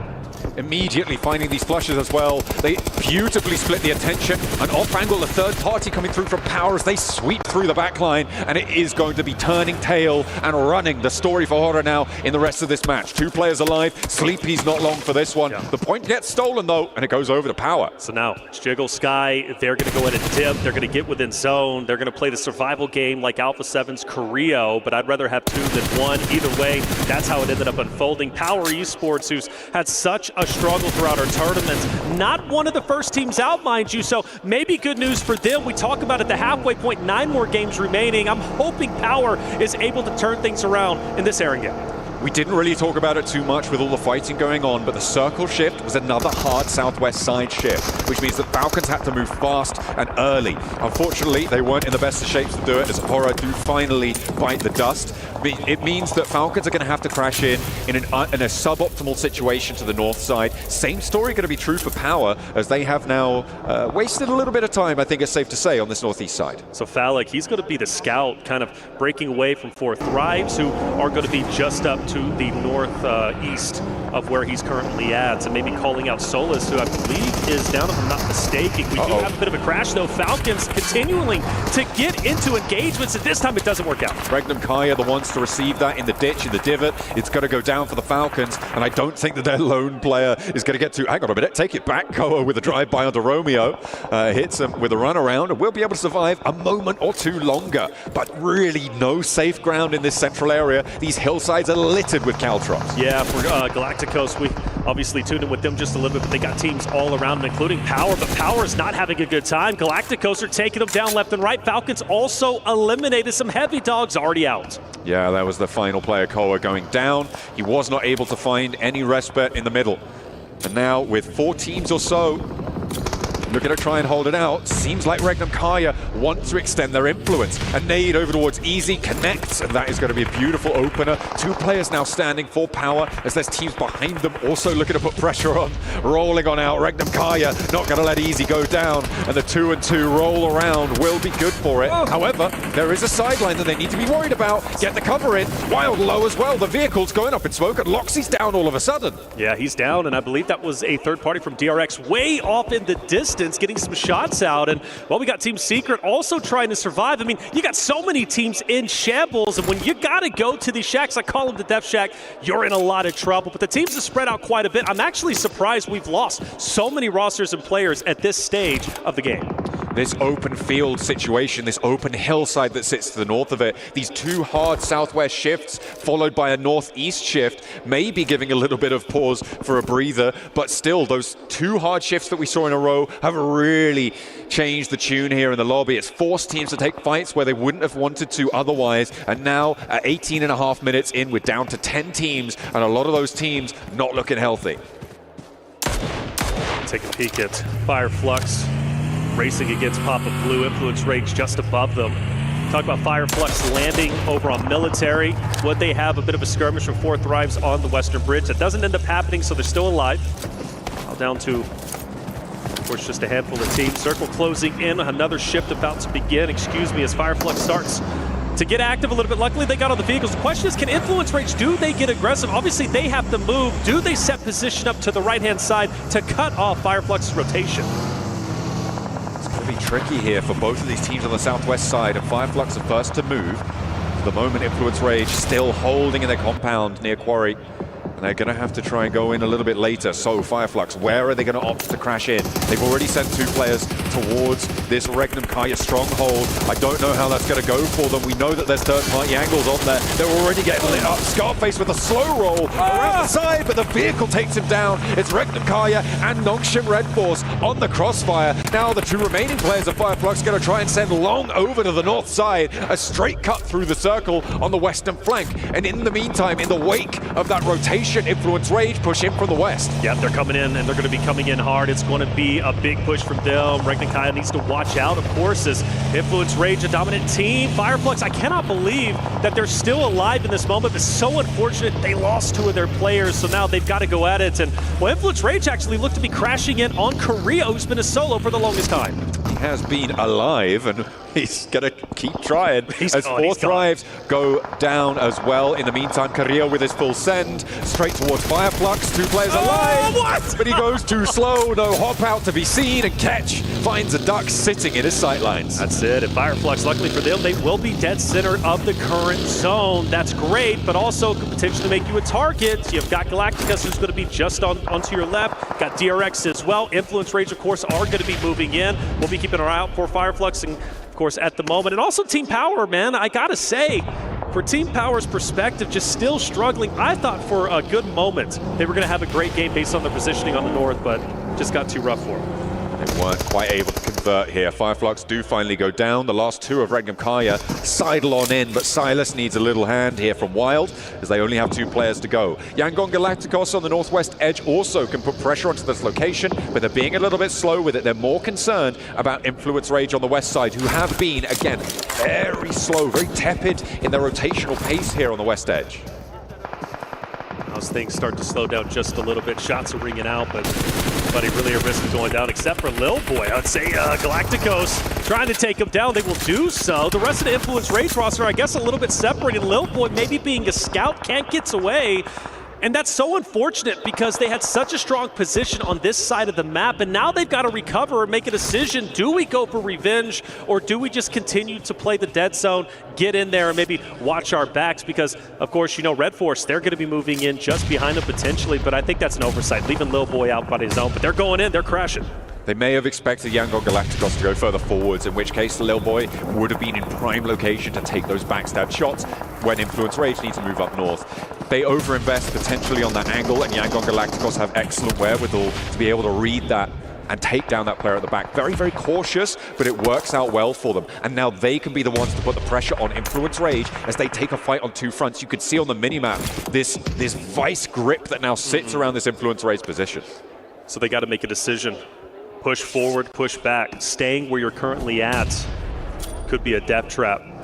And they look like they were going to push in onto Nogshim Red Force, but they don't make the full commitment. And in the meantime, yeah, you see them still taking their time. The more time you take, the more of an opportunity for a third party. The nade, luckily, just a bit short. Law's going to be okay. And with them hopping in cars, are they disengaging?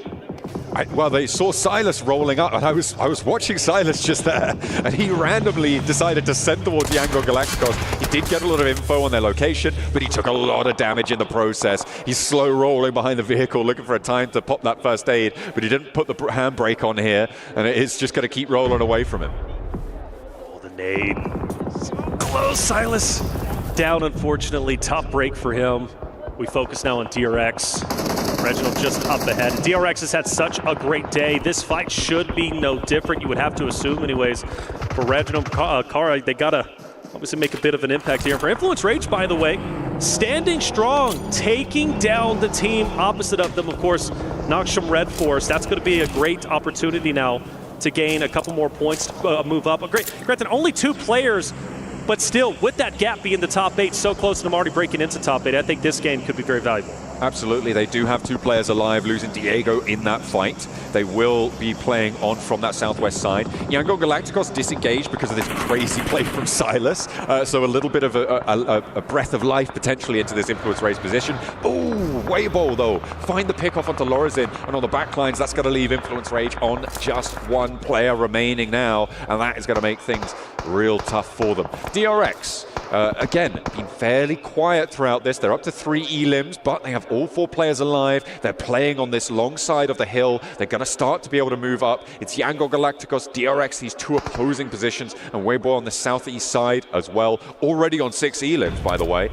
Having a brilliant game so far, who have a more central position here. The rest is dribs and drabs, ragtag bunch of solos. Solos galore. That was from the early violence that we witnessed pretty early. I think, stage 1, stage 2, quite honestly. Law, though, very interested in what he's going to be able to do, only because as a solo, he can truly devastate potentially the positioning of not only the last player from Team Secret, but also Weibo, depending if he's able to penetrate that off angle. So he could be a thorn in their side, depending, but of course, all eyes on DRX and Weibo. And Weibo needs a good game here. This would be tremendous for him. They've been towards the bottom. They were much hyped up. In fact, I believe even in the power rankings, Weibo breaking into the top 3 for our analysts. So for them, this game could be exactly what the doctor ordered in order to rise up the ranks. You would hope so. For a while now, the teams from the PL have been a little bit out of the spotlight, looking for a little bit of a resurgence here. We've got Thundertalk to look forward to, but for now, it is just Weibo flying that PEL flag. Yangon Galacticos now moving on in towards Wild, but he spots him and immediately step up, spray down. You can't give him that broadside. Romeo feels the brunt of it, and Wild looks for another as well. 2 players rolling up. The spray down potential, but Wild will fall, and that will be Regnum Kaya out. That's unfortunate. That fight was setting up for quite some time for Being on Galacticos, good on them. They stay up, they stay alive. Still 3 strong, mind you. So a chance to take this game is in, but now DRX also getting active. Weibo onto Yangon Galacticos up ahead. If I'm DRX, I'm now crashing in onto Galacticos, taking them down, because really once they do that, they control the entirety of the northern portion of the next stage. The difficulty is what sort of angles do you expose to the south side here? There's this big saddle that Yangon Galacticos sit in. You can see DRX a little bit hesitant to go for the full send here. They're moving out to the west side as DRX do manage to keep that fight penned on in. Yangon Galacticos fall. They don't need to full flush. They have control of the north side entirely here. And now they can move back out to this eastern side and start to put pressure down south. All right, so Team Secret, 1 alive. Meanwhile, you got a good old-fashioned 4v4. Weibo versus DRX. The overhead view showing you what's at stake. You got a little bit of elevation. DRX is going to be on the high ground. Meanwhile, the snakes in the grass of Weibo slowly inching their way up.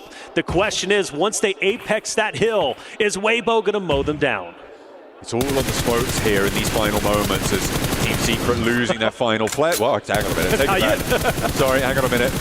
Oh no, a little bit of miscomms on the spray down. Finally, orders there. The Souk can't quite connect. But now it is a full 4 versus 4. DRX, who have moved back out to this north side, have it fully under control. There's still an off angle played for her on that southeast side of Weibo Gaming. You can see that movement now coming up the hill towards that shack. And DRX looking to extend their influence here for South Korea. Order.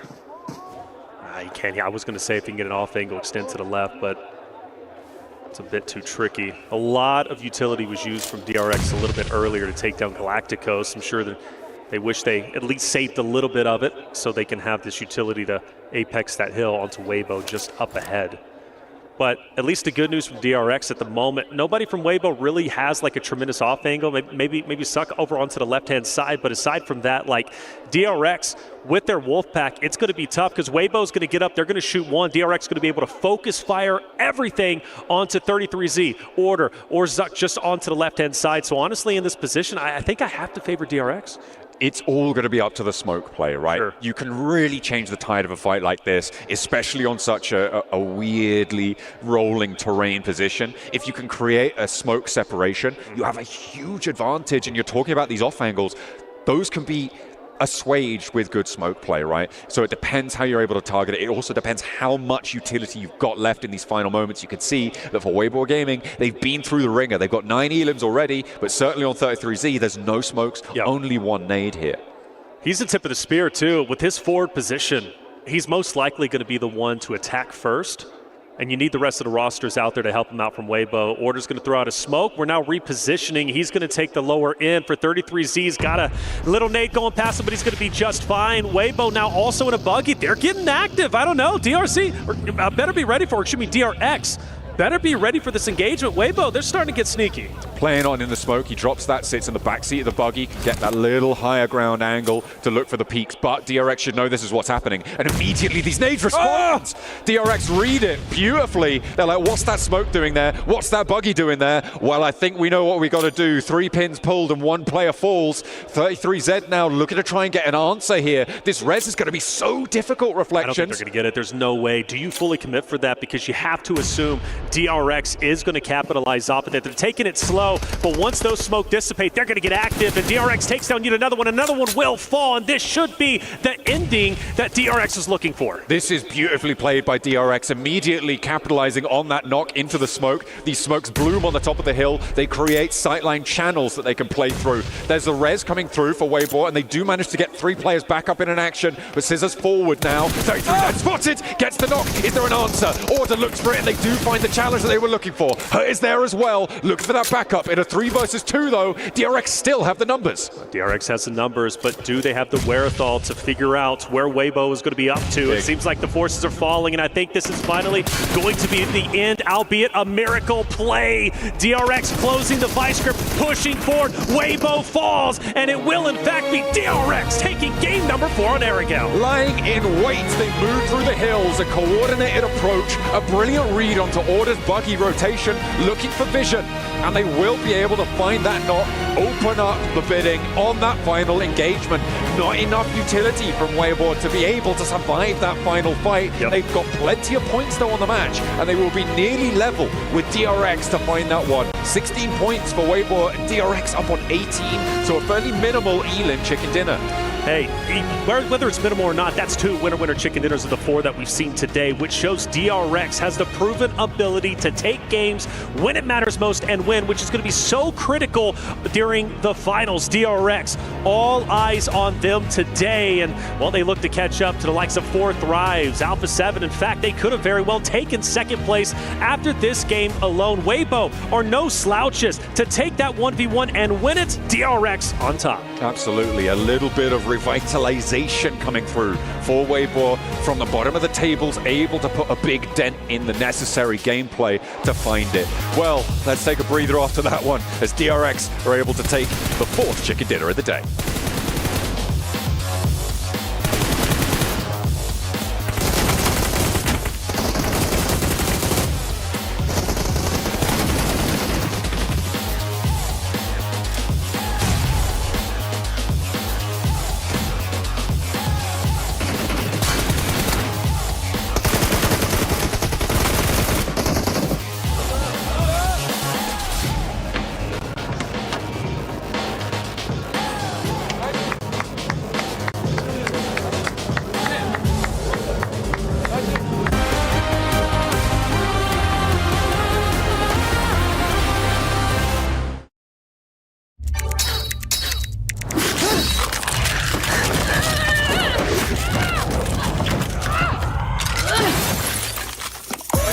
Reach your impossible, Lenovo Legion.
The highly anticipated addition to the Mummy series outfits is here. Paired with the new Ice Tomb Glider, the Polar Spectrophage set is just what you need to freeze your enemies. Or send them ablaze with the Inferno Fiend set's new upgradable Chained Inferno Uzi. All the Mummy outfits are back. Get them all. Join now and collect the whole series to turn all eyes on the battleground. Event period, July 10th, 2025 through September 2nd, 2025.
is for certain. There is an abundance of fans here in the arena. Influence Rage, talk to me. How has the performance from the team been so far?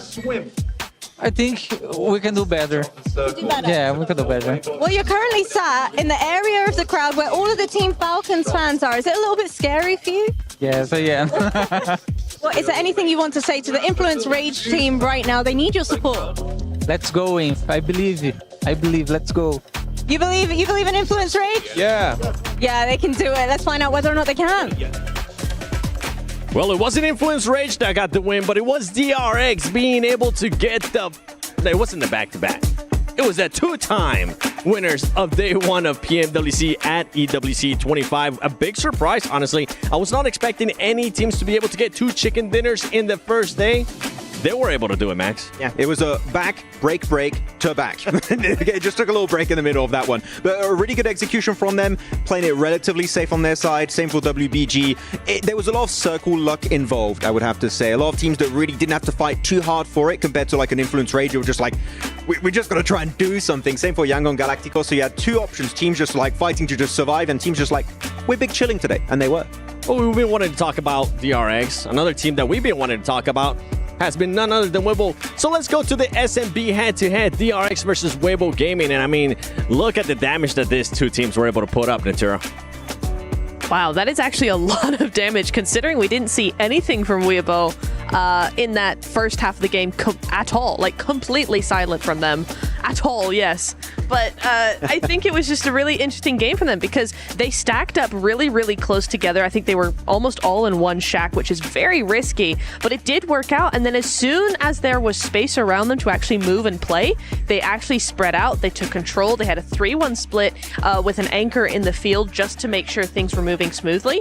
And it really, really worked in their favor, just able to spread out slowly, bit by bit, very steadily. There was nothing untoward. There's nothing overextending, nothing aggressive. But just by sheer movement, they were able to get that second place really well. Yeah, no, I'd have to agree on that one. I think they had a really good setup just to make sure we don't have a weak point behind us, right? Making sure you talk about that field angle, just make sure that no team is going to try and go for that wide rotate south or east to try and backstab you as possible. So very defensive play here, and because of that, they would get a second place with 16 points on the board. So very happy to see China here getting a big game.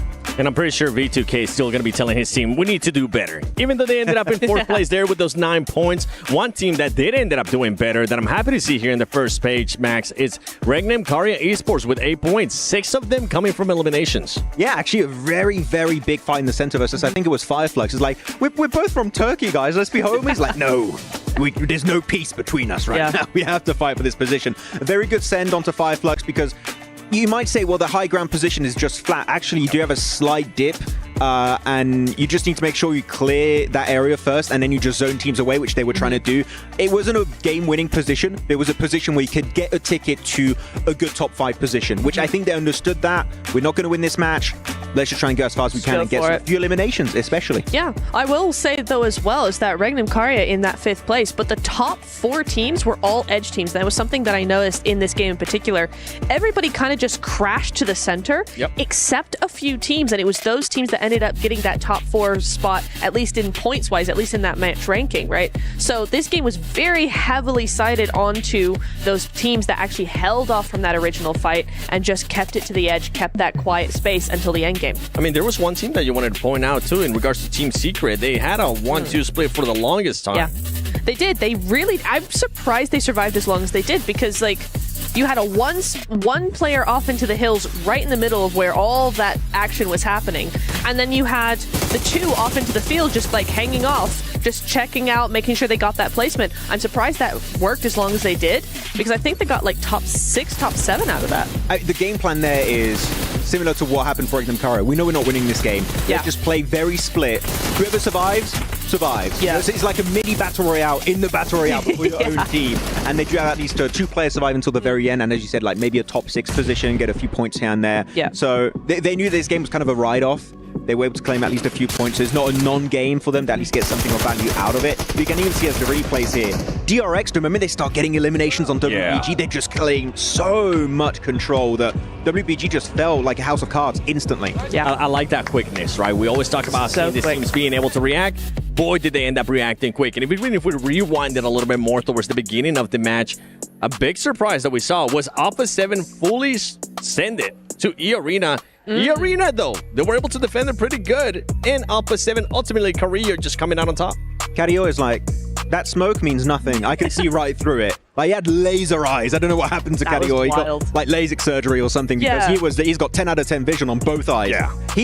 He was able to then survive that one a little bit. He sent it to the center. That was quite unfortunate that he did get picked off, but hey, the thing is, even the IGL, right? A lot of people, the IGL sometimes is the weakest fragger. No, like Cario can bring the heat. He can clutch up against E Arena. So Alpha 7, if it's a full squad or a duo on that Erangel of earlier or a solo, they're always a threat in this lobby. I mean, you got to remember, Carrillo did start off as a fragger. That's what he was known for. And now he has become the IGL for one of the best teams in the world. And talking about the best teams in the world, currently 4 Thrives wanting to become that as they're still sitting at the top there with 44 points, Neptura.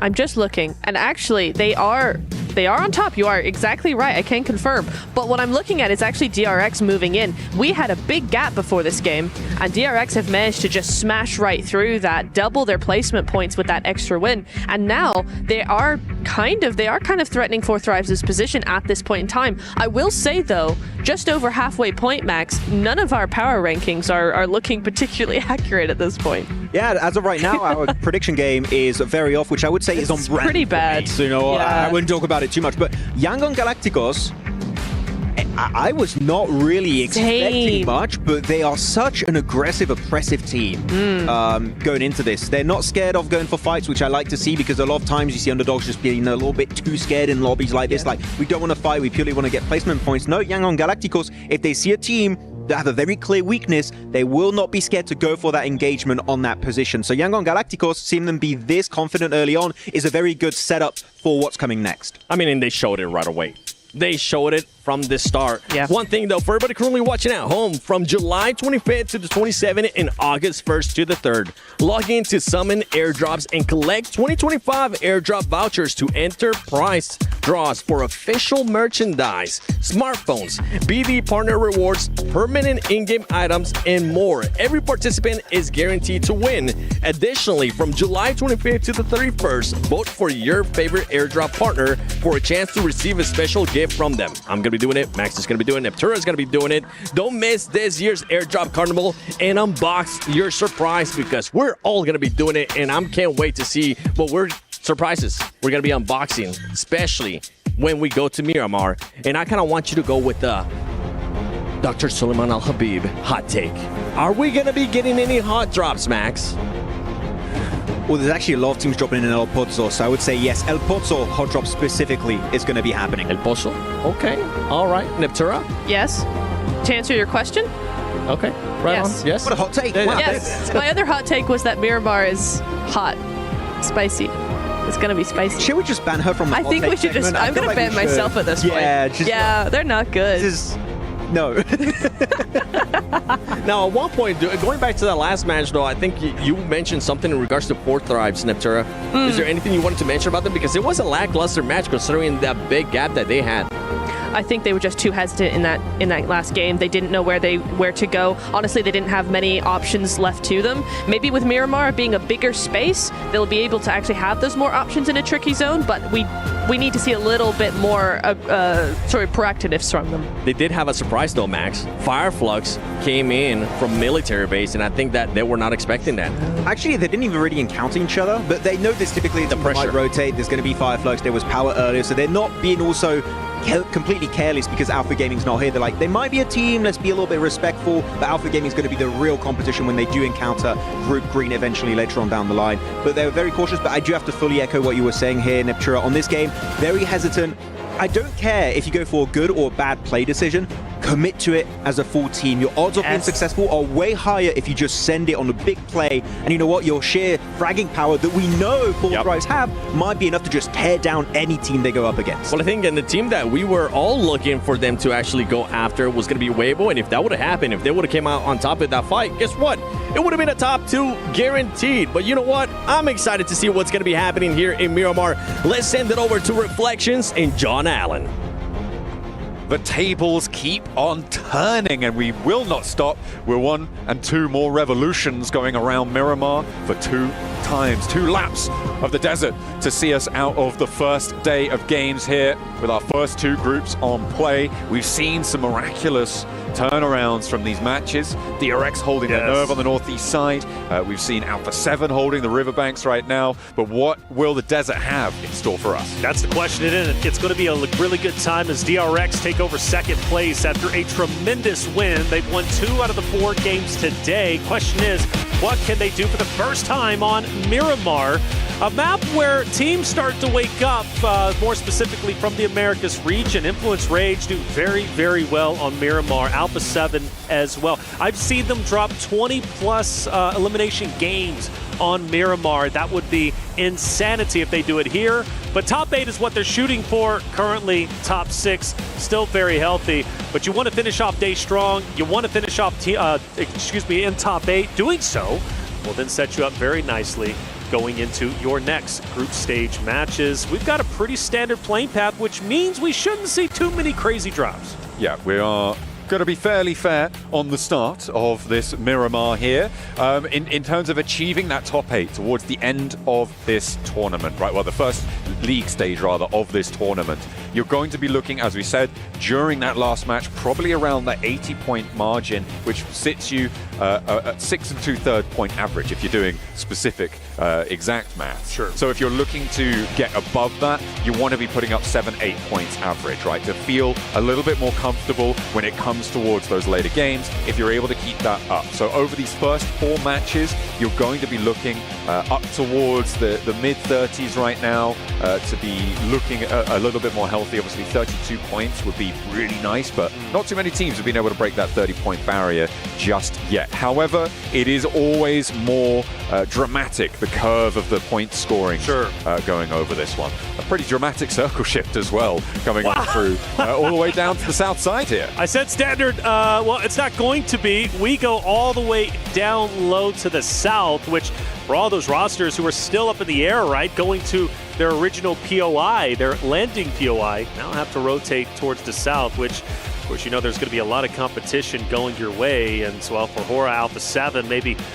going to run into a bit of a scuffle for Team Vision. They've got the longest travel all the way up towards the top side, but that's just the way it goes. It's going to be relatively slow until the very end. But for DRX, another great position inside stage number 1, which could put them in an amazing spot to potentially win 3 out of the 5 games today. That would be pretty incredible. And the fact that there's 2 chicken dinners and they're not in first place is kind of miraculous.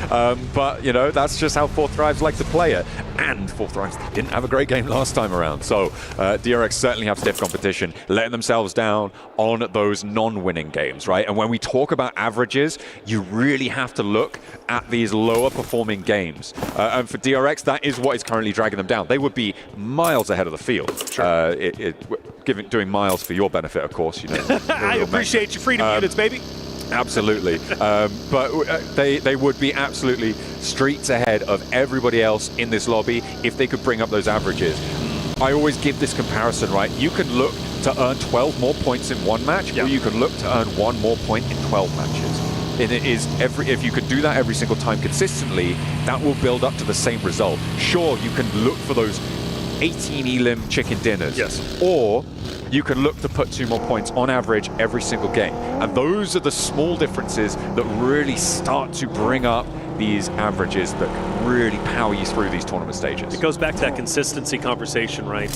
You can have a great flash in the pan game, but if you only have 1 out of the 12 games you're playing in group stage, that's incredible. Yeah, you'll be up 40+ points, and well, then it starts to dwindle away, and by the time you reach the final game of your group play, now you're in trouble. You've got to go for another Hail Mary attempt, and well, it might not work out, and typically it doesn't, so you'd rather average a better position than, of course, have just a good flash in the pan play. By the way, thank you once again for doing the miles. We were talking kilometers the other day, and I'm trying to think to myself, what's the conversion rate from kilometers to miles to teaspoons? I couldn't tell you because I don't even know the difference between a rock and a ficus, man. I get so lost in the conversation. It's about 17 millimeters, I think. Somewhere around there. DRX, though, they might have had a central position, but Yangon Galacticos getting aggressive, like Max was saying on the desk, trying to take that from them and immediately taking down one of the South Korean players there, losing and going down to 3. Smiles on the chase as well. He wants more. He wants more, and he might get it. Shots potentially connecting a bit shaky. It's far out there. I don't blame him, but he at least says, hey, I'm still here. You cannot take any respite. You cannot rest. Keep on going and get out of our location. But the question is, who else is going to be around him? Because this is a pretty tightly contested area. You got YG, you got Reginald. You also have, of course, Weibo, who's going to be just up ahead. Now they're honestly going straight into Falcons, who are going to be just below them, who might be rolling up into them. Could potentially be, but we'll have to wait and see. They're still a couple hundred meters out. That backstop for DRX is looking to be maybe contested, you're right, but it seems like they've fallen short. Up in towards Chumacero, which is where Weibo and Regnum Kaya currently sit, they are less likely to be pushing further south, right? They're less likely to be moving up into these hills right now. It's a difficult ascent when you know there's teams already in there. It will be difficult if it goes further south, but I imagine they're going to look potentially to split around the sides. Currently just looking to hold a little bit more pressure there. They'll have the high ground in Chumacero, hopefully under control, fingers crossed. But for now, they're just trying to keep the teams moving in from that north side out and force them into these coastal rotations. Falcons in a great spot. Looking pretty good. They need a decent game. Feel like they've kind of fallen a little bit behind, but still relatively healthy within the top 9. As we look at their position, the question was, would they be able to see DRX? And they can, way off in the distance, but for the meantime, there's no reason to get antsy. For the teams who are down here towards the island, like, they're chilling. There's no reason for them to engage. There's no reason for them to get too crazy, unless you're trying to, of course, overtake one of the hillsides. For DRX even, despite an early loss, losing a teammate, I would still say they're relatively healthy, right? They've got 3 members up. They're still relatively center zone. For them, no reason to get too crazy. For Thrives, though, maybe getting into an engagement with Weibo up top. You got IQ, who's already down and out. The question is, for Thrives, do they challenge once again for the hilltop? No, they do not. They are dipping out. Alpha 7 are behind this as well, about a kilometer out of this, so it could potentially run into this fight if it carries on. But for Thrives, you're right, disengage. They don't want this fight. This is a really good opening for Weibo to maybe look to transition to the hills on the south side. It's difficult when you don't know the timing of the teams approaching you to try and establish. And with for Thrives backing up, they're going to shunt straight on into Yangon Galacticos, who, remember, crashed into DRX earlier on, but they find out just what is waiting for them. They figure it out immediately. They're straight back down the hill. Straight back down. They see it. They dip away. They're gone. Couple of warning shots. Hey, don't come back around our area. We're controlling this hilltop, and Weibo in a power spot for sure, without question. Still very tightly contested. Alpha 7 now starting to get a little bit active coming into where Weibo's at. Of course, a lot of distance still separating them, 100 meters, as I just learned from you just a couple seconds ago. But yeah, for the rest of the rosters moving in, you know, it's still going to get even tightly contested up in the northern side, especially if we have a shift up there. Things could get wild for all the southern teams. It certainly could. It is going to be the South Chumacero Hills, still the focal point. I'm waiting for this second circle to pop before we go a little bit crazy here, because we do have that potential Partona finish. That Minas del Sur area could potentially be on the cards. It's a little bit unlikely. In fact, I would say bordering on impossible, but it could be the case, right? The second circle shift can be pretty titchy when it comes to the cutout on the area. So we'll see where we end up. We've still got about 20 seconds or so before that one comes on through, and we'll have to see where that drops. Could go over to Los Leones as well, or center up on Chumacero to the north. Find out very shortly. The arena's set up nicely inside of a compound themselves. Team that desperately needs to finish these two Miramars strong. Take a peek at the map as it will be transitioning very shortly. Every team very, very healthy. We do have a shift towards the south, which is going to be great for DRX. Honestly, even better for Alpha 7 as far as I'm concerned. They've got Horror moving in, but for Alpha 7, DRX, some heavy hitters still looking strong in this next stage. I was interested to see if anyone is going to go down to this south island, like Falcon, try and head on through. It looks like they might be taking that option, or they could. I think they're just wrapping around the coast for now. But potentially could branch out. Alpha 7 down to Carrillo as well. Carrillo, I mean, they're moving. Yeah, they're moving. They're still just on this coastline, but it could be a crash between the Falcons and Alpha 7 on this coastline. Influence Rage trying to send straight on past. Weibo allow them through here and trying to get more central towards Yangon Galacticos. It looks like Regnum Kaya have a similar idea. Teams are moving fast. Fast indeed. The question is, when do they run into each other? Eventually, they're going to have to. Influence Rage still has a lot of distance between them and other rosters. It looks like Carrillo has backed away, by the way. I got a little bit worried because if you go back to the last Erangel we casted, Carrillo was isolated by himself from his teammates, and that was really unfortunate. You don't want to see too many teams splitting up as much as they do, and Alpha 7 does have a tendency to do that. Granted, typically they hold their ground, but running into a full-fledged unit of Falcons would have been scary for Carrillo, but they get back together. Here it is, Influence Rage, Ragnum Kaya also going to be very, very close to each other, but for the meantime, it looks like everybody is settling down.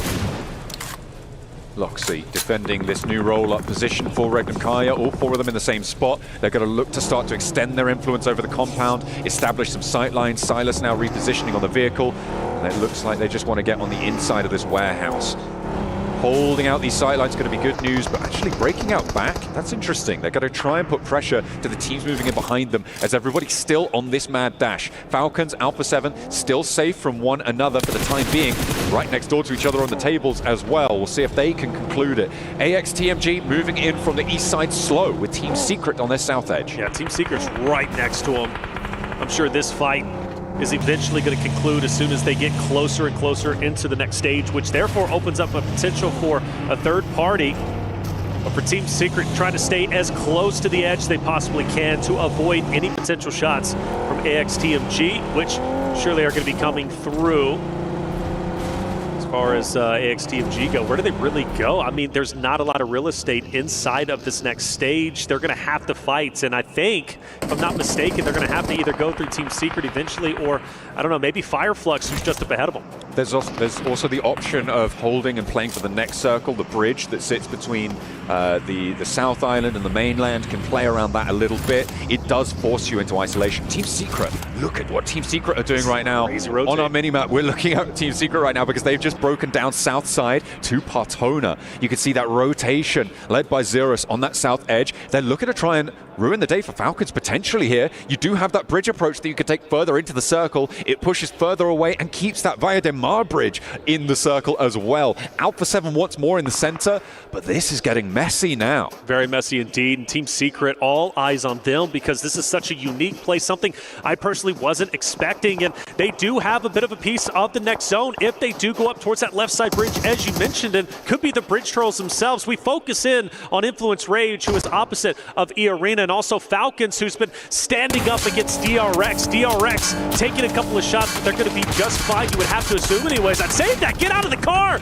and unfortunately Sykes is going to drop down, and another one taking too much damage. Now the question is, does anyone take advantage? Well, Alpha 7's a little bit too far away, so they should be able to recover, but my goodness, could it be any slower? Falcon's going to try and take some advantage here. Soez rebuffed from the windowsill. Alpha 7 are still taking shots in the roll-up on Navallo. Makes the cross. Koa not so lucky. Navallo goes down as well, and maybe with the hold, the assist coming through from Alpha 7, the Brazilians playing spoiler to the Falcons' approach here. They try and fly on in, but instead they have to divert, head out to the west, but Alpha 7 aren't done. Another volley of fire, and they aren't going to quite connect on this one, but the damage is done. Oh my goodness. Oh, and actually still taking damage from a distance, and they're going straight into Hora, as Hora is going to be gunning down Falcons. This is surely the end. Only one more player remains, and Falcons, unfortunately, unfurling right before our eyes, the first team to be eliminated. And you know what's kind of spooky about that? That could have very well been Team Secret too if they would have stayed right next to Falcons, because they were at one point and going in the same exact direction, the same path, before Team Secret decided to drop south. Well, let's see if AXTMG can change the tune, because they're doing exactly that. You could see they are now positioned where the Falcons were. They're looking to push maybe towards DRX, depending, or they could just hold in this longhouse, hold in this compound on the edge of the circle, wait for E-Arena to try and make some moves, or Alpha 7, very unlikely that they move out from their spot right now with how central they are. It is only, of course, stage 3, so they are going to be looking to try and hold things down. AXTMG, I think, had the right idea. I don't think Falcons had to move here. I think it was a little bit of a misplay. They felt like they wanted to be more central, and they paid the price for that. Teams can crash in, they can go center. We've seen it earlier, right, with Influence Rage, who just went straight on past multiple rosters, but sometimes it doesn't work out, and that's the risk you take when you play against Blue Zone. it will tank damage away. Obviously, at this point in the stage, it's not too bad, but I think Falcons could really feel the pressure. And once they started taking damage, that first initial fight just didn't work out for them.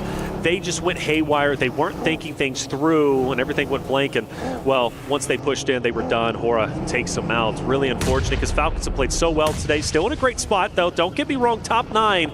They're going to have to finish strong in the final game. I believe in them.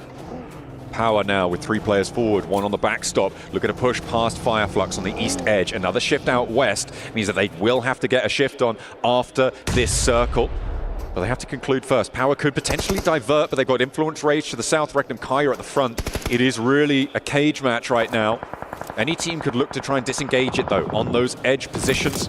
Try and get out of the way, but Power, they take a shot. And again, it's not looking good. Easy falls once more. Just feel like Power is a team that sits too long. They're too indecisive, and that's what's been doing them in. That's why they're currently at dead last in 16th place. Even in this moment, what do? I understand it's a tough spot. Influence Rage on one end. On the other, of course, you've got Fireflux who's going to be gunning you down. But Power didn't have to be here. They could have made a move. As we do have a zone shift, we still have Team Secret who could take that left-hand bridge. But again, all eyes on Influence Rage, Fireflux, as well as Power. Power, I can't believe they're actually sitting in. They got a knock, and they said, well, it's time to go in and go for it. Take down Influence Rage, and well, shots are connecting, and Influence Rage will fall. That's 2 down. Ragnar and Alhaji roll on in. What? A rampage as easy is the only casualty. Esports, E-Arena are moving in from the southwest side as well. They want to take a piece of this pie, but it's just Little Boy remaining. If Power can conclude now, they have a chance against this fight. Let's go, and E-Arena Power. moving in, trying to take this third party, but instead they just turn, they get a little bit more west, and they're trying to play choke on this fight now. They're trying to slow it down, bog them down towards the blue zone, and take these points. Power, they can go north, though. They can avoid this entire fight if they choose to do so. E-Arena, though, they most likely want to take this, or they could disengage themselves. It's a question of what they want, but for Power to push it on Influence Rage in the fashion they did, good on them. I was talking about their indecisiveness. They finally got active, and it paid off. And look at them. They're still alive. They're repairing, and they're moving up. This is what we need for Power to turn the tides around. They are still only on 3 points on the match, I don't though. care. The placements aren't quite there. Carrillo with the roll-up. They've been tracking this fight on the minimap this whole time. AXTMG had tried to do the same thing, right? DRX moved out, who, by the way, are still surviving as a duo. And AXTMG moved in. Alpha 7, same spray down they made onto Falcons. Spray down again. They pick up those points. They pick up those elims. And now they're trying to take down the stragglers. Oh, Weibo on Vision. No off and a lot of damage. Taking it anyways. Order. Moving through the smoke like a zombie in the night. Getting the off angle. He's going to be deadly without question. He also coming up. You got to think Team Vision are about to be put into the absolute blender, but not capitalizing on these downs. Go for it, boys. Take them out. Get the finishes. You got a Team Vision member off to the edge. 33Z sees Volt, but can't get the shots needed. Volt lives for a little bit longer, but you got to think Weibo in this spot. Too powerful. 2 players now remaining for Vision in the way. Moving past should be easy for Weibo. They should be able to find these fights, just get these trades. You can't really afford to give too much, though. You're going to have to think about rotating in for the next one. Playing so far to the edge, you need all the mobility you can get. Volt hits the deck, and her can't quite connect the spray down. Has to divert as well.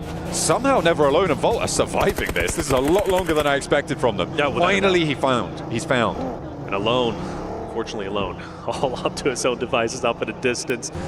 Forced to just stay where he's currently at. Volt finally drops, and Vision will finally go down. Weibo wins a critical fight because now they have the dead into the zone and they are all by themselves. Weibo, now one of the favorites in my mind to potentially take this game. Granted, you got a lot of great teams still remaining, but Weibo have been improving each and every game. They've been moving up the leaderboard, and well, I'm thinking they're going to have a solid finish. Now, for 4 Thrives, Alpha 7, maybe cooking up.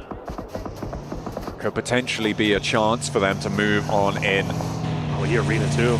E-Arena from the south side.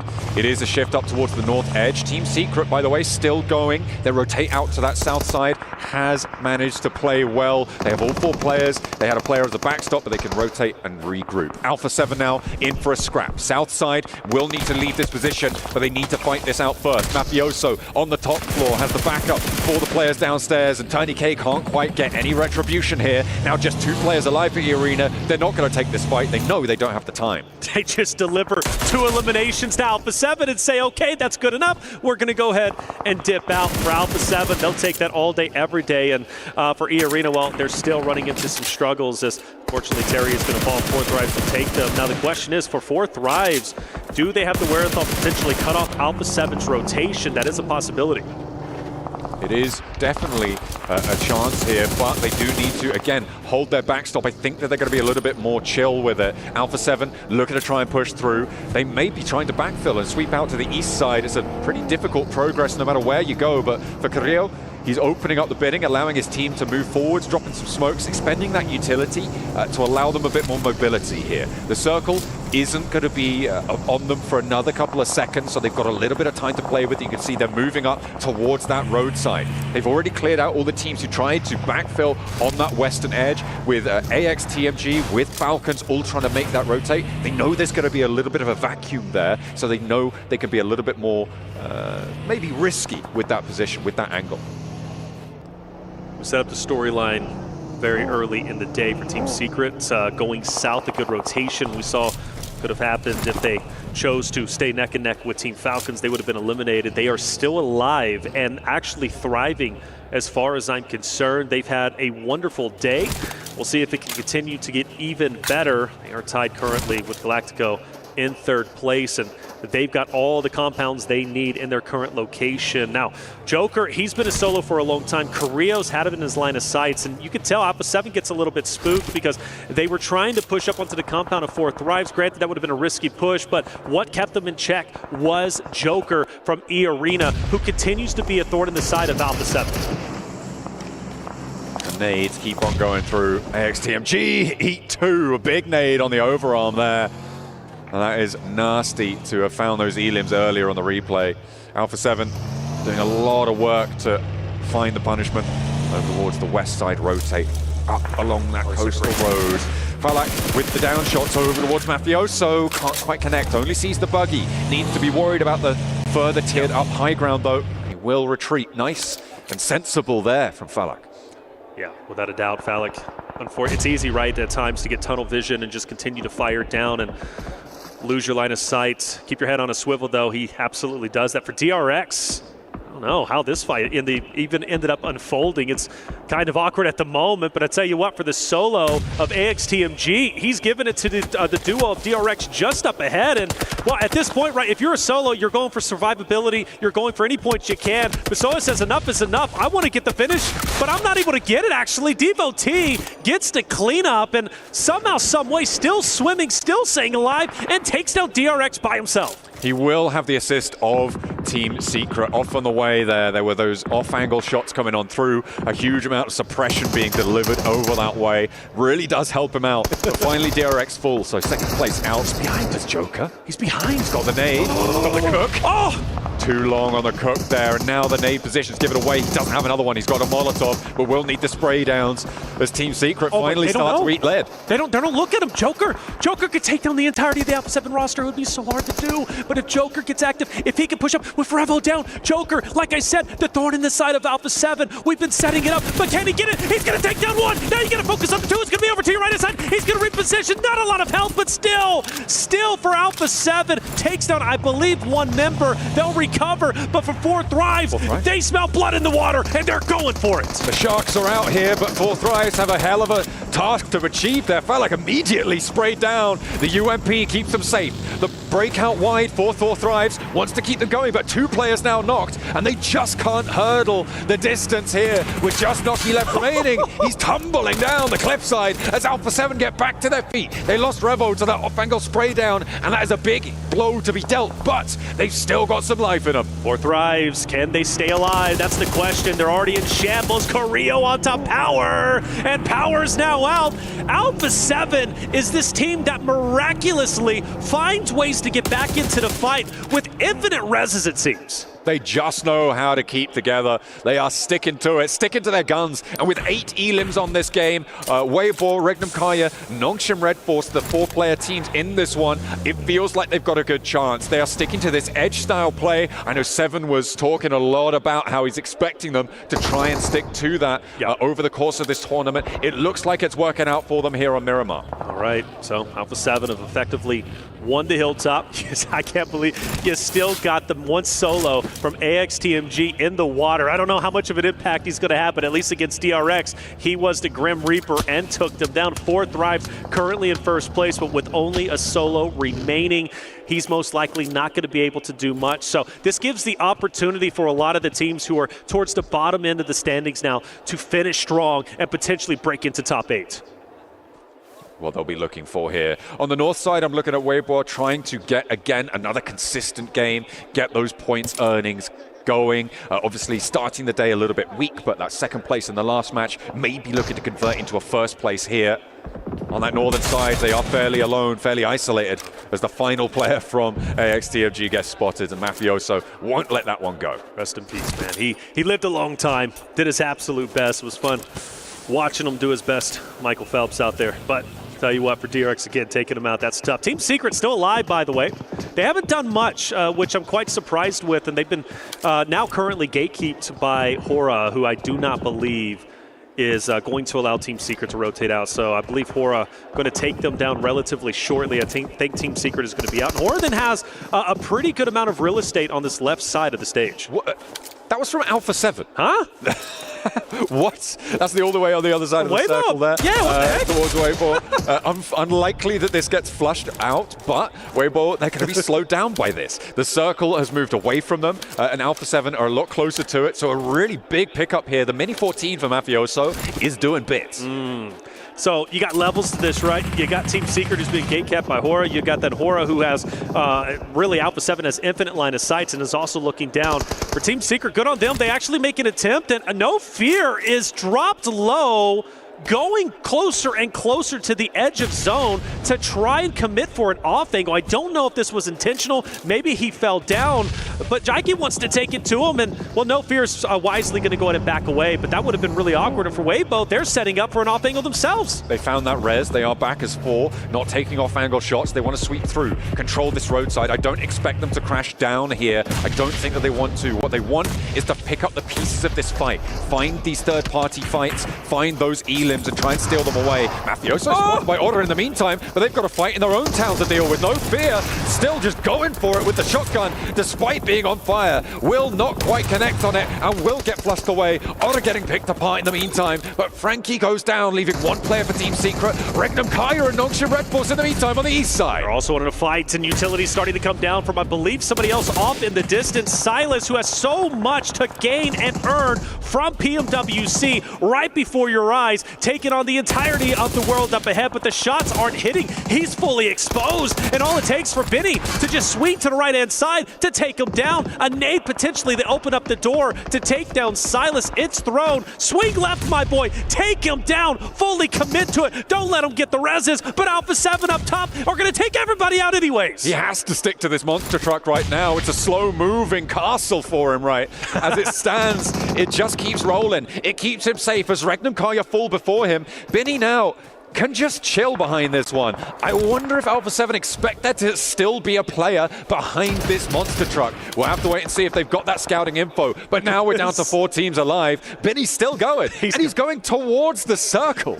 He actually is. This is incredible. He's happy with this. Continues to squat down. Look, hey, you see it on PMWC, and we've seen already quite a bit climbing towers, using your portable castle, as you called it, right? Going forward into zone. But for Alpha 7, you know they are punishing, and they are looking to punish Benny.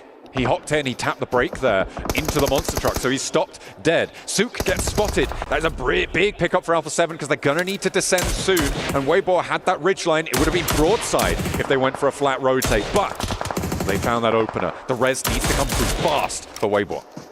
Alpha 7, Weibo, this is it. These are the 2 teams to win it as far as I'm concerned. Whoever wins this engagement are taking it. Benny might have an impact, but we don't know. But for 4 Thrives refusing to go out, even though he's a solo, he is mighty. 4 Thrives fighting till the very end. And, well, with that elimination also gives away his position, but he's fine. I mean, he's alive.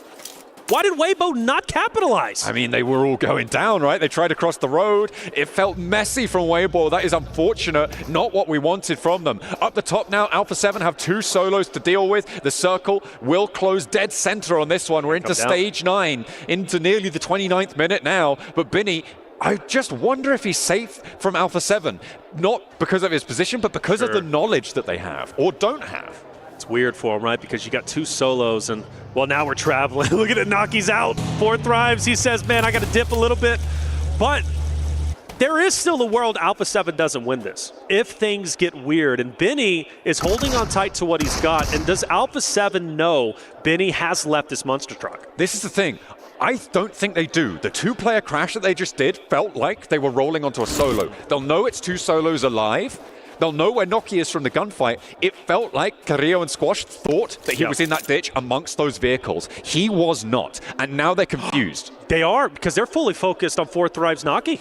Benny, they have no idea Benny's here. Mafioso. Oh, Carrillo as well looks to be cooking a nade, going straight. No, he throws it over there, but direct. Squash ends up throwing a nade over here. The shot's going to ring out. And Benny's going to be exposed. He's going to get taken down. Mafioso finally hits the shot, and now it comes down to a 3v1. Noki with a chance here for 4 thrives, but it is a slim one as Alpha 7 look to try and maintain their title towards the top spot. It's a battle for first place, but he's found Mafioso. He's got the flash. Carrillo as well. Noki, no! How can you do it to him? They want that first place, well, you're gonna have to prize it from his cold, dead hands. Squash with a chance now, and he's able to close it down. Finally finds it, but my God, what a run they gave him. Oh my gosh, and you could see the relief on Squash Boo's face. Squash, the new addition to the Alpha 7 roster, such a heavy burden, such a momentous occasion in the lap. You can see how relieved they are from a guaranteed win to just really winning by the skin of their teeth. An unbelievable finish, but for 4 thrives, I mean, they've got to be happy with that result. Such a tremendous performance, but still for Alpha 7, give them their flowers where flowers are due. That is 2 wins out of the 5 games today, matching DRX's performance. A brilliant result for Alpha 7 there. They played edge beautifully from the south side. They controlled the rotations of teams like DRX, who are going to be their chicken dinner tied up places, kissing that PMWC logo as well. Defending champs, beautiful stuff. They controlled Falcons in that game. They controlled AXTMG in that game, and they control 10 placement points onto the tables. We're going to take a quick break. We'll be back with the desk very shortly to set up for the final game today.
Dear PUBG Mobile fans, we are delighted to invite you to the 2025 PUBG Mobile World Cup at the Esports World Cup in Riyadh, KSA. This exciting event will take place from July 25th to August 3rd at the Boulevard City. We've prepared tons of event perks, such as the PMWC avatar frame, Esports Passion set, Esports Passion parachute, and tons more items. Let's check out how you can get all these rewards. During the tournament, go to the Pandora event page via Lobby, Event Center, Esports to join the event. Mormon from SEA, Top from CSA, Pedrinho from the Americas, Silas from the EU, and Prestige from MENA will guide you through the 5 major parts of the event. They consist of tournament celebration, prediction rewards, esports shop, themed outfit, and champion challenge. Join these activities to earn rewards and collect esports tokens to redeem even more gifts in the esports shop. The more esports tokens you collect, the better rewards you'll get. You can get up to 2,870 esports tokens from the prediction event. It takes place from July 23rd to August 5th and consists of 3 stages that coincide with the tournament: group stage, survival stage, and grand finals. During the group stage, get 20 esports tokens by predicting the 8 teams you think will advance directly to the grand finals. Each correct prediction will grant you an additional 60 tokens. Make a total of 3, 6, and 8 correct predictions to get 300, 680, and 720 tokens, respectively. You'll get another chance during the survival stage to guess the other 8 teams that will make it to the grand finals. The rewards are the same as the group stage. During the grand finals, you must try and predict the ultimate champion. Just predicting will grant 30 tokens, and a correct prediction will grant 400 tokens. If you're unsure about your predictions, you can let your friends' predictions guide you. Find someone reliable, copy their predictions, and wait to be rewarded. The 3 prediction rounds take place on July 27th, July 30th, and August 3rd at 10:45 UTC 0. Rewards are issued the second day after each stage ends at 4 a.m. UTC 0. You'll receive esports tokens based on your prediction results. Note, esports tokens don't expire and can be used in future esports events. Who do you think will be the ultimate champion? Join the 2025 PMWC event and share your predictions. Invite your friends to join the predictions and watch the tournament unfold.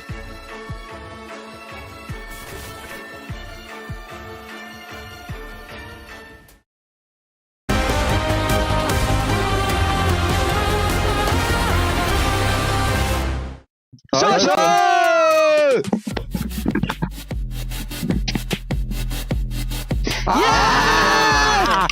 Nice. Nice.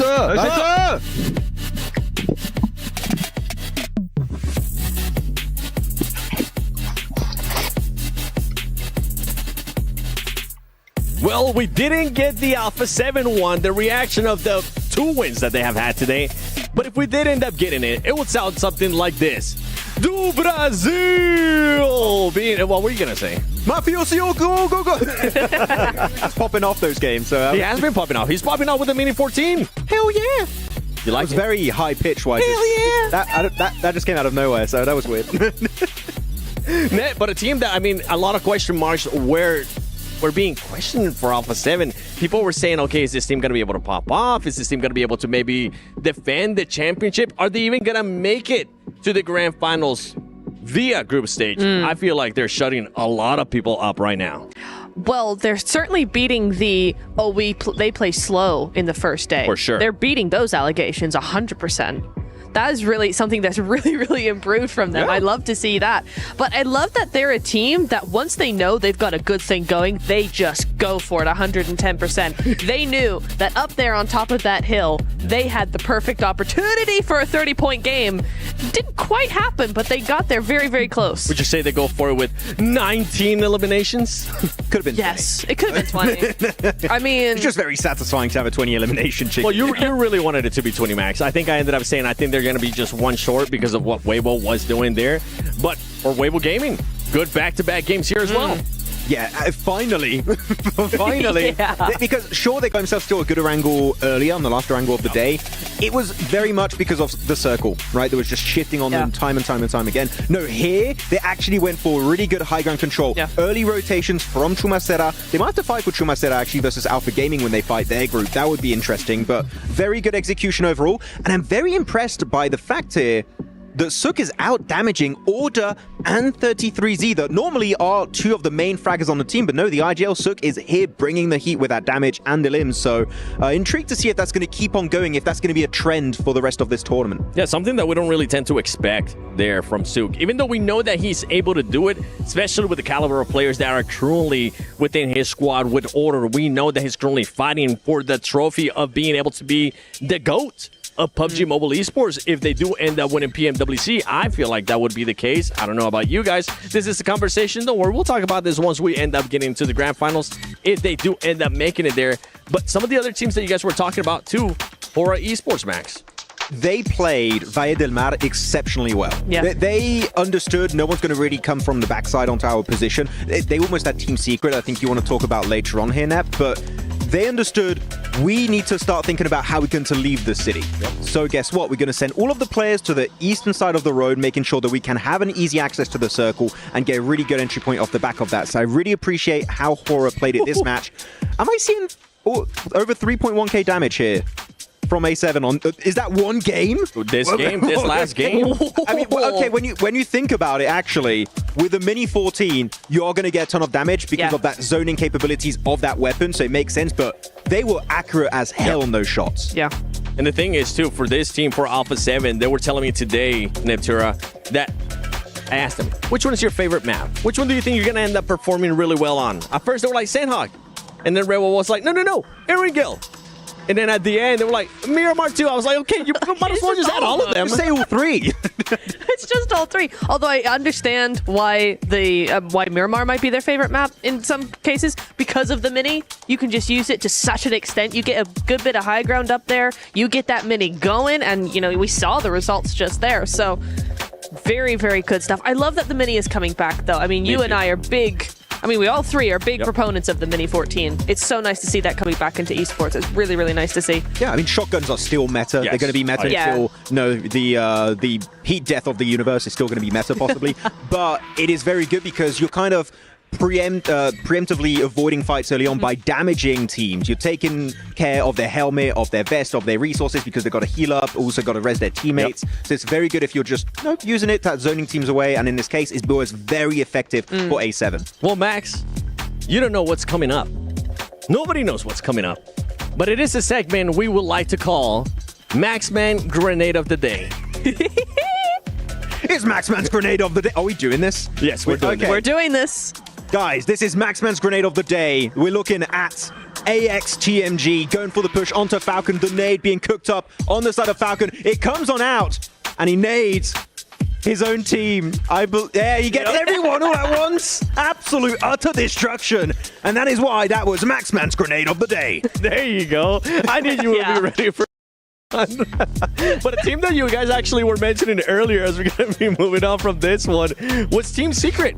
You really wanted to talk about this team, Natura. I did, because they're doing something that's a little unorthodox, perhaps. Ooh. I feel like it's odd. I'm not really sure how to feel about it, but I will say they are doing this weird, like, 3-1 split. They're making an anchor point, which is very standard for this level of esports. This is the standard. 3-1 split as an anchor, but they're using it to actually kind of hedge their bets and go, oh, we're not too sure this is going to work, so we're going to keep one player off just to be safe. One player in the water, one player off in a shack somewhere. It's a little bit odd for me. They did make a really nice rotation round onto actually the small island, so they were able to do some really good stuff there and actually obtain a bridge play across back into zone behind Hora. But it was just like this split thing. They've done it in the last Miramar now into this first last Erangel into the first Miramar. It's odd because there's not anything coming out of it except kind of a few placement points, like 2. It's like a good idea, but the execution tends to fumble a little bit. I just don't know where they go with this. Yeah, actually, I want to ask you one thing about Team Secret, because you're talking about the way they rotate onto the island. What did you think about when they went for a little bit of a swimtation, or they just swam across into Valle del Mar behind Hora? Because I think the game plan was to just deny information, right? Yeah, I can understand why they did that. It was quiet. They were trying to be very quiet. They're trying to be very sneaky. They did lose a few time points, maybe. It took a little bit longer. But that initial trio push was fine. They did that either swimming or on a boat. I'm not sure which one, but they did end up doing that without any issues. And then their solo player, their anchor player, did come up over the bridge in a vehicle through the blue. Yeah. So yeah, it was definitely about being quiet, which I can appreciate. And they do end up fighting, I think it was Horror on the eastern side of Valle del Mar at some point. And I want to call out Horror. Yes. Oh. They let him out. No Fear in a 1v2, and they're like, they didn't even try to help him. They were like, No Fear, you're solo in this fight. You're getting no assistance, because they were getting third-partied by WBG eventually, but I thought that they would try and give in some kind of help, but like, No Fear. You better be scared now, because you're taking that 1v2 while you decide to do so. Sorry, Max. Oh, wait, what? I'm just reacting here to the overall ranking, especially after that last match. Remember, 4thrives had a healthy lead. That has been cut down, and Alpha 7 has now pushed to that first place with 55 points. Okay. Okay, so... Wow, sorry, hang on. DRX coming in with 19 elims with 2 wins. Alpha 7 with 2 wins, 34 eliminations is a crazy stat to have. Yeah, I mean, we did see only 1 placement point outside of the chicken dinners for Alpha 7. There's a little bit of a scary prospect here as we go to the second page, and it goes away. You see what I saw there too from Power? Power, all of their points are just coming in from eliminations. We'll see maybe in this last match they're going to be able to clutch up some placement points and some more eliminations as well. As let's send it over to Reflections and John Allen. As we take a look at Alpha 7, the previous winners of that Miramar, we have another one on the cards. We'll see if they can repeat that performance here, but there are plenty of other teams looking to try and change the story now. A pretty dramatic circle set that we had at the start of that last match. I think it's safe to say, especially that hard south shift to kick things off. That's it, yeah. Falcons punished, right? And I think I look at them to potentially be the team to make an impact. What would have happened if they didn't run into literally 4 or 5 teams as they tried to full send it into the zone? And well, I think they could have made a deep run. After all, this is the first time Team Falcons will drop below top 8. So you know they want to break back in, but it takes this one game, this final game of day 1. What's interesting about where Falcons were is that I think they could have sent 1 player down to the South Island. I think it would have been potentially a good call for them. You can hole up, you know you're not going to be shot from that far side. You've got 2 positions. You've got a crazy isolated and safe off angle. Maybe Team Secret sweep it away, but I feel like they could have tried to change that fight a little bit. Unfortunately, they're not going to have the opportunity to. You can see all of our beautiful players there on that multi-cam. Nice stuff. All 64 of them locked and loaded into the plane, heading on over Miramar. From Tierra Bronca over towards La Guerra. You can see those overall rankings as well on the left-hand side of your screen. I know it was pretty rapid back over on the desk, and they were gambling to get through it. But we get a little bit more of a leisurely pace to look at this one. That's it. Alpha 7 taking first place is huge for them. You know, during the America season, I felt they dropped the ball. I really did. 3rd place, barely making it through a North American roster of the Wolves with Coops and Co. Like, nearly dethroning the previous Esports World Cup champions. So Alpha 7 finally skate by. They get top 3 in Americas. They come into today, at least in my mind, with a lot of questions, which have now been answered. Are they going to perform well on that stage? Well, absolutely the case. They've won 2 out of the 5 games today. They could very well go 3 out of the 6. It's absolutely a possibility. And Carrillo leading the charge of most eliminations is really awesome to see, because you already know Squash is going to perform well in the elimination category. He had the 2nd most eliminations during the PMSL America season. Then you also look, of course, on the opposite side, you have Revo, who you know can slay out. Yeah, he's a little bit quiet today, but make no mistake, he's always going to be that guy. And the Mafioso with the highest damage. You've got 3 dominant players who are controlling the stat lines across the board. Absolutely. You've got to look out for them. You've got to make sure that you are ready for it. And are we going to see any hot drops, any early elims here? It looks fairly disparate between all of our teams right now. Maybe potentially over on the southwest side, Yangon Galacticos and DRX could come into conflict. But other than that, El Pozzo, Alpha 7, Falcons. That's interesting, isn't it? Alpha 7 Falcons. You've got one who won the club championship trophy from an organizational standpoint. Got Alpha 7 who are looking to reclaim the throne, and we're already getting it underway. But I love Falcons' elevation. Carrillo, being where he's currently at, he's got to focus down low. But the question is, does he have his head on a swivel? Yes, he does, and he'll know there's going to also be a Falcons member up top. But I think Carrillo, he's going to have to fight hard out of the spot. If he doesn't, he's down and out. The strategy I think Alpha 7 want to go for here is dissuade this fight from occurring for as long as possible. You see the 2 players behind, they're going to be looting through, they're going to be gathering a lot of resources, and they are so important in these early game fights. If you find first aids, you're basically a god on these hot drops, so they're going to be looking to try and find that. Falcons a little bit more crunched in, a little bit more penned in by Carrillo's forward position, aren't going to have as much of an opportunity to go for that util, to find those meds, those stims, those things that can really change the tides of these fights. Ralph, Narvalo, I mean, just so much going in the way of Team Falcons. I think they're looking great, I really do. And honestly, this fight should stalemate, if I had to guess. I don't see the reason why either one would want to really go at it this early on, especially when they understand what's at stake, the final game of the day. But let's face it, Team Falcons losing this is going to hurt a lot more than Alpha 7 losing this, right? So Alpha 7 can go in this fight kind of free and clear. They know they're well within the top 8. For Team Falcons, they're not. They need a solid ending to day 1. They definitely do. It is, as you say, something they can't afford to let slip from them. Just like Falcons are going to continue. I mean, a fight for El Pozo between these 2 teams seems like they're fairly committed. But Narvalo grabbing a little bit more.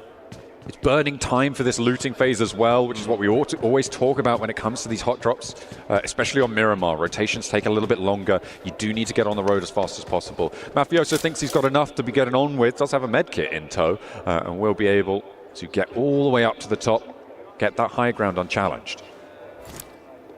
First shot. I thought the first shots were about to ring out. Mafioso, good trigger discipline, because the question is, does Falcons know where Mafioso is currently at? So if they go to let's say Falcons get a knock on Alpha 7 and they go to transition, right, to capitalize on that down, Mafioso could be the thorn in the side of Falcons' rotation. Certainly could. It's oh, hang on a minute. Influence Rage trying to rock up to Team Secret. They say no, thank you.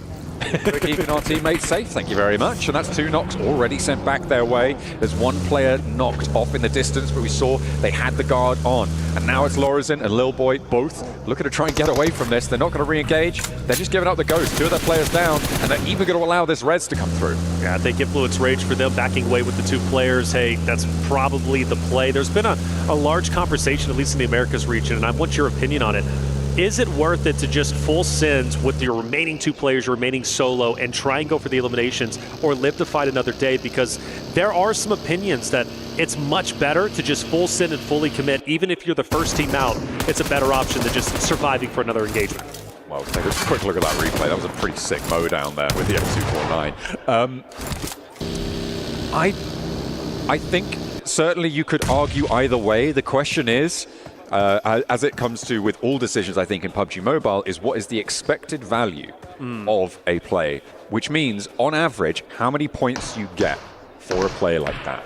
Is it easier to make, say, 2 points and lose the fight in that engagement when you go in 2v4, or is it easier to try and live until 6th, 7th place as a duo, right? I think that it's a lot more predictable to earn that sort of placement points in that strategy. So for my money, I do sort of favor. It depends. Well, obviously everything always it depends. That's right. Yeah. But for my money, I think that the disengage is the correct play there. I think so too, and I was trying to explain that because I'm like, disengaging, getting additional points when you know you're fighting for a championship here. You're fighting for hundreds of thousands of dollars, right? Literally life-changing money. Why not stay alive? Why fully commit when you know you're just going to be a martyr, right? I don't think there's any point in that. There are times, like you said, it's situational, and that's the beautiful thing about BRs. It's a beautiful thing about PUBG Mobile specifically. Yeah. Every fight is different. Every engagement is different. No map is the same. Yeah, you'll have similar situations, but every single time you drop into Erangel, Sandhawk, Miramar, you can't expect the same result that happened in the previous maps. Absolutely not. I also think that there's several factors that come into play when it comes to the it depends side of the argument. One, the length of the tournament that you're playing in, because if you're playing high volatility strategies, you can take those into a longer form tournament and be a lot safer, right? Because on average, it's going to bear out earning the points, right? Sure, maybe 4 out of 5 times you get nothing, but 1 out of 5 times, all of a sudden, hang on a minute, I've got loads. But you don't see those 5 opportunities in a short form tournament. So for 12 matches, you do want to take a little bit of a safer route. And it goes back to what I was saying about earning 12 points in one map versus 1 point in 12 maps. It's the same impact on the tables either way. Sure. And when you shrink that tournament size set, those lower volatility plays, those more certain plays, become more and more valuable. Sure. In this specific scenario, in terms of points earnings. Looks like Alpha 7 finally striking first onto the Falcons roster. Mafioso will drop one for Falcons. Not a guaranteed cleanup, I don't believe anyways. I take a peek, no. So Falcons going to have a downed player. That fight's still going to be extended. You've got a couple of rosters, you know, kind of close, right? Hora could be moving in. Maybe the duo from Influence Rage for the third party.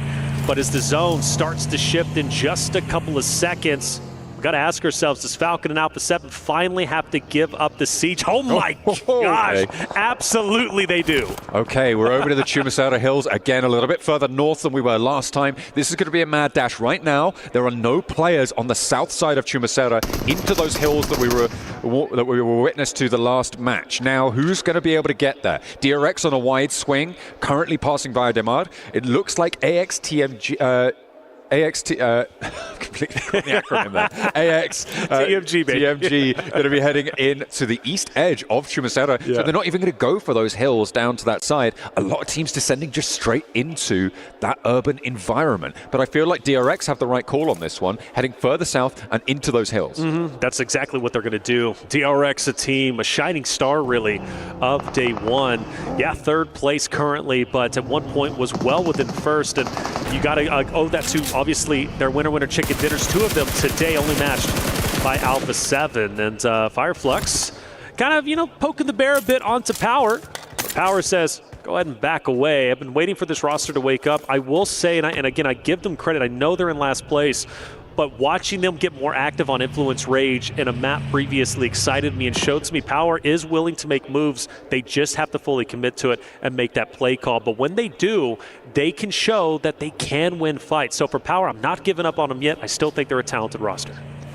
Yeah, absolutely. It is just a question of delivering on that talent, right? And in a lobby like this, it doesn't mean you're not talented if you're not doing well. It just means that you're not up to that standard of the rest of this phenomenal lobby, which, you know, we have seen some pretty excellent players coming on through. Teams are looking to start to break past these boundaries. At the end of this match, it will be 6 matches played, and you're hoping that you're going to be somewhere in that 42 to 48 point boundary to stay up to scratch with that top 8 bubble. At the end of the day, overall, they should be looking in that sort of ballpark. Obviously, 80 points is where that bubble should be, in towards that 8th place at the end of all 3 of our days of games. But getting half of that done in your first day, that's great news. The more you can do, the better. So for Alpha 7 for 4 thrives, they have already managed to pass that metric.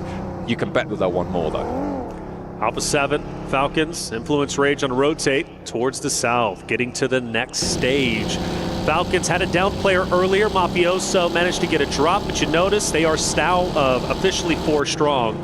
Falcons live to fight yet another day. The blue zone's not going to be too much, and I believe everybody's going to come in relatively unscathed. The question mark I do have, however, Falcons and Hora, because they're relatively close to each other, and Falcons are going to skate just by them. Still not quite fully in conflict here. Hora could potentially divert, so could the Falcons. They haven't fully committed yet. The circle bounces back, so we had a hard southeast shift, but we do go further up north. I mean, this is good for all the teams that sent in towards Chumisara. It helps them out a little bit. For DRX, it looks like they're going to try and rejoin that mass of teams in the center. But that conflict on the west that you spoke about just before their reflections is going to pop off. And at the moment, it looks like Hora are going to be eating dust first. But Redox doesn't look super healthy. Will get knocked in turn. Yeah, you got No Fear, who's also down. Jiggle from off in the distance. Falcons look to be winning this in style. Granted, 1 player down, and well, they're not out just yet. In fact, they look like they're trying to dip, which means they're going to be leaving their teammate to bleed on out, which is so unfortunate for Hora. Putting up a wonderful fight, and Falcons are feeling the heat. Sleepy able to spray them down, and actually Otter staying as live as 4, with Novalo getting felled as well by 4 Thrives. This is disastrous for the Falcons. They couldn't afford to have a bad game. They weren't able to leave El Pozo uncontested, and they are now flagging horribly. They are not going to be able to earn a lot of points on this map, and it looks like they're going to be ending their day on 22 points. Alpha 7 have taken a knock over towards Carrillo in the meantime, but they are looking a whole hell of a lot healthier. Unfortunately, there's an IQ nade sent over the top. Is it going to connect? Doesn't look like it's going to find that knock, and will be allowed to find the res for Carrillo. 4 Thrives, they got history, but hey, there's even a third party off in the distance. Things are getting spicy.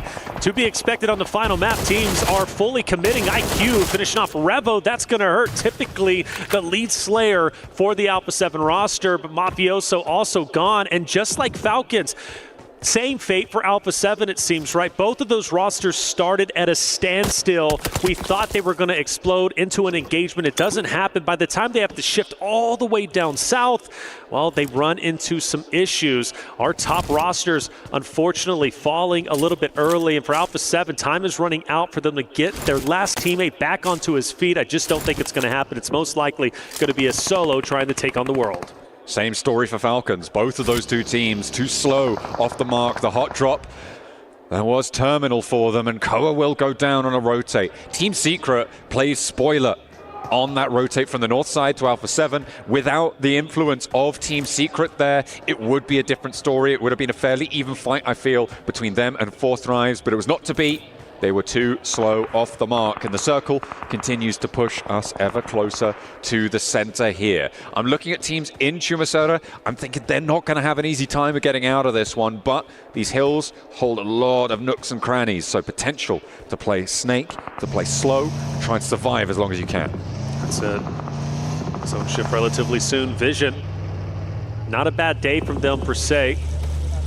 But still, finishing this game off would feel great for them, of course. And they've got to now travel once again further in. And well, they're going to have to cross paths with AXTMG, which is not going to be a good feeling, because I do think AXTMG is going to take the building just up ahead of them. Depending, you've got a lot of company in that one area. For example, right, you've got Nongshim Red Force who's going to be rolling in. You also have, of course, E-Arena, and AXTMG finally starting to lay down some bullets downrange onto the Vision roster, who have to make a decision, swing wide or go straight in.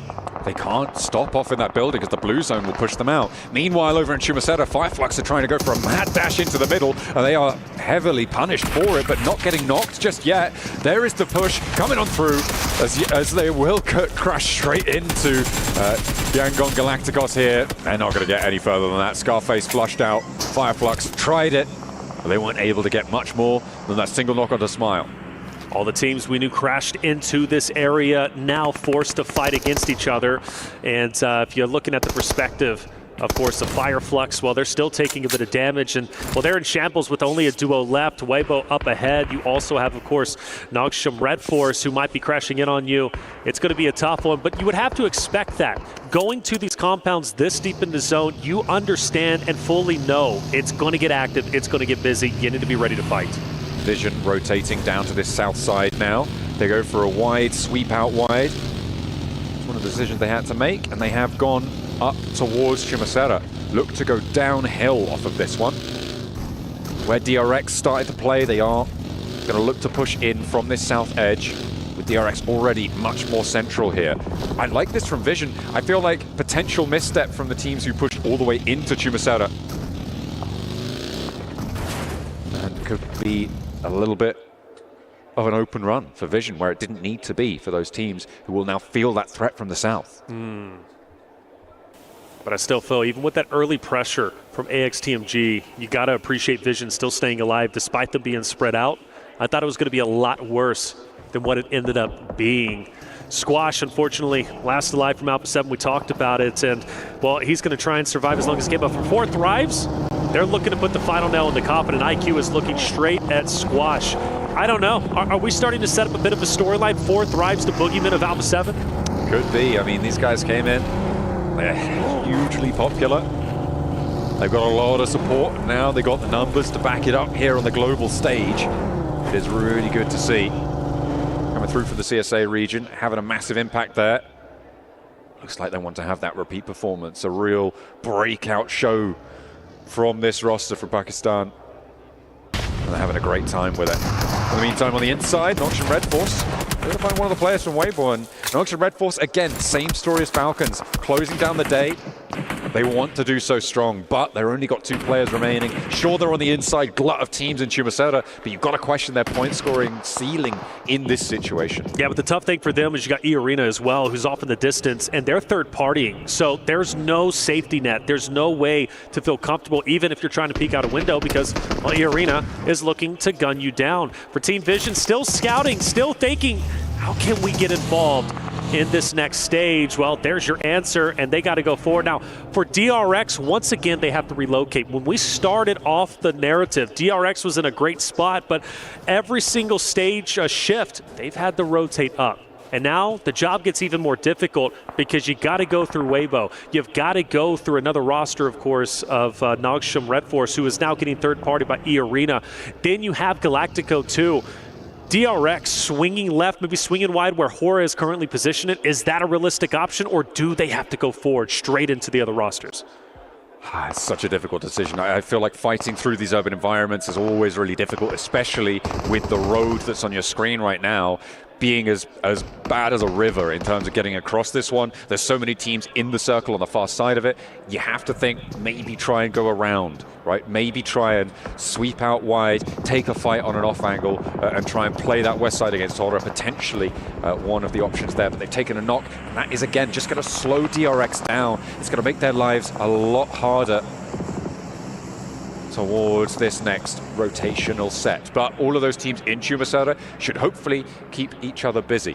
Squash, in the meantime, trying to ply his trade, but it looks like IQ has his number. That's right, IQ's been keeping a close eye on him and is ultimately going to get the elimination. If it wasn't going to be him, it was going to be Naki, who was rotating over to seal the deal. He's still angry that he didn't clutch up that final player in Squash in map number 5. Finally, Vision gets active onto the team of AXTMG. This has been boiling for some time. Vision was just on the outside looking in. XTMG effectively held them back. Vision then went for a bit of a reset, but now it's no longer time to sit onto the sidelines. It's time to push up because this compound is valuable and both teams want it. It's also a chance for Power to third party if they want to try and find that engagement, but E-Arena are just around the corner as well. Power are too split right now to go for this full force, and the fight hasn't really set off right now. Engaging at this stage could just draw Team Vision into that backfill counter. That might be a tough time, but Vision now look to be committed onto the inside of the compound. They've moved 2 players on in, but they have disengaged. The game given away a little bit by an early third party from Power on the north side. Marcelo, he's the one with the off angle. You got to question who's going to be looking his way.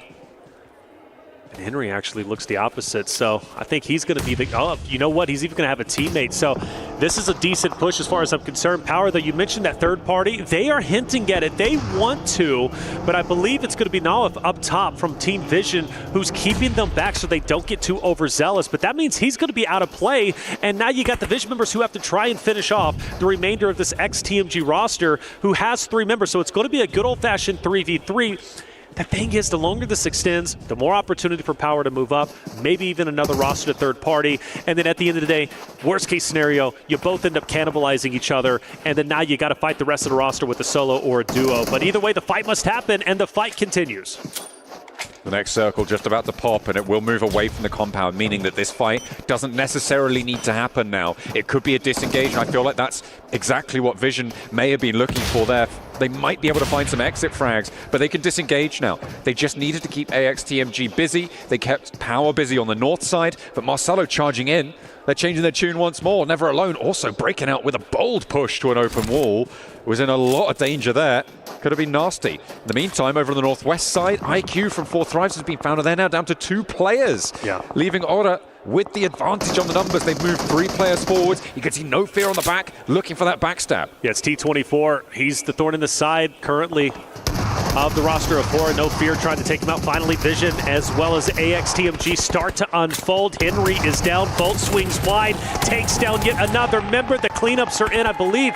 One solo remains. I don't know where that XTMG roster, or excuse me, it's Aaron. He's going to be off in the distance to the south of Vision. The question is, why was he so far away and not helping his roster? Because based off of what I'm seeing, he had a beautiful off angle, but he had zero effect. I think there just wasn't those sightlines available to him. It's really hard to have that impact against someone who's pushing so fast through those tight corridors. You don't know which window you're looking in towards. Could have potentially been played a little bit better, but in the end, has to back off. In the meantime, a lot of teams are suffering now as they're having to move through, past, around, any way to get past Chumasara. It looks like DRX are going to break out west. They're not going to go through. They're going to flow up towards where Horror were. They've given ground a little bit on Horror's side. Hyunbin, Rezable here, and this high ground position for DRX actually looking pretty tasty. They could potentially strike out all the way along it if they want to. Yeah, they could, and I think it's going to be necessary because fighting this fight against Yangon Galacticus is not going to be easy. They already got one down, like you said, back on the feet, though, for DRX. They're going to be a four-man unit, but Galacticos is looking straight at them. There is an opportunity, maybe, if a third party comes in onto Galacticos from the likes of Fireflux, maybe Weibo, who's just to the right-hand side of them. But for the meantime, Hora also, T24 going up against Jiggle, who is going to get taken down from the backside. I believe that was a third party from DRX. T24 finds the opportunity, takes a little bit of damage, but gets the finish nonetheless. There it is. And Horror now down to one player alive. They had four on that angle, but DRX moved up. They got a knock and a flush, I believe. I don't know where all of their players went down, but we just saw that Four Thrives kept it together towards the top side of those tables. DRX having a big impact here on all of these teams. They've managed to now get ahead of this Chumasara rotation. The flank out to the west, unchallenged anymore by Horror, is huge for DRX. This high ground spit of land is absolutely massive when it comes to the shots that they can take towards Fireflux, to Weibo, to Yangon Galacticos, and across the circle towards Regnum Karya. Yeah, they managed to take a power position. I'm so impressed. This could very well be the roster right before you to win 3 out of the 6 games today. A heroic effort for a roster that has played so very well. Already at 3 eliminations. One of the things we discussed was they're in 3rd place with 2 wins of the day. And that means because they're not necessarily slaying out per se, but this game could be incredibly valuable based off of their positioning. Now, I do want to say rest in peace, right, to one of our rosters, Four Thrives, who is out. I feel like they put up a wonderful fight and a good engagement against Alpha 7 a little bit earlier, but they exit a little bit earlier than they were wanting in our final game of the day. But yeah, at the moment, I think DRX are in a great spot. The question is, though, for Galacticus, how can they get out? Can they effectively lead? Because I think DRX is going to gatekeep them.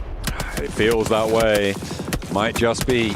Power in the meantime with 4 players. Alhaji wanting that res. It will be enacted right now. Ragnar brings him back to his feet. And they will play on us 4. Fidan now on the top ground as well as they open up with Ragnar finding a shotgun shutdown onto NC2. They now have only 2 players to worry about. They have to conclude this fight fairly quickly. You can see the circle now just starts closing. It forces the issue on this fight as Easy can't quite hold his nerve. There is a trade though, and Tony K wants to try and find the points where he can as Fadan looks to shut it down. Easy's out, but now in a 1 versus 3, they look to try and extract themselves, but Tony K has more to say. Will fall as 2 players now remain. Can they get this res in time? I don't think so. I don't know. It's going to be close, but they're going to try it, even picking him up, throwing him potentially in a car. You want to get your man back into the fight. They won the compound that they've been looking at for the longest time. Question is, will they have an effect in the late game? Meanwhile, we focus our attention onto Regnum Kara. Silas, again, so much for him in this tournament, going against Sleepy, who backs away, but the nade takes a little bit. Buggy, I believe, is now gone, and Sleepy, just a narrow bit of health, and this next nade should put him in the grave, and it absolutely will.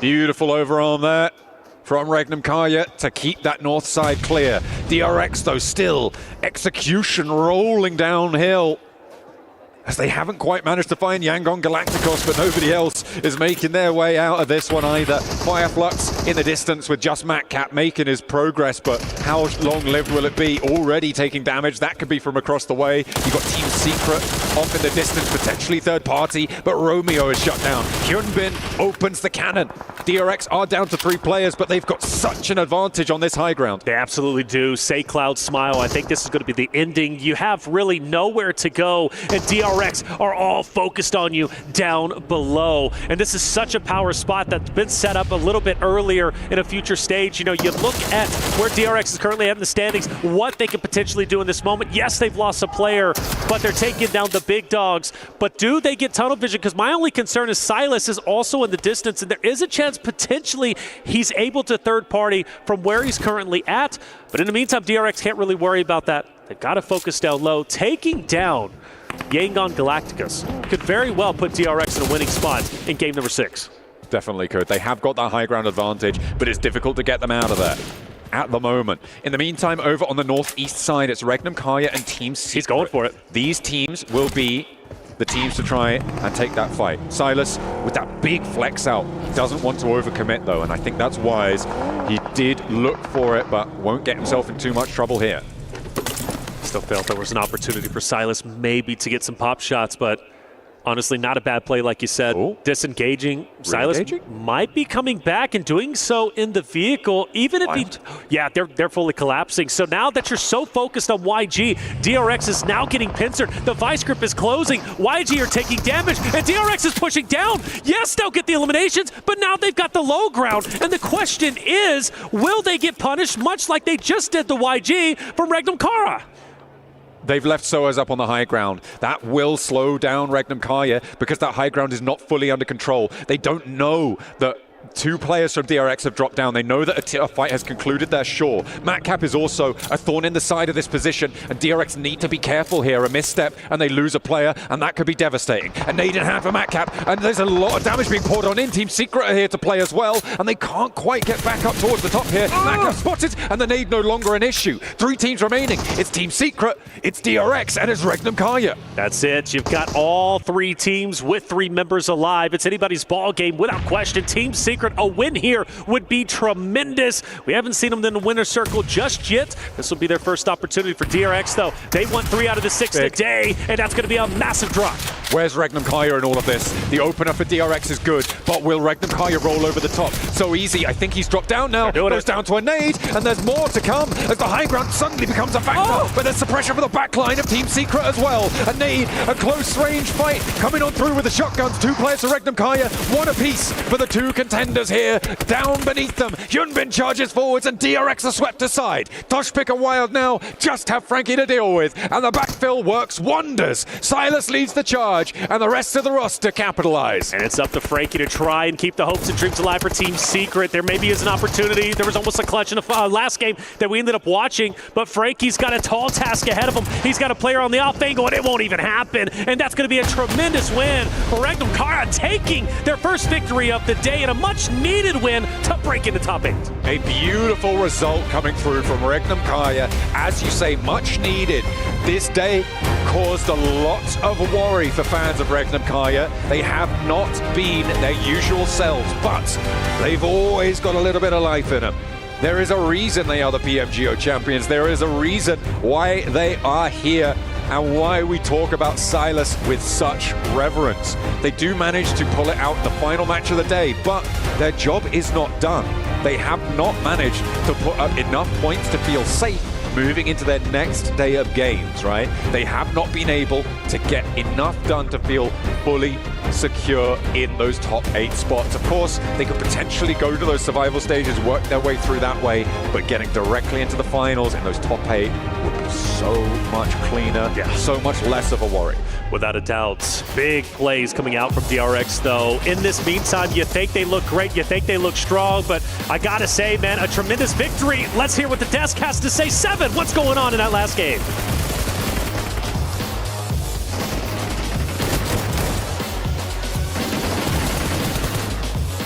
We finally got somebody different being able to get the win. Not DRX, not Alpha 7, not 4 Thrives. Regnum Kaya Esports being able to come out on top there with the win. And it came down to the high ground, Niptura. It really did. It was a really nice show from both of them, from Silas and the rest of the team. I think they had high ground for a long time elsewhere in the map, but then coming over, they were able to lock down a really good position. I just want to say, Silas looked very angry. They just won a game, and he's like, he's probably angry at today overall. Yeah, maybe he's still going to win. But no, a very, very strong position thanks to Silas in particular. He kind of scares away DRX purely by the act that he's there. His presence scares away DRX because, like, if we could fully commit to the fight on Team Secret and Yangon Galacticos, we're going to get third party. So we're going to rethink our whole strategy because Silas is a direct threat to our positions at that point in time. So Silas was very impactful despite maybe not fragging out big time in this match, like a Toss Pick, like a Wild, like a Loxy. So great to see the first Turkish chicken dinner here going into PMWC. And by one of the strongest Turkish teams as well with Random Karya. Now, there was another team that you guys were talking about that you kind of wanted to see there towards the high ground. I know at one point you were saying Hora Esports, Max. I was hoping they would send it. I think it was on phase 2 next to Truma Setup because it was free. Yangon Galacticos were around that position, but really they were no direct threat to that kind of area. And you said they couldn't even do much with it, but at least trying to get to that position and hold on to it for as long as possible. That would have been something I would have enjoyed a lot to see coming out of Hora, but they just went for another game plan entirely after that. Yeah, I think also, even if they decided not to go for that high ground, I would have liked to see them make a move against 4 Thrives up into the north side. The problem is that they were looking very good, but they just made 0 decisions whatsoever, which I thought was odd. They didn't decide to go for the high ground. They didn't decide to actually gatekeep and get rid of 4 Thrives so they could have control of the north. They kind of just spread out, had a good position, and sat. And it was like, well, you need to do something with your position now. They just didn't. Well, I mean, luckily, and I'm glad that it was, in a way, I'm glad that it wasn't DRX because they would have ended up winning every single match today in regards to every different map. And it is 4 Thrives doing just enough to take over that first place at the end of day 1 of PMWC at EWC 25 by just 1 point. 1 point is crazy, and actually it's 1 placement point. That's really interesting. We did see Alpha 7 go out a couple of times quite early on, so 4 Thrives just able to get that point across to just clinch it up for the end of the day is really nice. And that's kind of crazy to see that performance for 4 Thrives, right, Max? Because when we think of Alpha 7, we think of an aggressive team that getting the eliminations. For 4 Thrives to kind of be able to match that, that's really impressive. Oh, it really is. Like, you're going to head-to-head with one of the best teams in PUBG Mobile Esports history, right, 7. So that's a big statement coming out from the Pakistani team of 4 Thrives, though I'm going to be critical about 4 Thrives, which is weird because they are in first place. Tell them. They're still a bit indecisive. They still have room to grow. If they fix those issues on that first Miramar that we saw earlier, on that one Erangel game where they were a bit hesitant to push WBG, chances are they would still be in first place, but even have a lead against Alpha 7. The fact that they're doing this well and there's still room for growth is very impressive for the long-term potential of this tournament on 4 Thrives. And the reason why you're bringing this up, too, is because it didn't just happen once, Max. It happened twice. Yes. The fact it happened twice really hindered them. But you know what? Noki saved the day. He got the second place on Miramar, and that gave them still a few extra placement points, which were very important, as we saw there on the leaderboards. And that's another thing we got to mention about 4 Thrives, too, Neptura, is that it's not just Falak, it's other players also starting to step up. Yeah, it really is. T24 is coming into his own. Falak is coming into his own. We've talked about him, you know, getting into his prime here. T24 as well. IQ is a phenomenal IGL. He's doing some really, really good stuff as well. The whole team, Naki, you know, able to almost clutch a 1v3 against Alpha 7. The fact that he didn't do it doesn't matter. He almost did it. It was down to the wire. I mean, that is huge for them. So just a really, really big squad of some really great players coming into their prime all at once. I can imagine Crypto being like, guys, is there space? Like, full season? Please. Guys, I swear I could do Don't send me DM, guys. I don't want this heat right now. I'm not going to say anything. All right. It's going to leave that there. We're currently in good terms with the Pakistan fans, so let's keep it that way. DRX, there you go. You guys have your winners for the day. DRX being able to get 2 wins. Alpha 7 being able to get 2 wins in Erangel and in Miramar there, those 2 apiece, and then 4 Thrives with that win in Erangel. That's impressive too for 4 Thrives, still being able to be in that first place, even with just 1 win in comparison to what DRX and Alpha 7 have been able to do, Max. To be honest, Alpha 7 and DRX, if you look purely on the placement point side of things, especially for DRX before this last game, they got, a top 3 there, so they do get placement points. But you remove that last game, outside of that win, I think there was only 1 placement point for Alpha 7 and 0 placement points on the 2 games where they didn't win for DRX. So it's very topsy-turvy, very much like we get a chicken dinner and we get 0-point games with maybe a few eliminations here and there. So I say this a lot in PUBG Mobile Esports and for any esports in general. It's very important to see how good your bad games are. If you can get a decent average, even when your game is technically a bad game, I'm talking 3-4 eliminations, a placement point or 2, it stacks up really quickly on the long term here, and it could really help you solidify your position in the top of the rankings. So I want to see them perform a bit better when they know they're just not going to get those chicken dinners. That's right. And something to keep in mind, too, is, I mean, we do have different groups here. And there is going to be a different group coming in tomorrow, and it's going to be none other than Group Green, as Group Red is going to be sitting out. And tomorrow is going to be the last day for Group Yellow. So for Four Thrives, good to see you guys there in the first place. And for some of the other teams coming in, Natura, I mean, you got some heavy hitters too. Alpha Gaming. Yeah, Alpha Gaming. I'm so excited to see what's going to happen with Alpha Gaming, especially on Miramar. They're very heavily influenced towards Miramar, I feel like. And, you know, the games that we've been seeing out of the current teams, out of today's teams on Miramar, have been really, really interesting. So to have APG come into that mix is going to be super exciting. I'm also very hyped about Thundertalk Gaming playing here. Even though I'm more of a supporter of WBG coming out from the PL teams, so many people, I was kind of impressed with saying Jing is an MVP contender, which I would have to say, seeing how he plays in PL, is true. Yeah. But when it comes to Thundertalk, very strong locally. Globally, though, we've seen them a few times. They were struggling a bit, but now they have that international experience. So I hope that now they're going to get over that hurdle that we're not ready for this global stage. Now they should be ready. There's no more excuses, Thundertalk. Tomorrow, you better start off with a bang. And I mean, we kind of saw it too today from Weibo Gaming. We saw them start very slow, and then they ended up picking it up. So I'm just going to put you on the spot, Max. Do you think that Thundertalk Gaming is going to have that same effect coming into tomorrow, start off slow, get their gatherings, and then pick it up, or maybe coming hot? I do think they're going to start slow. I think it's quite realistic because they had PL just a few days or maybe a week or two before the start of PMWC. So I think they might be a little underprepared, to be completely realistic. So I think that this is going to be the first day is very telling as to how they want to play the rest of this PMWC event. Yeah, well, a lot of teams have surprised us. We have seen some amazing plays today in day 1 of PMWC. So let's take a look at some of the Kiria top plays of the day, because boy, there was a bunch. And we're going to start it off with none other than Falak and Four Thrives, Neptura. Falak, king, just absolute icon overall. I mean, I was going to say, yeah, king of the grenade, but he's also just king of everything at this point. He's just doing such a great job. And I think we've been talking about this a lot, Max, but overall, this team, Four Thrives, man, I don't think we ever expected them to do as well as they're doing day 1. I mean, I did pick them as like a good team. I think a lot of people were like, there's no way they're going to perform, but they are. I sound like Palpatine right now. They are going to perform. They are. So I'm very happy. This was not play of the day. Falcons, my goodness. You and me, Neptura, were putting our hair out after that. Like, them going for 2 crashes with 10 seconds difference between the two as a 2-man. On Alpha 7 and then Horror, Falcons, we love you guys. We do. But, we need to rethink those pushes because it was not quite what we were expecting. Meet me after the show. Meet me after the show. We have words. You're going to analyze for them? You're a coach now? No, that's Pico's job. Okay. I'm just going to say, hey, yo, we need to talk. Okay, network. Yeah. All right. Well, one favorite. You know what? Let's take a guess here. We got the Sony Hero of the Day. Before we show it, wait a second. Not yet. Take your guesses in the comments below. And I'm gonna go straight to Neptura. Neptura, who do you have first? I have Naki. 1v3. Almost. Okay. Mafioso. Ooh. Good pick. Guys, he's good at this. All right. It's like I've done this for like a few years. You know? Yeah. Okay. All right. I actually don't have to pick because I'm the host. So who's it gonna be? What? Okay, I'm bad at this. Sleepy.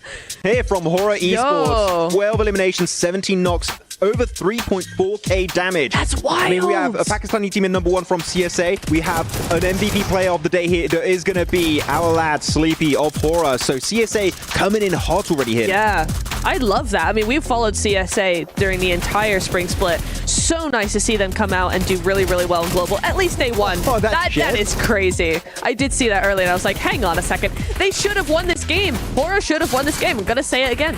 But they didn't. But it's okay. I feel like there's a lot of situations, especially for today, that we can say that Horror should have won that game, or Horror should have ended up being even higher in the overall. But if you're a team like Horror Esports, that's the position that you kind of want to be in, where we're talking good about you, where we're saying, hey, you're almost there. The execution just needs to be there, Max. One thing you can't knock Horror down for is that their early to mid-game stage is amazingly well executed. Yes. They always get into the late game stage. It's down to like slight adjustments that need to be made. I think it's more of a synergy thing because we saw, I think, No Fear get pushed by WBG, no backup whatsoever. If they start to play together a little bit more, have a little bit of a cleaner idea of how they want to execute the late game. I think on that one Erangel, the 4th Thrives on in particular, there were like slight fumbles in terms of exact position they want to play around. They fix that, we could start seeing wins from Horror. Like, they're getting very close. Slight adjustments will make them go that far.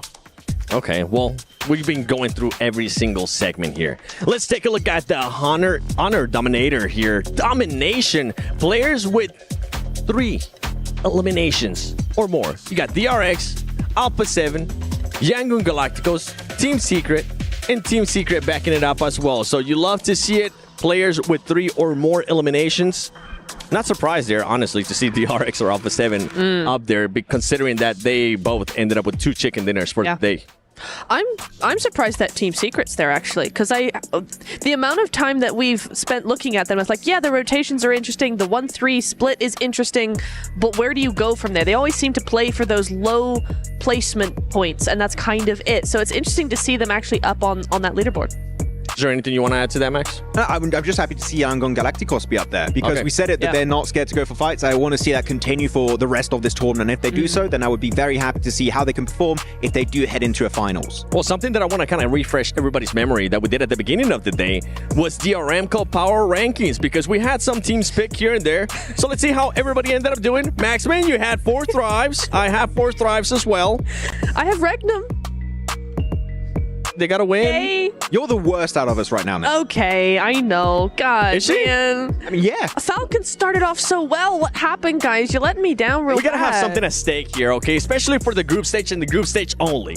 Whoever ends up getting the worst power ranking picks. Don't say it. Don't. For the 3 days. No. No. No. The worst person. Stop it. Should shave an eyebrow. No. Just one? Yeah, just one. Yeah, Oh, well, wait, both? I mean, if you got to make it even, we're gonna look weird otherwise. Okay, both eyebrows. Neptura, you better make it step it up. worse? You made it worse. I can't believe he just did that. Sorry. Sorry, Okay. Neptura. I didn't agree. Do you have a choice? Yeah. Yeah, probably not actually. I'm like, It's probably in the. I choose yes. Let's do it. Dang it! No. Power. Chat, back me up. Come on now. One person that's not going to be a power, and I'm actually intrigued to see who he's going to be interviewing. It's going to be Barney, so let's send it over to this stage. Welcome back to the main stage. I've got Falak here with me from 4 Thrives. Falak, what an impressive performance today. I've got to talk to you about how today went, really, because you had such a huge elimination total. Was eliminations the thing that you guys were primarily focusing on coming into this? Over placement points? Or, you know, how was the mentality coming into today? Yeah, our focus was to play aggressive because our team's gunpowder is really strong. So yeah, our main focus was on the kills, and we actually did it. So today was a very good day for us. Let's see, hope for the best for the day 2. Yeah, it was a really good day for you guys. I've got to talk to you a little bit about, you know, some of the teams that you're familiar with, because Alpha Gaming, who weren't here today in your lobby, you're quite familiar with them. Typically, when you drop an Erangel, you guys drop in quite a similar zone, and you often end up fighting early game, and that can sometimes ruin either one of your games, right, of getting into zone nice and early. Because they weren't here in your lobby, you guys managed to execute really well on Erangel, but I'm curious to know that when they're in your lobby in the coming days in the group stage, are you guys going to change your strats at all? Yeah, definitely we will make a strategy for them. I would not like to leak here. That makes sense. Yeah, don't tell. But maybe some adjustments will be made. I like to know that. Now, lastly, you know, we've got to talk about your team individually because, you know, you and T24, really strong fraggers. You've got your IGL IQ, but Noki today, he popped off. What an incredible day for him. He managed to secure the chicken dinner on Erangel, and then on Miramar, he managed to secure second place for you when he was the only one alive. You know, give some props to your team. Like, how do you feel about their performances today? Noki is a really good player, and people underestimate him, but he's proving himself right now at the biggest stage. So every player is doing his role. Hope for the best. Let's see what happens tomorrow. He's amazing. You guys played incredibly well. Congratulations on today and coming out on top. We can't wait to see you guys in the coming days at the group stage. So best of luck. Back to you guys.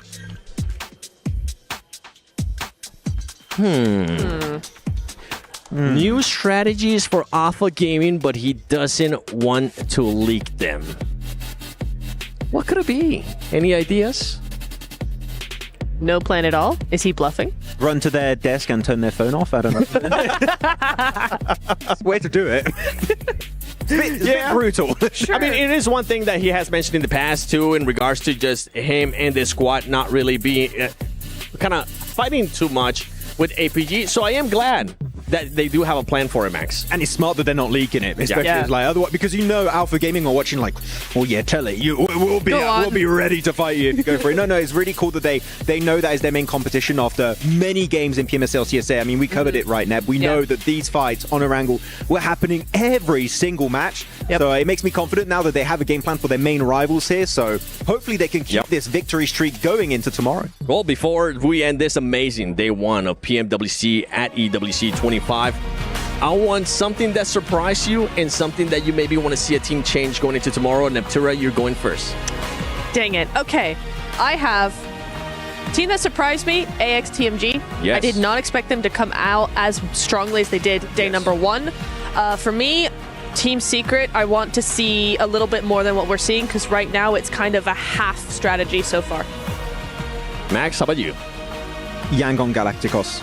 How aggressive they were ready to be in this lobby was very surprising. Of course, like they're not a top team right now, but there's definitely potential and there's a lot of room for growth. So it gets me excited for the long-term presence of this team in this esports scene.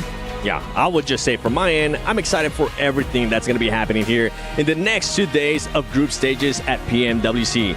My name is the 7WG, joined by none other than Maxman and Neptura. It has been an amazing day. I hope you guys enjoyed it. Make sure you tune in tomorrow, though, because tomorrow there's going to be a different group coming in, and there's going to be a lot of changes. Maybe some new hot drops. Who knows? Tune in for day 2 of PMWC at EWC 25.